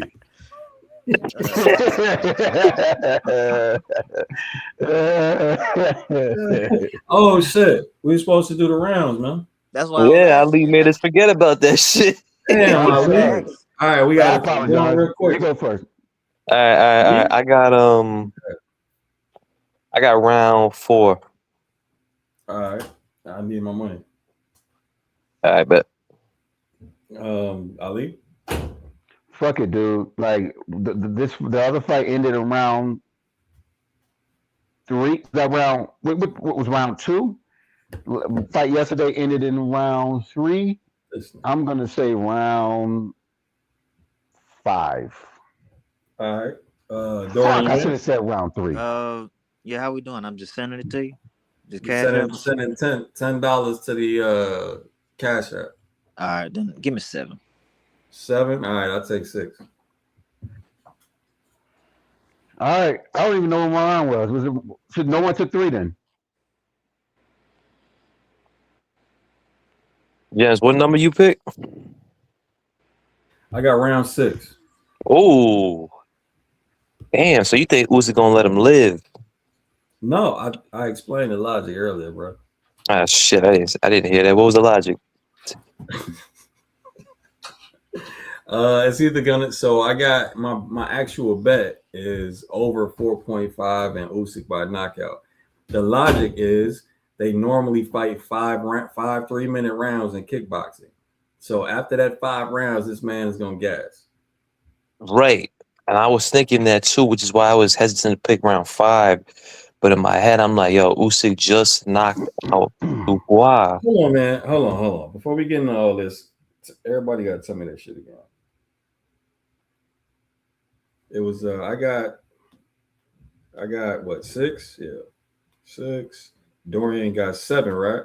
Yeah, I had 7. Ali, what you say, 5? No, he said 3. I'm gonna go with round 3. Okay. I'm fucking going. I'm gonna just go with round 3 just for the fuck. Joey, what you say? 4? No. Nah, I said. Huh? Go ahead, Ali. You said 5. You said 5, Joey. Yeah, I Right? did. Yeah. I'm gonna just say 4. You know what I mean? I'm gonna tell. And I already sent I sent my 10 too. So. All right. So we got 4, 5, 6, 7. Holy shit! One of us got to win. 4, 5, 6, 7. Yeah. Unless it's another damn Shiraz Sanchez situation. It might be. I mean, like I said, the defense is just not there. I wish I could bet this fight. So the defense is just not there. I think it's either gonna be me or Ali, bro. It's either gonna be 4 or 5. It'll be. It looks like it might be leaning. The moment that he decides to go on the front foot. I had 1 5 through. I got like the end of one part, like 5 through 8. It's the only way I can bet without losing money, apparently. Let me add some bread back to this joint and bet all these rounds. Yeah. You can't just bet 4 through 7. I probably can, huh? Yeah. That's probably a minus 200 bet. I ain't gonna lie. But I I think honestly think 4 through 6 they is they better. got 4 through 6. Yeah. Yeah, I think that's better. Yeah, do 4 through 6 and then have 7 separately. By This itself. motherfucker gonna be all over Yeah, the place when he watch when he drop. He gonna be all over the place. These big dudes, man. These 280-pound dudes. Whenever they fall, Bacoli, all these big ass dudes. Whenever they fall, they have a hard time getting up. Francis Ngannou, dude felt like a sack of Yeah, potatoes. I got 1 5 through 8, and then I threw something on points just for the fuck of it. damn, I probably got good money on it. Yeah, they all at the end of some parlays because they think even one of them I had all the ones I had fucking the 80s copy and died, but because I wasn't expecting that shit that early. But then once I kind of caught a glimpse at one of the rounds, I said, yeah, he gonna die. But you can't do shit like that and not die at heavyweight, bro. Just plain and simple. Give a fuck who you got in your corner. You can have God in your corner. He ain't gonna stop you from getting hit. Shit. But I got because I got one parlay with I had one with Jamel Herring in there, then I had Harada, and then this one here just hit the 5 through 8. It's a good bet. And then the other two, everything else hit. Even I got the Shiraj 1 through 6 on one of them. And I just if Usyk just decides to carry this motherfucker to a decision, I got that too. So Yeah, Jam. Man, this making me miss betting, y'all. Yeah, hearing no, y'all have you're not good at it. No. damn. No, don't do that. I don't think I've been up here when you had a single good weekend. Yeah, probably not. I ain't gonna. The last time I won was Boots Corinne too, I think. And you know how long ago that fight was? You only won because it was in Philly. Oh shit, you right.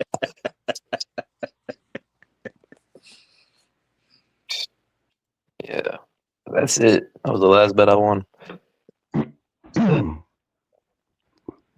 This motherfucker said if Usyk loses, I'm uninstalling boxing. This motherfucker Mike, boy.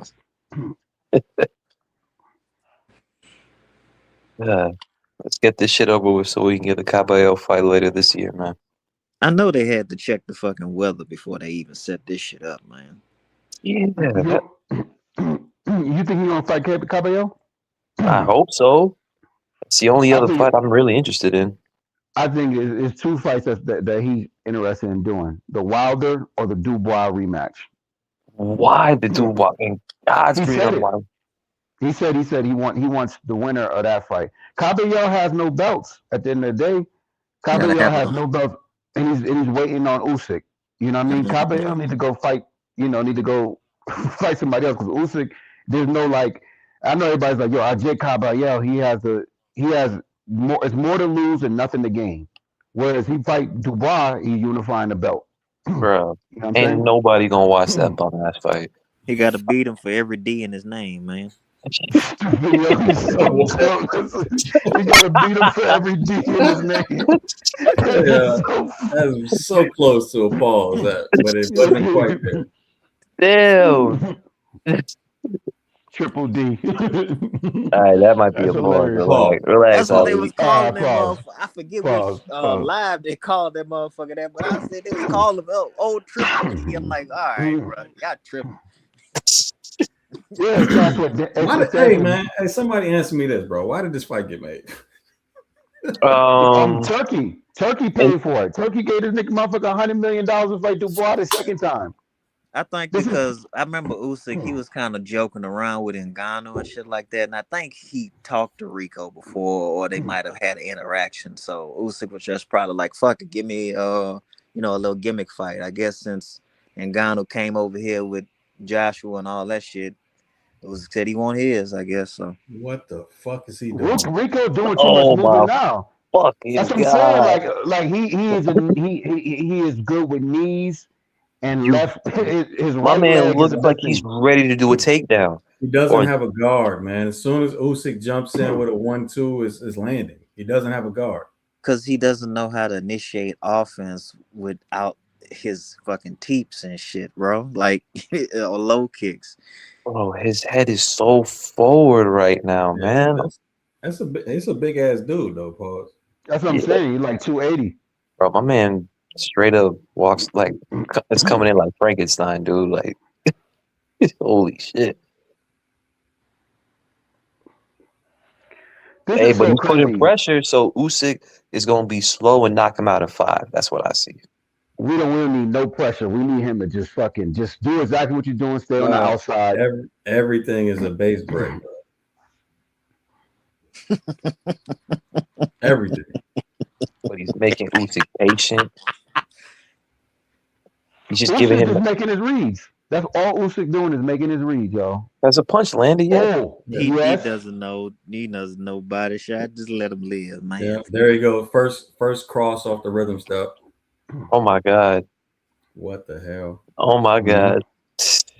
So I know Gems is behind because he just saw that shit.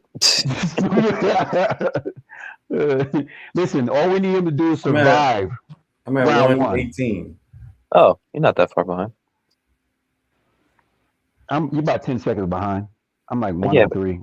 Everybody's Right. behind. I don't know what Ali's got, man. You got the direct stream. The bookies be looking at. I got that Starlink shit.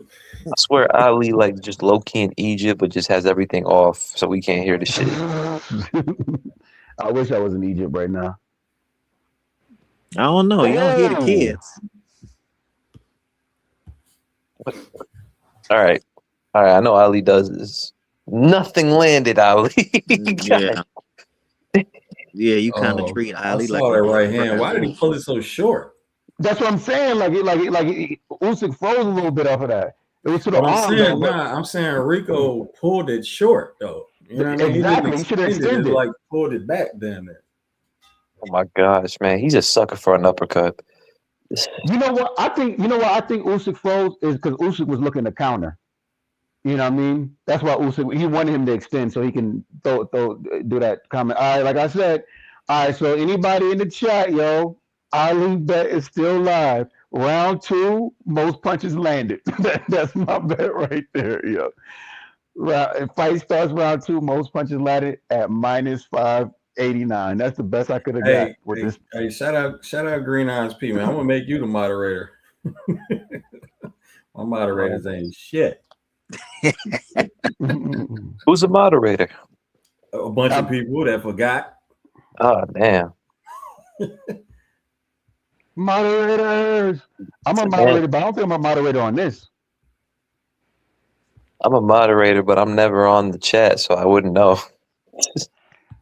This motherfucker Mike, bro. You wouldn't want me moderating the chat, yo. I'd be deleting all the Ali sucks. Half the chat will be gone. Hey, that's a good one, Mike. Good shit. Oh, and that's a fact. 1-0 Zufa for this weekend shit. Oh my god. Put this shit on pay-per-view. It's a pay-per-view? Yes. It is. Nah, I don't even have it on, but let me just guess. Like this is how I'm gonna try to guess. I used to do this shit when Jams used to go live for these pro box shits. I could guess how the fight looked without seeing it. Mm-hmm. Is Rico's shoulder squared but his feet bladed? Yeah. Yes. It looked like a big ass dude. It looked like how you would think a big ass dude will fight. A big, like uncoordinated motherfucker. Like it just became a fun visualization exercise because I'm like, you don't need to see the shit. Counter right hook to Rico had landed, but it didn't do nothing. But I think that's another read. That's another read for Usyk, and that might be the thing to stop him when Usyk actually sit on it and so hard. Because I want y'all to notice. I want y'all to notice how Usyk's taking it real easy right now. Yeah, that's making that round 5 feel pretty good. Yeah, I told you, bro. I told you the logic. Yeah, that's why I switched from round 4 to 5. Appreciate that, Ali. And that's why I did from round 3 to 4. Hey man, he gonna figure out that fucking clinch soon enough. Oh nah, he's starting to put punches together. Oh god, he just landed They're a nice probing though. body It's shot. only probing. Oh, No, nice and body a nice shot. upper. You and saw that, uppercut. right? You saw that body shot. Yeah, that wasn't probing. Oh, nice up. Oh, nah, he's landing back to back uppercuts too. Lord. And Usyk definitely not known for no goddamn uppercut. Nah, man. You know what that tells you, man. That means Rico's gonna run into some shit. He's Yeah. running into it. He is running into it. Now he's a little bit more reserved, on the back foot a little bit. I mean, it's But like Usyk's Rico, like, yo, I can hit you with anything I feel like. I'm gonna Goddamn say right here, island boy. He Rico got a must hit motherfucker pulling hard out shots they struggle with any other time. because Okay, Usyk is not Rico. trying to. Yeah. I was about to say Rico must hit hard because Usyk is kind of respecting him a lot. Them punches, he's respecting those A punches. little bit, a lot. A little lot. A little lot. And that, folks, is what you call an oxymoron. Yeah, it was a little oxymoron. A lot. What is he doing? That run-in thing? Damn, it's I still know what round he's doing. 2. I know what he's doing. He's wasting a lot of energy. Ooh, okay. All right. Usyk didn't do He very landed. good getting that clinch. Yeah, he landed on Usyk Oh like 3 shit. times. Okay. Usyk got weak and got soft in the clinch, and Rico kind of made it pay for it a little bit. Now all I need is Usyk to hurt him in round 3 and All finish him in right. round 4. 1-1 1-1 even. I got it even. One of us gonna lose. I don't. All right. That motherfucker figure out if you see Usyk just give him a nice nod, you're like, all right, them points That gonna is come so through. crazy. It's crazy. You on the end. You on the end of it because I can almost guarantee you the team looked at, they fight 5 3-minute rounds. Oh yeah. Bet. Just Usyk pace gonna drown him. Oh my god! What? About round 5 or 6, that's when you're gonna see him start locking them legs out just to get a break. Yeah, man. One thing I can say about Usyk, he got pulled out with that in that clinch. Didn't control that arm. He did. I call it the free arm, free hand. Round 3. Who got round 4? Me. Oh, Ali got round 4. Yeah, Ali. He hurts him in round 3 and finishes him in round 4. Is Usyk on the front foot yet? That's To start. Nah. He's back on his boxing shit.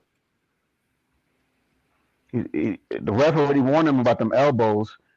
Oh, he caught Usyk to the body. He did? That buys him time. Yeah, he did. That was actually a good body shot. Oh, it was a low blow? Sure. Nah, he was watching that triple Yeah. D. Usyk low blow. They gave Yeah, Rico both. Did you see this shit? They gave Rico both rounds. Who the fuck is this guy, Mike Coppinger?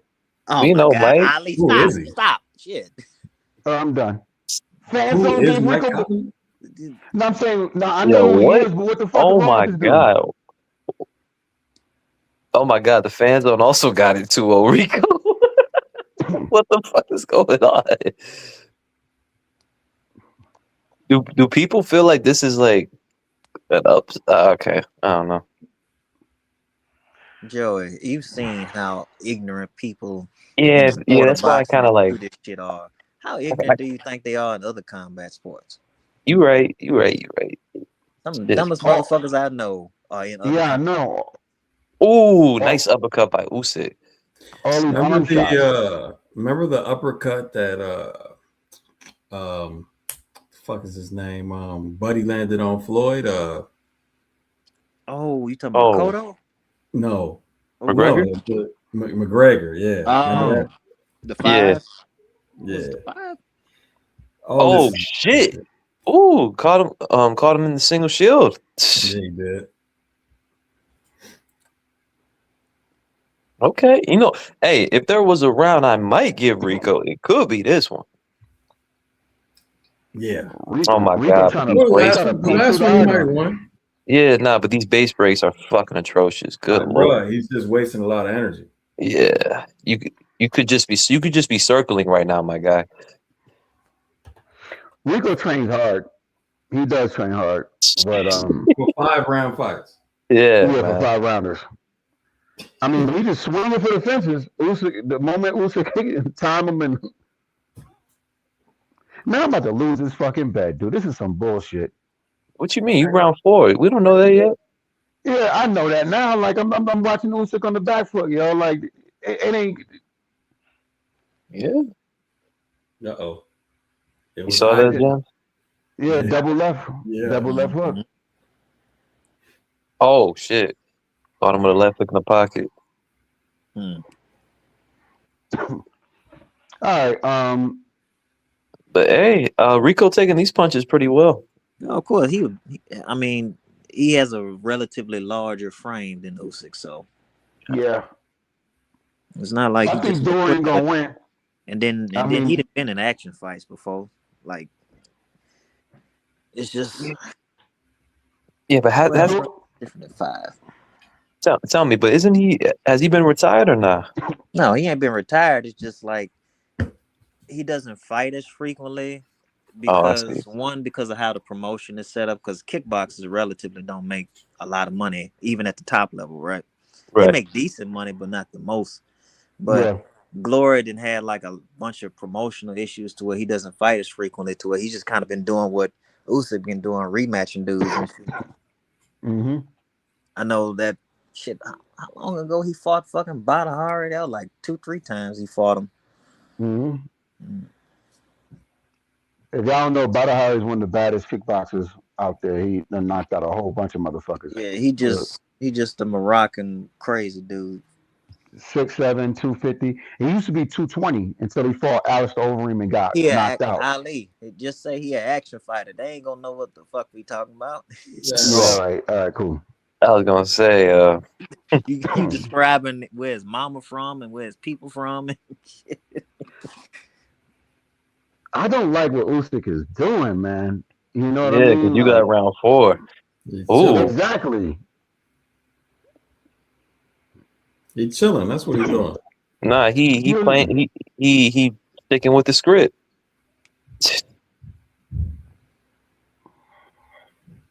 Backed up in a straight line. Oh, and that uppercut didn't have much power on it. He didn't sit on that shit. He fighting this fucking bouncer over here. Bro, I know if I know the Benavidez fans, they're like saying, "Yo, Usyk would get killed by Benavidez right now." This muscle-bound, 280-pound man. Oh, he didn't like that. He hurt him. Oh shit! What? Wait, is he? He hurt him. I can't tell. Devin Haney standing Oh up. wait, Now nah. look at Devin Haney standing up. Yeah, nah. It's just, bro. I'm gonna be honest. When he's hurt, he looks the same as when he's not.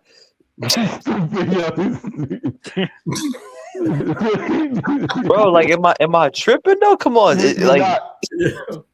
all the base breaks. I mean, it's a little bit more awkward. Yeah, like if I'm a Usyk, I'm low key confused.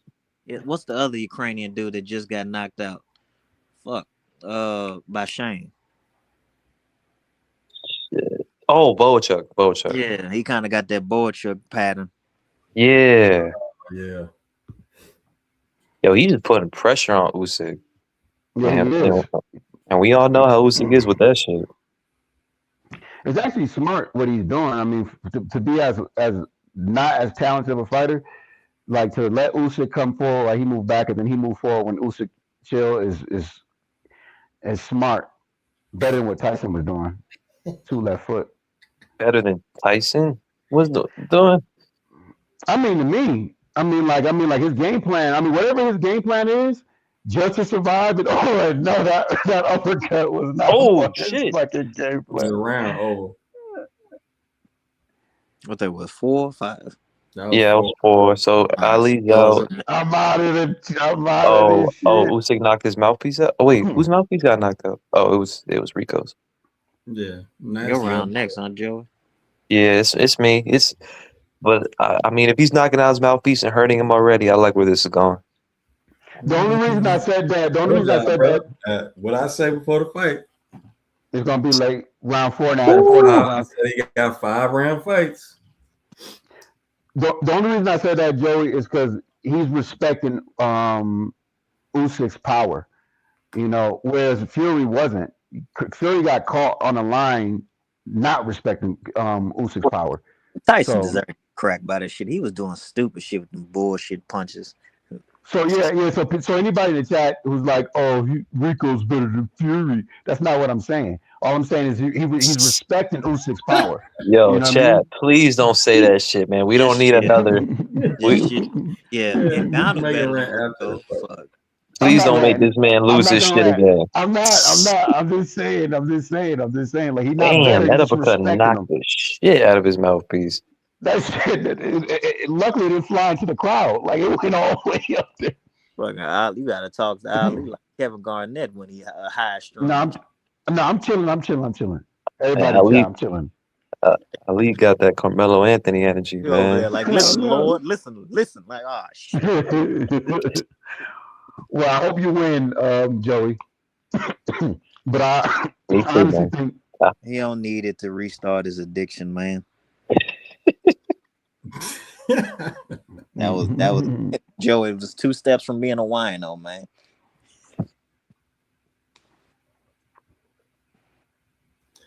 Man, Come on, Usyk. It's funny. He's not even in professional boxing for real, and he's circling. Well, what the fuck happened? They circled. the body shot. He hit him in the shoulder. It's just something about fighting these big ass dudes, man. This motherfucker, like, he got Rico up 3 rounds. Mike Coppinger needs to go to hell, dude. Why are we worrying about what Mike Coppinger thinks about what takes place between the ring? I mean, the You're ropes. so right. You're right. He called Ali NBA old boy.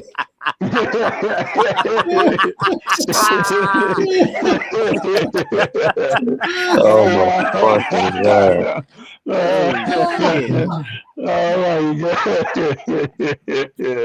Come on, Usyk. Shit. Good one, Mike. Rod Kaluka. Good one. Oh boy. Bro, he dived in with that lead too, man. Catch him with that 6. Yeah. Oh my god, yo. I'm so pissed right now. The disrespect is so high. This is why gambler didn't work for you, Joey, because it seems like you separate your analyst mind from your gambling mind. No, man, because even like this bet, I literally made it off of Jeb's fucking logic. What? How? Yeah. You see, that's how I know you still tripping. Bet Yeah, what are you talking, bro? So I told you my bet was over 4.5. That's a minute and a half left in round 5, bro. Yeah, exactly. Why would you pick round 5? Because 6 and 7 were taken. No, I didn't pick first. You picked first. Joey picked first, didn't he? Yeah, I picked first, but then that was before I heard your logic. And when I heard it, at that point, you said I have 6. So I was like, fuck. All right, I'll take 5. Man, stay your ass far away from any casino. Because with that logic, boy. Nah. I did go to a casino. I didn't win shit. I know. The round's got 9 seconds left. All right. Come on. All right, so now I expect this motherfucker to be gassed. Not with this bullshit face. At a time. You know what I can say is I do believe Rico hit harder than fucking Fury at this point. I'm not saying Fury. Yeah, I think we're. Why? I don't know, because every time he hit Usyk on the shoulder or the body, Usyk just his reaction, the way he be moving. You know what I mean? Like it got to be a lot of pop. There got to be a lot of power. Fury hurt 800% of the time, Ali. So his base is probably not connected when he's getting hit by these cascading shots. I never rated Fury's power anyway, so don't listen to me. But Fury hurt. Well, I wasn't, but I'm just trying to dissect your logic. It's not logical. I know it's not. That's why I'm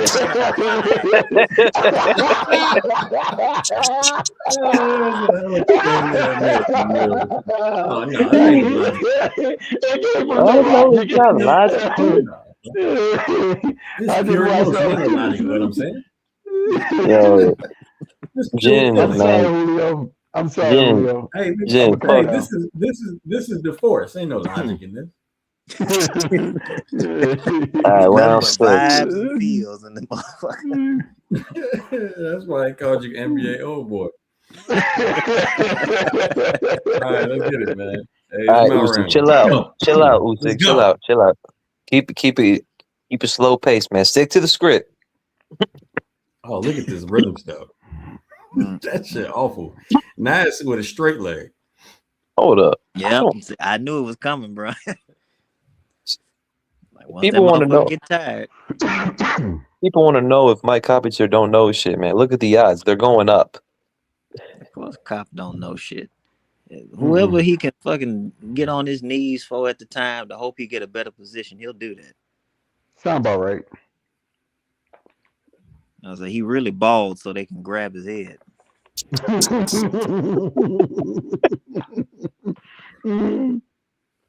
Shit. Oh my God, Dorian with these one-liners, dude.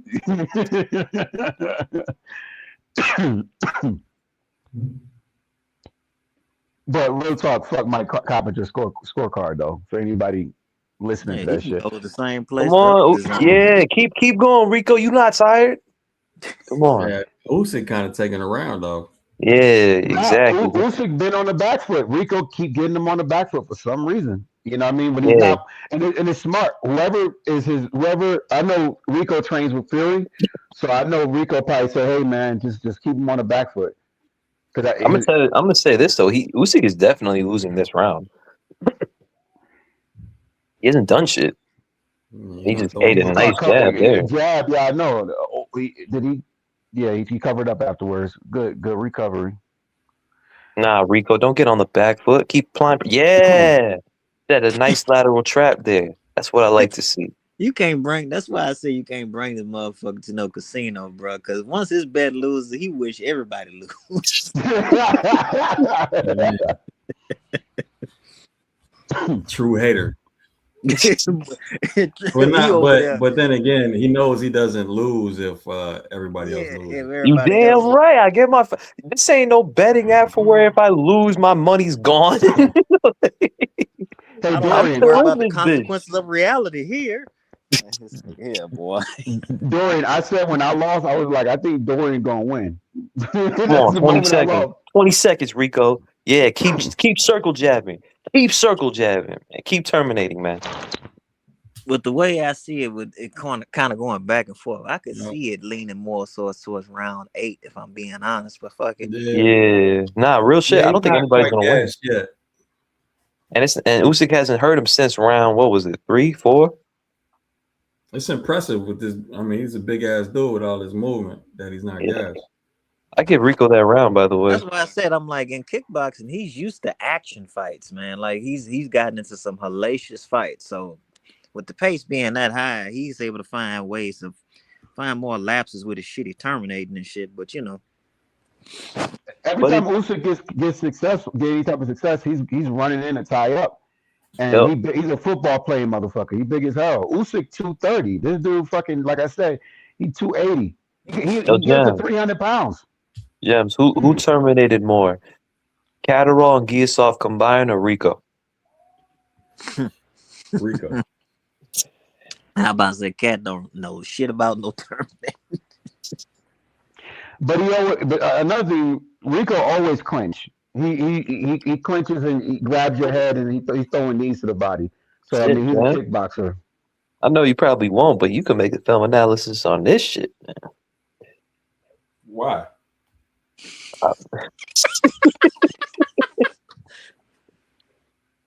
For real? Why, bro? No, because you know, I mean, aside from the multiple base breaks, man, Rico out here, you know, he's jabbing left, he's putting pressure on Usyk, he's setting traps. I mean, it ain't gonna happen. I have a kickboxing fight that actually would be worthwhile for this nigga to look at, but it ain't this one. It can't be no heavyweights, man. It can't be. All right, listen. I know we all said fuck Mike Coppinger, but by this man's logic, Usyk about literally needs a knockout. No, no. But what I can say is this right here. What I can say is Rico is probably trying to follow the Francis Ngannou footstep and just not get knocked out in this fight, and then fight AJ and then get knocked out. You know what I mean? He's probably trying to do that Francis Ngannou shit. Like if he don't get knocked out, and then for some reason somebody's like, oh, he won, 4 or 5 rounds. You know what I mean? Like, and I doubt the judges is gonna agree with Mike Hopper. There we go, Usyk. I'm not gonna lie though, man. Up in Usyk, while he has been taking it lightly, it's like, bro, you haven't been taking it light and still consistently winning rounds. Like that's the thing. Yeah. Isn't Usyk 39 as well? What the fuck, man? Hey, Rico, I'm pretty sure is old himself and a kickboxer. He's not getting no excuse for this shit. He just landed that backhand on Usyk. That's why I also hedge with points. Goddamn. So, yo, like, but I'm not gonna lie, man. Like, this is. I can't believe I'm. Oh shit! I can't believe I'm saying this shit competitive. It's heavyweight, bro. Modern heavyweight at that. Yeah, Alexander Usyk is 39 years old. Oh, good termination by Rico with the clinch there. It looks like he's starting to get tired. I wonder where that came from.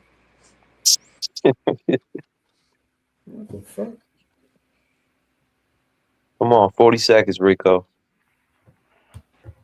Don't let Dorian win. It's like round 7 already? It is. Oh, okay. Yeah.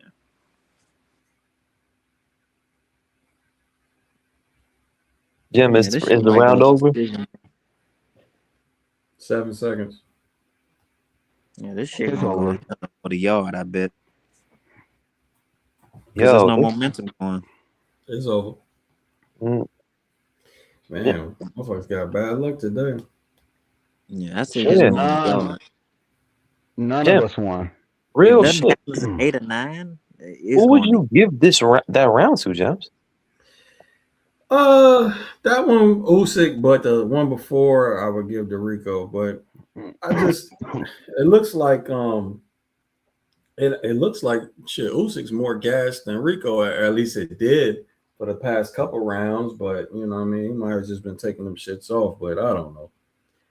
I don't trust these fights, dog. I don't either. It's an exhibition fight. That it is. You gotta remember in them old school exhibition fights and shit, a motherfucker be carrying a dude and they'll be like, I got you. Don't worry about it. I ain't gonna fuck you up too bad. They used to do shit like that. Hey, we seen William Skull beat Canelo on paper, win 7 out of 12 rounds, and the judges didn't give him that, but the fucking bookies did. Oh my god, though. Now I know it's a real fight, but the problem is I don't know. Like, so could a Usyk have taken his training more lightly? Possibly. He pulling in Fury Ngannou, not an AJ Ngannou. I mean, why would a seasoned boxer not come out flooding this dude? Yeah. Well, like I said, they could have told him like, hey man, we're gonna make this a good sparring session, make this look like a good event. Like you don't know what type of shit occurs with these. But the problem is nobody. I don't know who the fuck knows who Rico is, bro. Yeah, and just to make it quick, MMA fans, MMA fans and kickboxing fans, they know and him. for those Usyk with a mean right hand. He caught Usyk or dropped Usyk? No, he just called him again. What the fuck is happening? Let's see. Y'all about to see? Damn, Ali, how far ahead are you? Yeah, that shit is wild. Yeah. Oh shit! Nah, he did catch him. He won this round. I mean, round's not over yet, but damn. Let's go on to the points, man. Yo, this is crazy. And just in case we're not tripping, bro, the odds went from -2,000 to like -700. And if this round says anything, they're gonna get shorter and shorter. Yeah, this shit minus 300.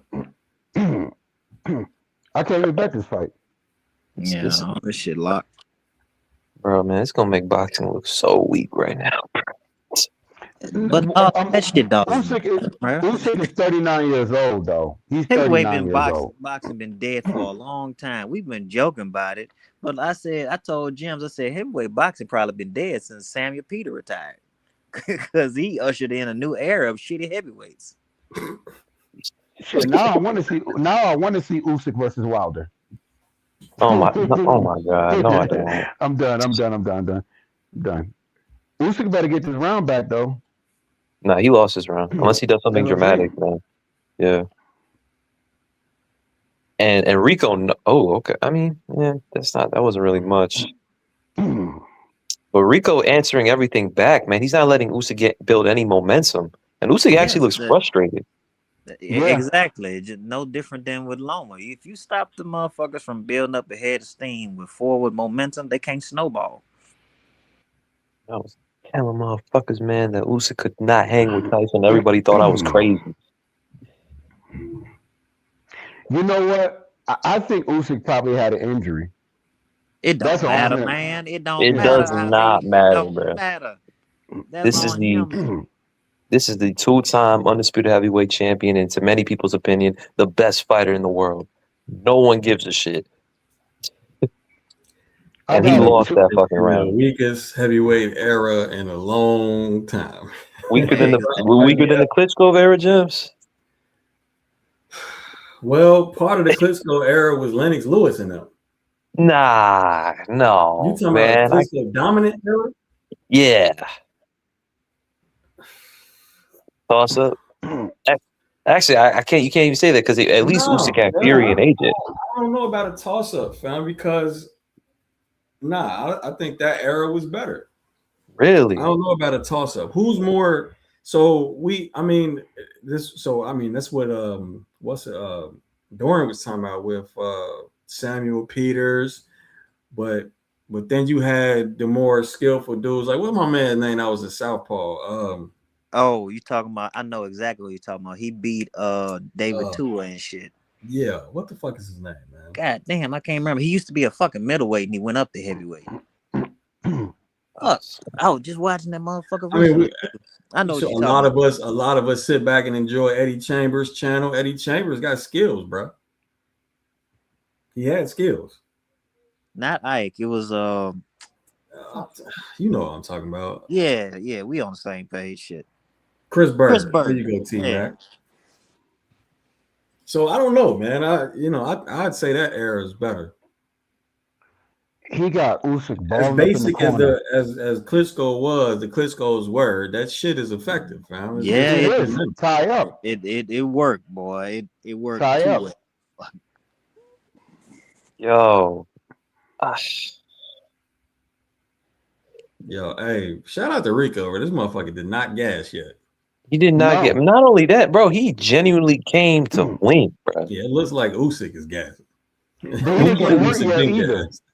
Usyk is gas, and he's genuinely losing rounds, bro. Like, Usyk hasn't dominated or clearly won a round in a long time. If you thought Usyk won a round, it was competitive. To play devil's advocate, it's hard as hell finding somebody 50 pounds heavier than you, though. Bro, he fought Tyson Fury. I don't give a damn. Twice. Yeah. Who was 6'9" and the heavyweight champion. He don't get no pass. That's I don't think Tyson Fury really 6'9", but go ahead. All right. Oh, okay. He's 6'8.5". No, I'm messing. Oh, my bad. Rico points and dropped from +500 to +290. I'm gonna be honest. I'm actually surprised it's 240. Yeah. If it keeps like this, he might actually become the fucking favorite. It's just that simple though. Like everybody understand that Loma Usyk team. I mean, if you make them go backwards, you're okay. Like for the most part. There's some people who just got heavy hands for no fucking reason. No matter what. It's even now. So, but if you waited till now to bet, let me shut up, bro. I'm betting a draw. Let me just say that. Oh my god. We on the same Oh my page, goddamn. god. Bro. You know how much money that shit's going? It's plus 1,500, goddamn shit.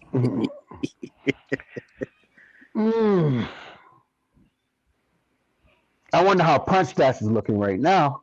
Bro, who won this round? I like this. This is the shit I'm talking about. This. It don't matter who get the points. I'm leaving here with something. Oh, You leave with something. it's unbelievable. That's that Denzel, yo. I didn't win the trophy, but I'm leaving with something, man. I'm leaving with something. You know, I'm gonna keep that name, NBA old boy. This nigga here, boy. That's my new name. Fuck it, dude. Oh my gosh. Twitter's on Usyk's head right now. Never broke Ali, old boy. Hopefully.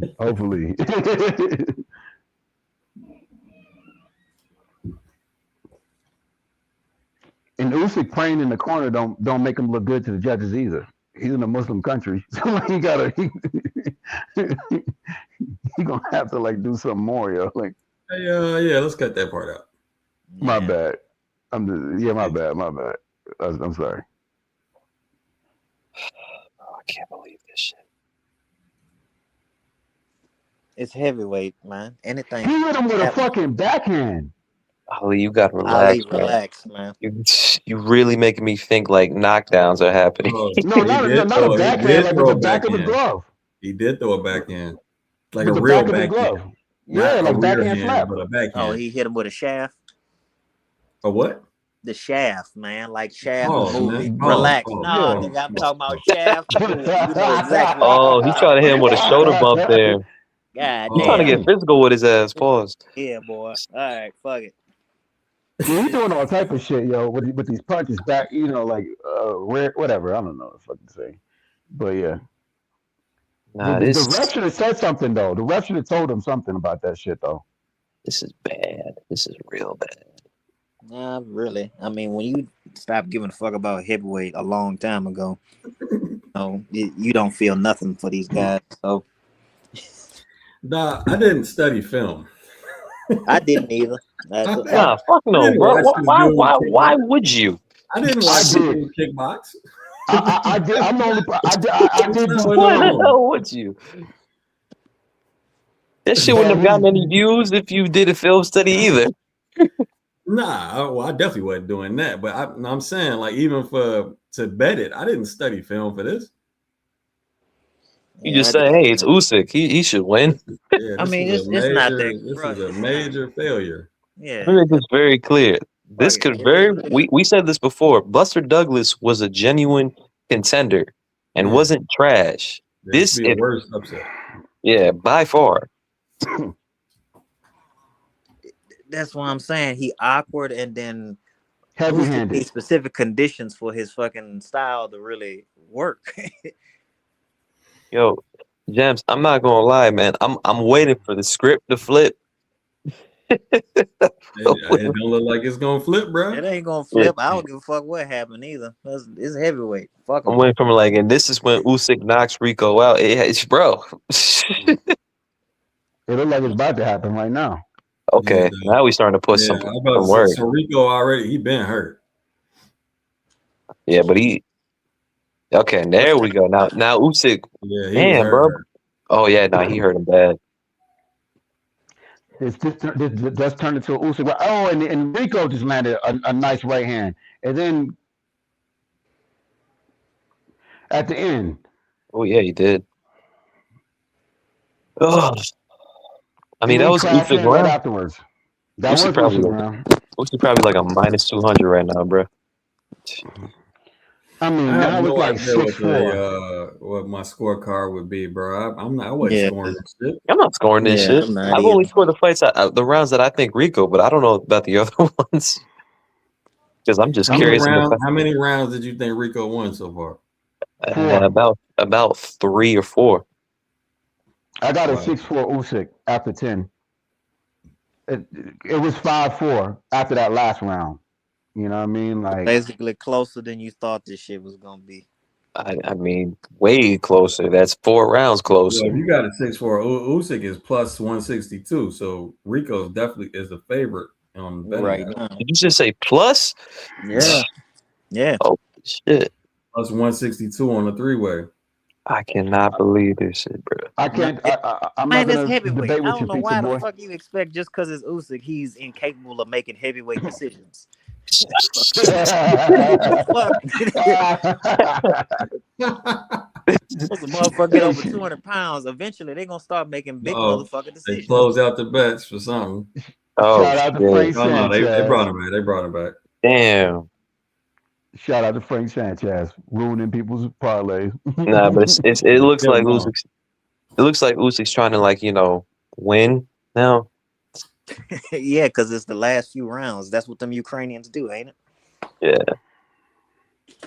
If he really got the first 2 rounds early, that Oh, means good body work by Rico. Usyk needs a knockdown if he really if what's it called scorecard is real. Mike Coppinger. Down, he would need to put him literally out of the ring. He has it like 9-1. I could He's see wrong this. though. I could see this being nice short right hand. yeah, I could see this being like they probably gonna try to do the Fury and Ngannou shit. Oh my Yeah, god, that's what I'm man! Are they gonna give this bullshit a fucking rematch? Please don't. I mean, they'll give him to AJ. They'll give him to another heavyweight who can stop him. Bro. And AJ is sitting right on the side of the ring. Rico better have a movie, dog. Like, how crazy would it be if Rico That fought I'm not AJ gonna and then watch. stopped him? I'm telling you right now, Rico wins by decision or gets a seat. Bro, the movie's gonna be in what do you call it? In development in 5 years. Because he wouldn't be the first kickboxer to win a boxing world title. He ain't the first. But he would be the first one probably to beat. It was one of them ties. Sock like Wong John Cam, some shit like that. Yo. Oh no. It's go ahead. Real quick, forget boxing wise. I like the fact that he circles, unlike 99% of boxers today. But forget boxing wise. This motherfucker's a monster for being this big and having this type of stamina, bro. Yeah, they had to actually. That's where the actual he's one of the actual athletes that's over 6 feet tall that we have in combat sports, but he's not purely boxing. So, fuck it. Come on, Usyk, damn. Yeah, Usyk, he been getting roughed up and shit. Shit. This guy just crushing to the fanboys, bro. Oh my god, bro. He got dropped. He got dropped. Oh, got him. Got him. About fucking time. Got him. Down. Nah, he's gonna survive. No, that dude was probably. Wait, where's his mouthpiece? Where's his He mouthpiece? survived the round though. He spit his mouthpiece out. That was smart. That was hella smart. That's that experience. That was smart as shit. He got like 25 seconds on that. He made a 10-second like moment into 20 plus. Wait, what just happened? I thought the round ended. You just stopped it? What the fuck? The ref, you fucking cheating bastard! What the fuck was that? No, what was that? No. That was a horrible stop. No way, bro. That was trash. That same dude. He do this shit all the fucking time. That was garbage. First off, I swore, bro, the time was going. I thought that the round was over.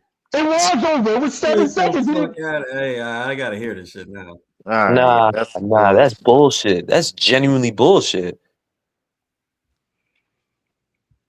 Yes, indeed.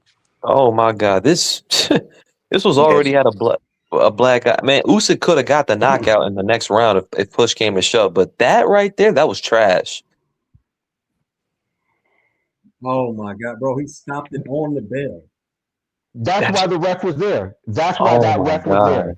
That's the reason that fucking ref was there. Oh my god. Right when he squeezed in between these motherfuckers, the bell rang. That is bullshit. And he was fine. He was fine. The bell rang right before he squeezed in between them. Gee, that's crazy. Wait, Yes. if the bell rang before, then wasn't the round over? Yes.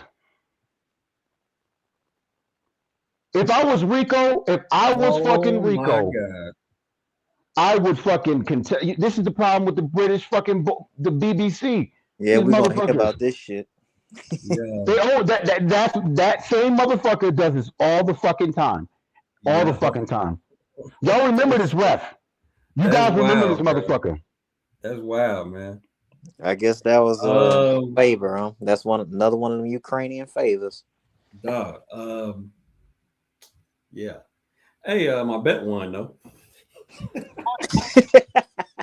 Bro, that stoppage was not only was Rico fine, bro, he was still punching.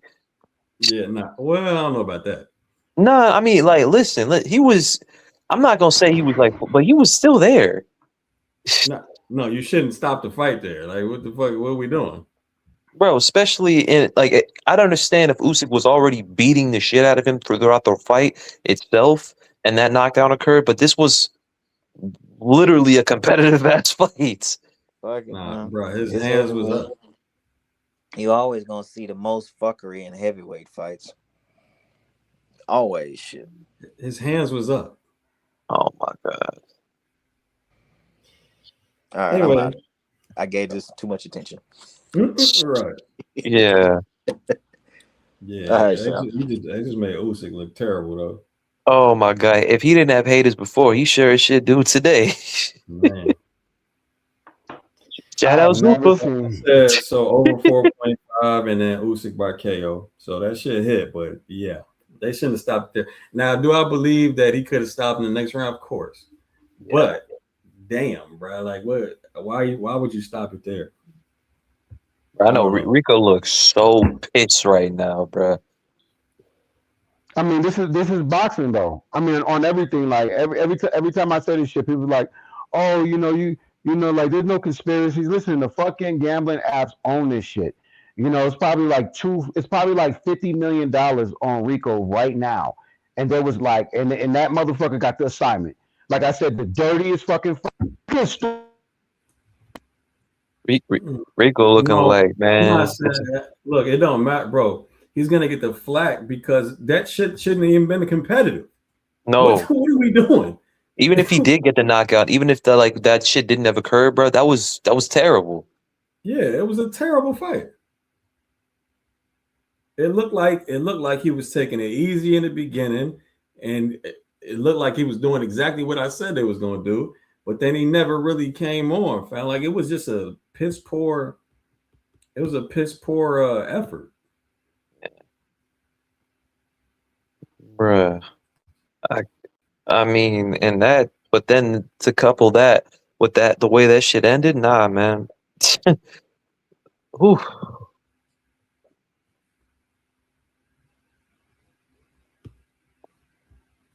Oh, let's see.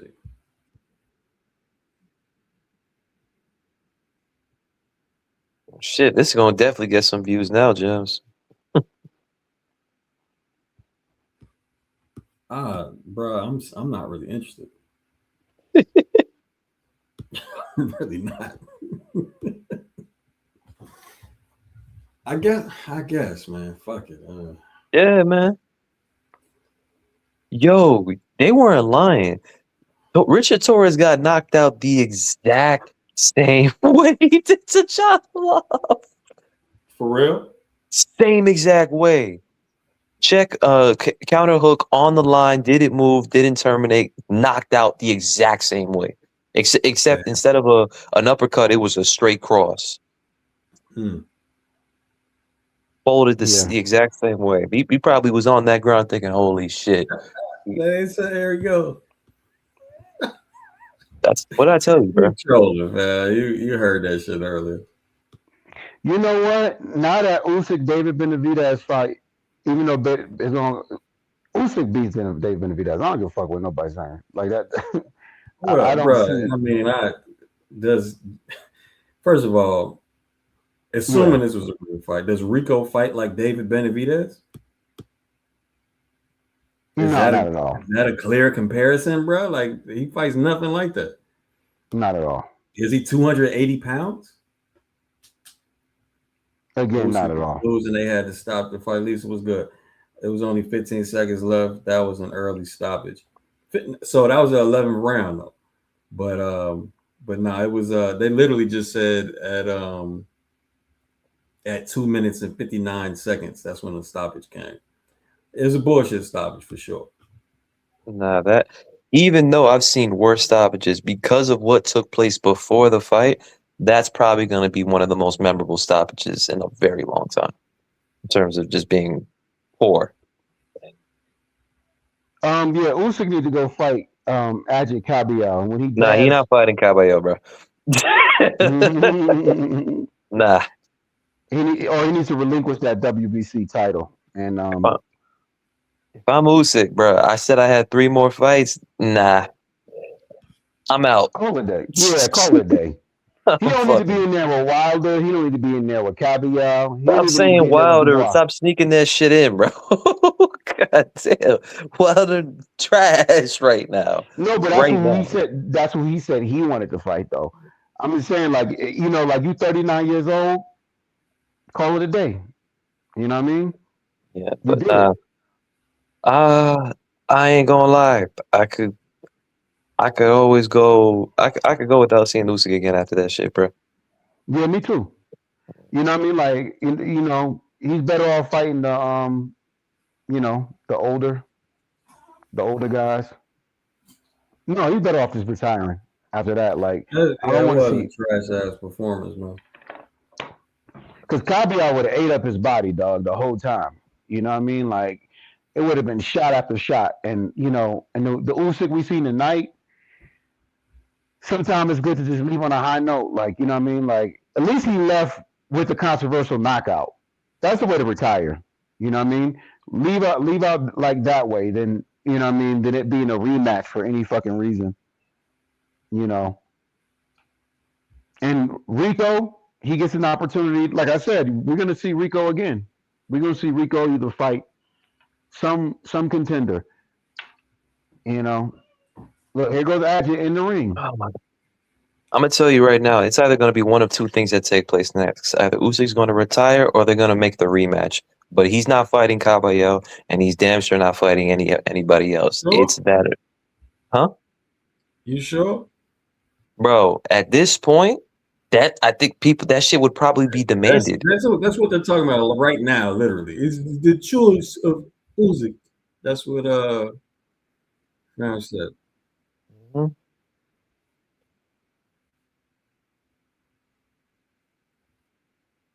So, yeah, that was I didn't see that shit happening. He just said they want to do a rematch with Rico and Holland. Rico and who?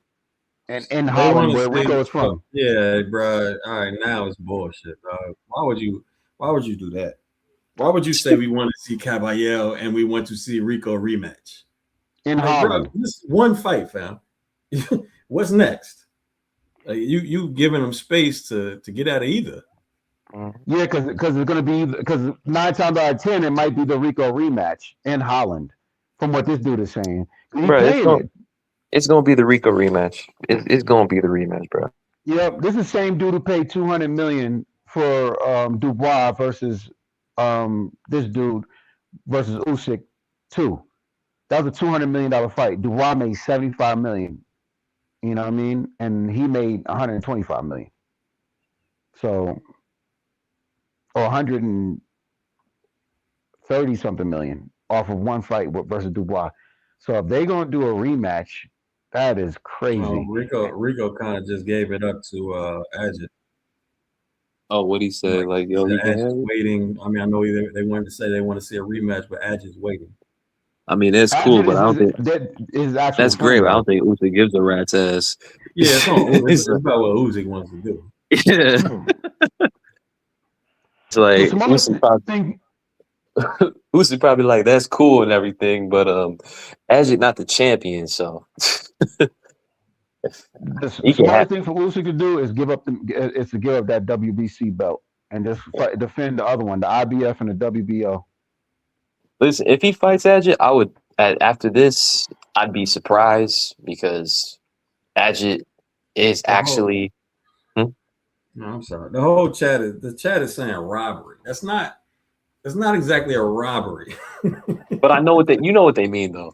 Yeah, I know what they mean. They just can't find the right word for it. It's bullshit. That's what it was. Maybe controversy, cheating, or just a bad stoppage. Yeah, I mean, you could look in Usyk's face and you could tell he don't want nothing to do with Ajit Cavial. Just even that response, I ready for anyone. He you could tell like Usyk is ready to give up that WBC. Watch that belt get. I bet that fight don't happen. What? Which fight? Ajit Cavial versus Usyk. It's either, like I said, it's either Cavial. Yeah, we'll see. No, they're shaking on it.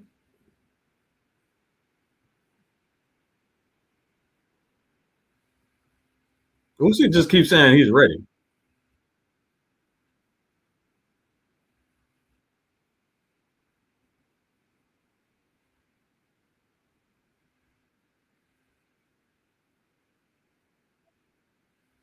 He said, "I ready."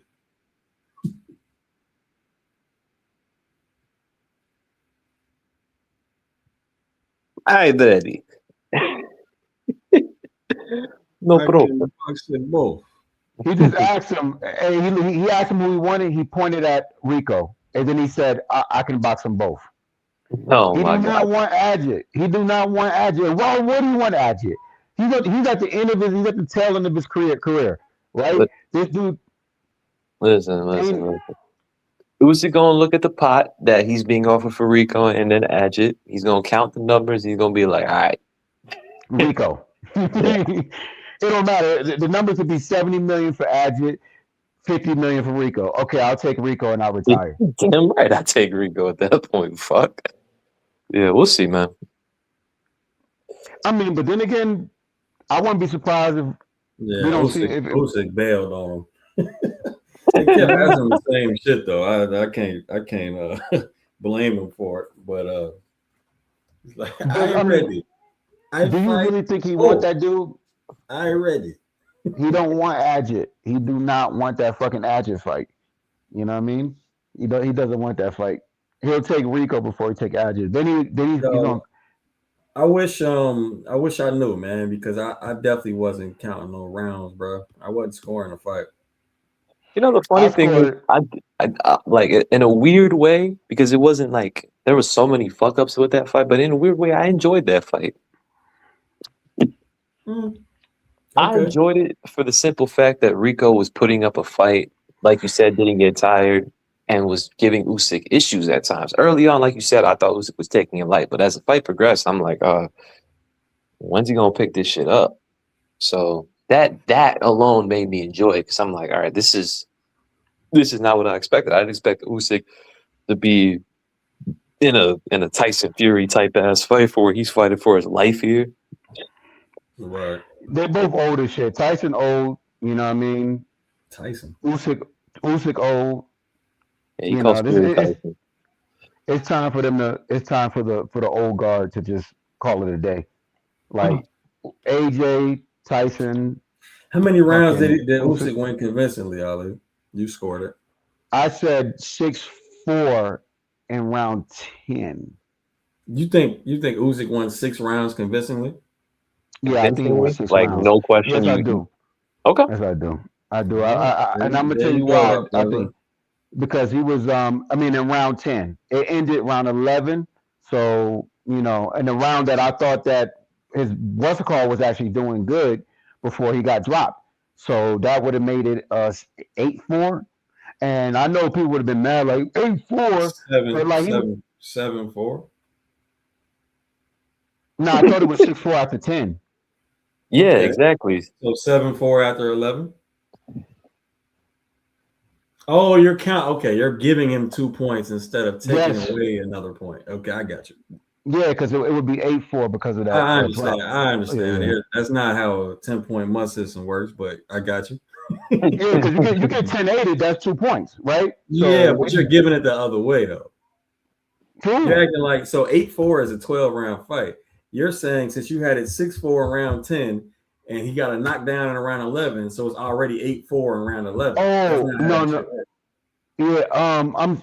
Oh my God. Yeah, It because would be round 11. 7-4 with a knockdown. Yeah, but 7-4 with a knockdown, but that knockdown is 2 points. So yeah, but that would not be. Let's just go for it. Yeah. Let's just drop it. No, okay. I'm off. I'm probably off by. But like either or, I had Usyk winning. Yeah, Usyk was landing the better, cleaner shots early on. Like, and for anybody who's like in the first 5 rounds, if you really even when Buddy gave that stupid ass assessment, he was like Rico won that. I'm like, man, Usyk landed a good uppercut, good backhand here. But it was hard for me to say Rico was winning them early rounds. You know what I'm saying? So like, it's really it boils down to the first 4 rounds. Go back and watch the first 4 rounds. How many of those rounds you gave Rico? I had my scorecard opposite of fucking Mike Carpenter. That's why I was like, what? 0-2? I got Usyk winning these 2 rounds. Now where it kind of got crazy for me was in round 5 when Rico landed this like shot to Usyk body, and Usyk like he kind of stammered. It didn't really go through the guard and like that, but like I was like, damn, Usyk is getting affected by this punch. And then anybody watching the live stream, if you go back to that point, I said that. So like, but I still wasn't, like giving these rounds to fucking Rico definitively because he was getting tagged too. So like, and a lot of his punches were like, to the shoulder, to the arm. Red. He had in one round he had 3 backhands to Usyk's face, and that was like round 9, and that was like the last round that I gave. Yeah. Yo, Red. That was like the last round that I gave. You know what they do. Rico, the round that he landed like 3 back shots to the dude's face. Jesus Christ, man! Why Ali? Bro. Ali. Oh man. Anyway, yeah, you know what they be on, Red. Oh man. Oh yeah. Okay. I figured that was happening. I'm on a super delay with Ali.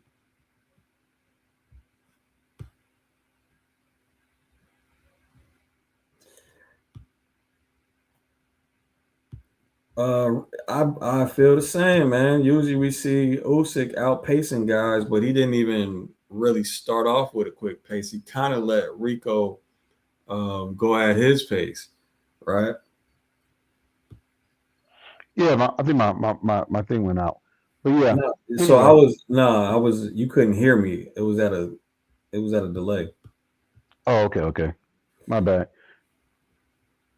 Fight was bad for boxing. Now we aren't going to hear the end of it from kickboxing. Shit, well, it's only 10 of them, so it would be all right. It is due to Rico would murder Ali. Literally. I agree. What? Somebody said Rico would murder Ali. He's talking about me. I agree. Oh, yeah, I would get murdered. This Ali. Yeah. But it's 10 kickboxing fans, so they want to talk shit. They can. You want to hear something funny? These people need to go back to round 5 and look at the look at the odds. Like if you had the privilege to look to see the hoping for boxing. No, I'm not coping. Who cares? 4 rounds is real decent though. You had like 4 rounds off of Usyk in a 10-round fight. That's close to 50-50. You know what I mean? And round 9 he took it with the 3 backhands. He was still getting tagged up. I wouldn't be surprised if round 9 was given to Usyk because Usyk landed more punches and he was more successful at the end of that round. But in the middle of that round, he landed 3 backhands on Usyk's face. You know what I mean? Like, so what am I supposed to say? That's why I gave him that round. That was round 4. It don't even matter. I mean, with the result, it don't really matter. But it's that it was still it wasn't a great showing from Usyk. But again, man, it's hard to trust these types of fights, man. So Illtown, I want to Illtown Jack Boy. What was your scorecard at the when I mean, because like it don't matter what you say. Let's say Usyk. Let's say for shits and giggles, right? It was 5-5 after. Rico won. Yeah. Nah. Don't worry about this. I mean, he's either really stupid or he's trolling. No, but Look, Ali, leave this dude alone. Okay. Again, either really stupid because that was a knockout loss, or he's trolling. Even if it wasn't a knockout loss, right? And it was 5-5 coming to round 10. Starting round fucking 12, Usyk would have had 7 points for 5 You know what points. I'm talking about. Look, so Yeah, you're right. I have a channel, so I'm used to trolls, and you know what I'm saying, at my age, 42. Ali at 40, he is not used to trolls, so he's just gonna keep feeding trolls, man. All right. Yeah, I'm done. He's trying, bro. Again, he's either really stupid or he's trying to troll you, sir. Okay. So would you want to see Usyk? We should end it with this. Do you want to see Usyk retire, or do you want to see Usyk do a rematch? How would you want? And if you was his coach, what would you say to Usyk? Wait, you talking to me now? Yeah, Gems. Say it again. This is the last question I'm gonna ask you. So this is how we're gonna end it. If you was in Usyk corner and you was his coach, would you want him to retire at 39 years old, or would you want him to, end it on a rematch? I would be privy to a lot more information than than Ryan has, bro. Now, what did we do this camp? Did we have a serious camp? What did we work on? You know what I'm saying? Was there no film for me to study and get to a game plan? You know what I'm saying? Like I would need to know a lot more about what they did and what they had to work with and all that type of shit, man. Because right now, like me, I don't know what the fuck they was on. And then if I had that, I would make an assessment like, yo, we did all this work and we put in all this work and you couldn't execute the game plan. You look like shit. You should retire. Or we didn't know what direction to go. We barely did any type of work, and this didn't mean shit. You know what I'm saying? It's either or. Yeah. I mean, good on that referee. You know, whoever gave him a bag full of money, it gave Usyk another day. You know, another day to make a decision. You know what I mean? Because that would have been the biggest upset. I think that would have been the biggest upset in boxing. Gems had it 1-1-8. 1-1-8. 8 swings. That's hilarious. Yeah, that's hilarious. I mean, even if it was 5, even if you had it 5-5, I wouldn't have been mad. You know what I mean? You know, so, but there's no way starting round 12 that I had. Damn, dog. Oh, dude. Hey, dude, you was talking to? He was just stupid. Yeah. Really? Yeah, he's just stupid. He said, we both know the fight shouldn't have been stopped. I'm not sure. So the fight shouldn't have been stopped. Therefore, Rico won. That's stupid. That was the 11th round, sir. That's really stupid, bro. Anyway, we out, bro. We out here. It's not a robbery, dog. It's just a premature stoppage, fam. It's not a robbery. And Popper, you love this channel? Yeah, it doesn't matter how you feel about the channel, fam. It's just reality. Like, we can't really say Barroso got robbed against Rolly. If y'all remember that fight, he didn't get robbed, but the stoppage was bullshit. It was controversial stoppage. Could Rolly have gone on to win that fight? Of course he could have. That's the thing that I feel with these fighters. Like, if you got money on a fighter, right, and he gets dropped and it's a 10-8, you should always worry about the scorecards, especially with like closely contested fights, because it was round.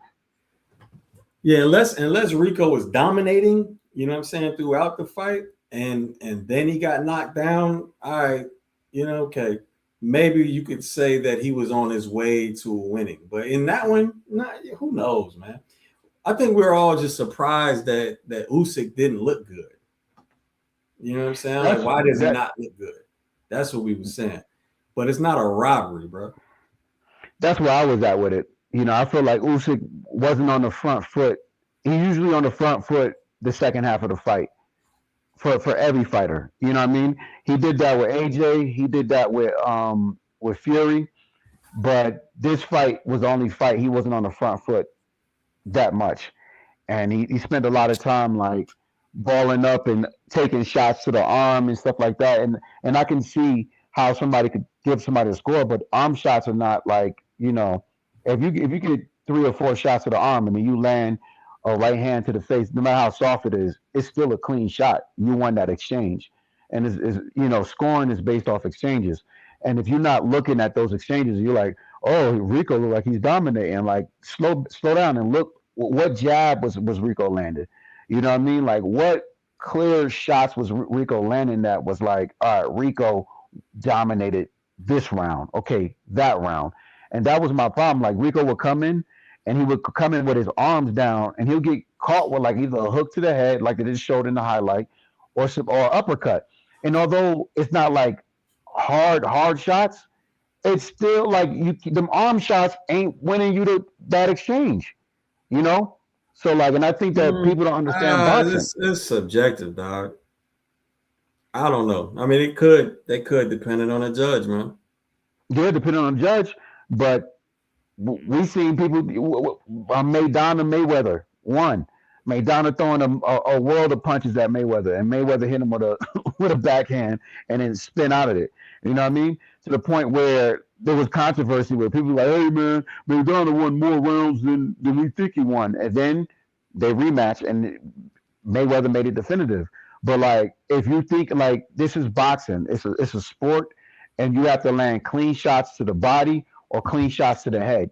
You know what I mean? Now, if there's like ring generalship, yeah. We go into that game, yeah. Rico was the ring general. You know, 60% of the fight, he was the ring general. You know what I mean? Like volume, yeah. Rico was throwing punches when he was when Buddy was had his back to the cage, but does that negate the cleaner shots to the body and to the head?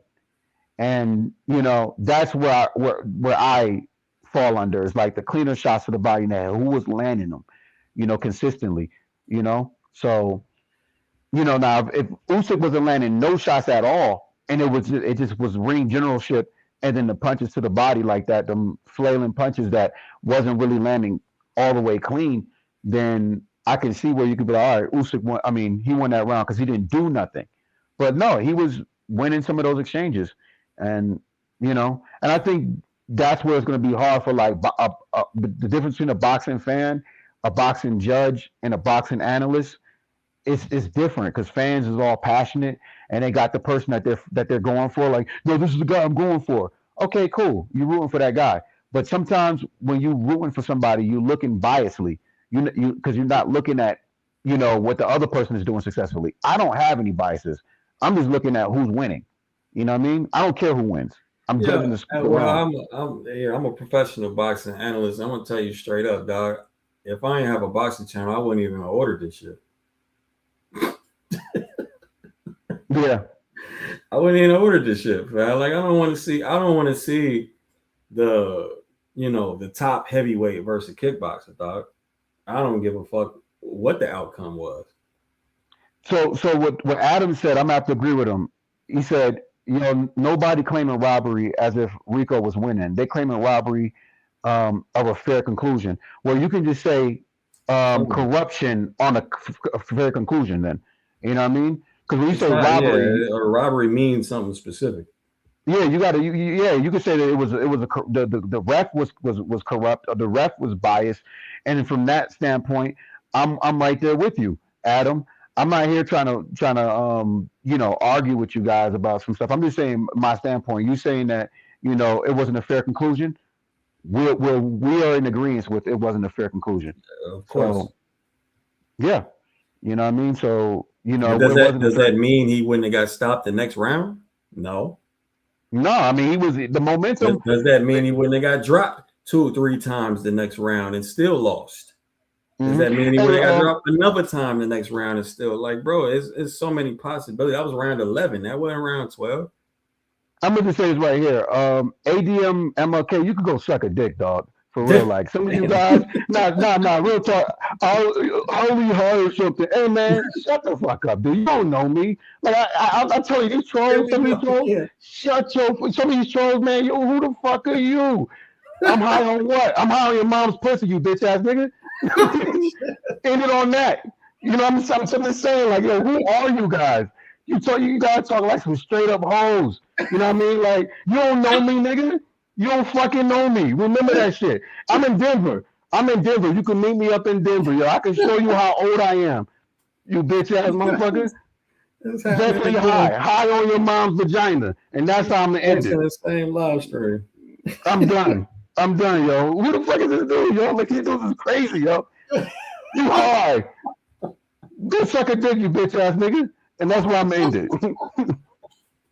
I'm out of here. You ruining my monetization. I'm sorry, yo. I'm sorry. These dudes, these trolls. No, but I'm just saying, these trolls, like, they're talking like you could just come slap their opinion out of me. Yo, hey, Ali, you're fucking wrong. Hey, Rico gonna knock you out. Hey, I'll knock you out, nigga. What the fuck you think this is? I don't give a fuck about listen. I don't give a fuck if you've been training boxing. Let me tell you some real shit, yo. There's motherfuckers who've been training boxing their whole life and they can't take a punch. There's niggas who've been training boxing their whole life and they can't throw a punch. You know what I mean? I will beat your ass, ADMMLK. I will give you I'll give you $1,000, $2,000. Come out here to Denver on the next live chat. You can take a bus out here. We go to sparring ring, and you can tell me. And I'm tired of y'all. I'm tired of the way you talk. Y'all talk like some hoes. No man talk to another man like that. Respect me, nigga. I will beat your ass. And I'm going to end it on that. I'm high on your mom pussy. And I'm done. I'm out of here. Oh, yeah, I'm high. I'm high on your mom pussy, you bitch ass nigga. Yo. I'm sorry, yo. I'm sorry. I'm done, James. All respect to you. Happy birthday. It was Jim's birthday. Everybody go purchase the book. The Martial Art of Boxing is on Amazon, $23. Hey, look, hey, man, that's not. I don't know if that's good advertisement. I'm sorry, yo. I'm sorry. I'm sorry. All right, man, we out, right? I'm out. Oh my God.